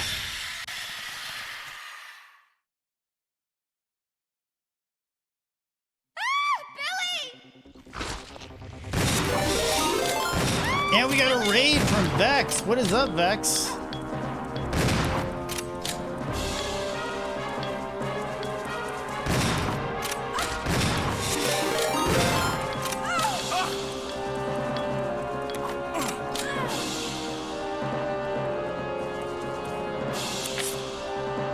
My health is low, and I'm running low on ammo.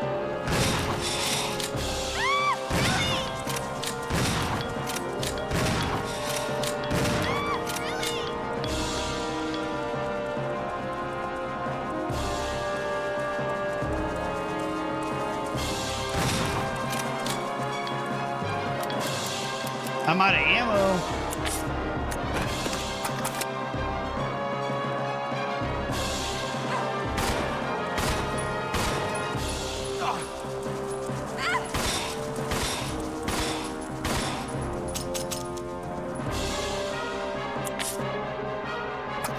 And we're borked. I don't have enough ammo to kill it.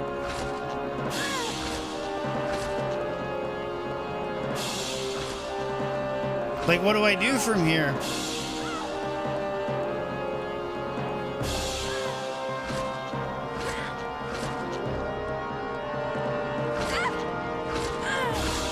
I don't have the knife.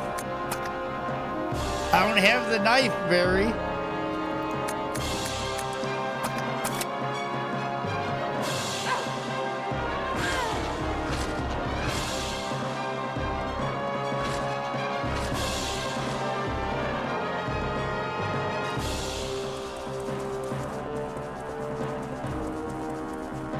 Nice! That sounds like fun, slime. Made it to Morgoth? Fucking A, dude. It's going good, Vex. Welcome in. Sorry, I'm just getting a little distracted. I'm trying to figure out what I'm supposed to do for this combat encounter.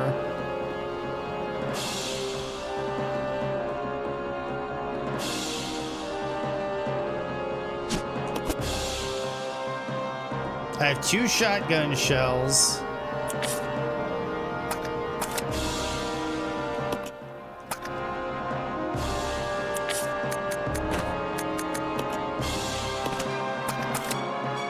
Where is the knife?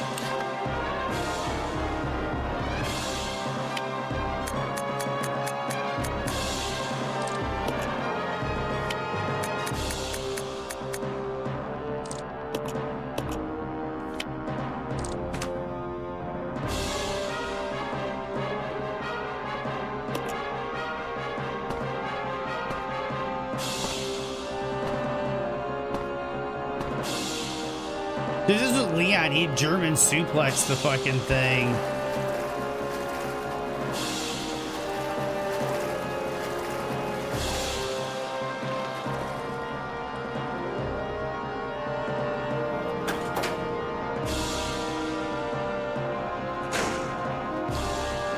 What were you up to today, Vex?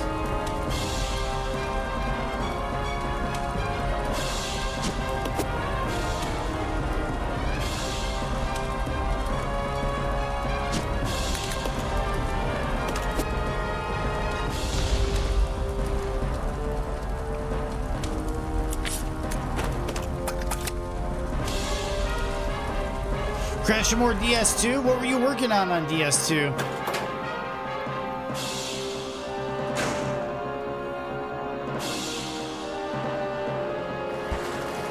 I'm surprised I can actually leave this boss fight. Did they do this in the remaster as like a consolation?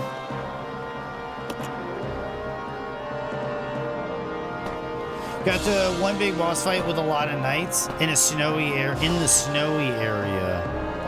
Oh, I know what you're talking about. I know what you're talking about.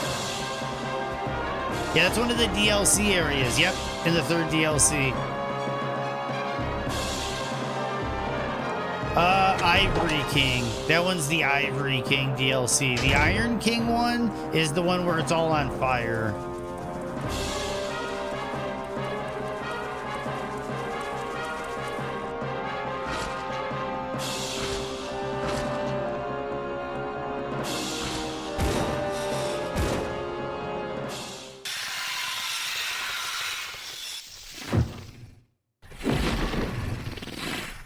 Rebecca!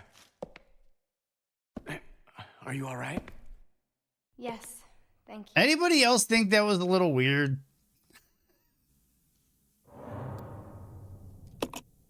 I'll go alone. Roger. This way. Okay.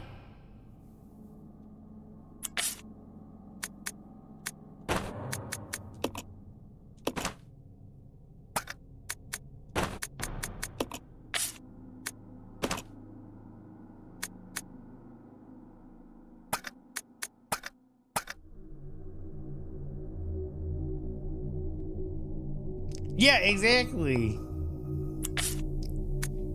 We're gonna switch. What key is this? Is it the fire key? Yep. Fire design. Fire key.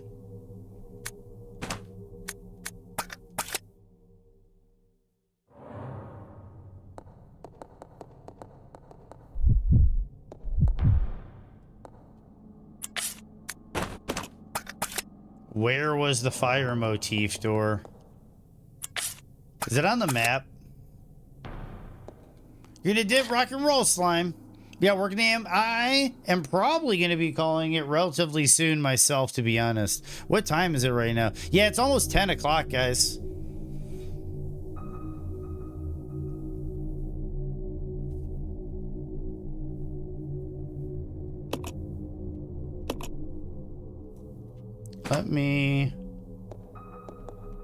I think we're going to go back to the main hall and then save our game and then pick this up tomorrow.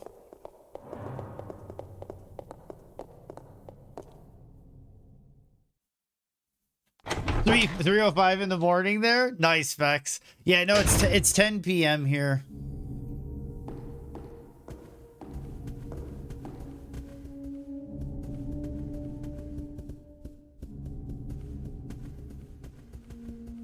Is there a thing on here where the fire door is, or do I just have to figure that out? I think we just have to figure that out.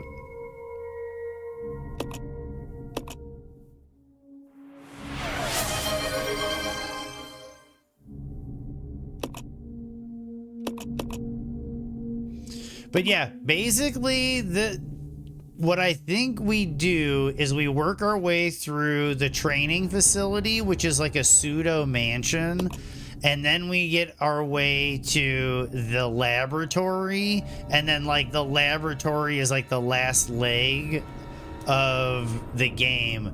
We just have to get past this ugly fucking bat monster thing. I think tomorrow we'll be able to make some really good progress. Maybe the door that has smoke coming from behind it? I don't even remember that door. And there's a hell yeah. Dude, welcome back, Mary.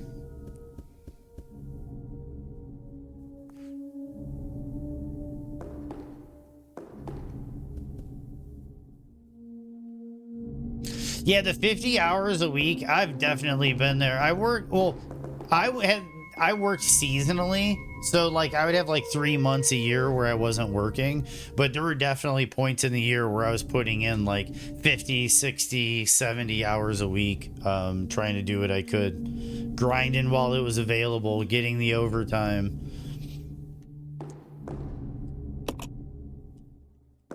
I think we're gonna save it.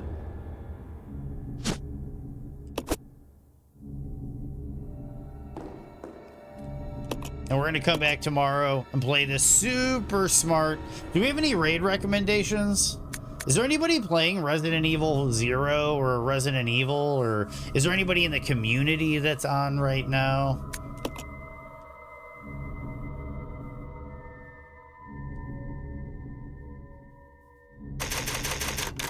I wish there was a clock to let me know when I saved. Because I don't know if I just wasted an ink ribbon.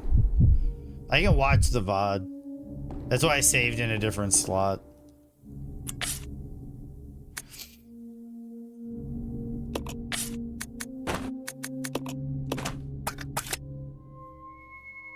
Oh, Ghost? Nice! Sorry I missed the raid redeem. I should probably actually get like a full-on alert for the raid redeems. So instead of it just being a quick little noise, it's like a whole like thing. But I need to eat some dinner as well, which is the other reason why I am going to be bouncing out here. But Ghost is a great redeem, Fuff. No, dude, Fuff, if you redeem, you're redeemed. What's up, Bouncy? I am Bouncy. Did you get the news today? I'm sorry, Bouncy, but did you get the news today? You said your audio was out when you were on set.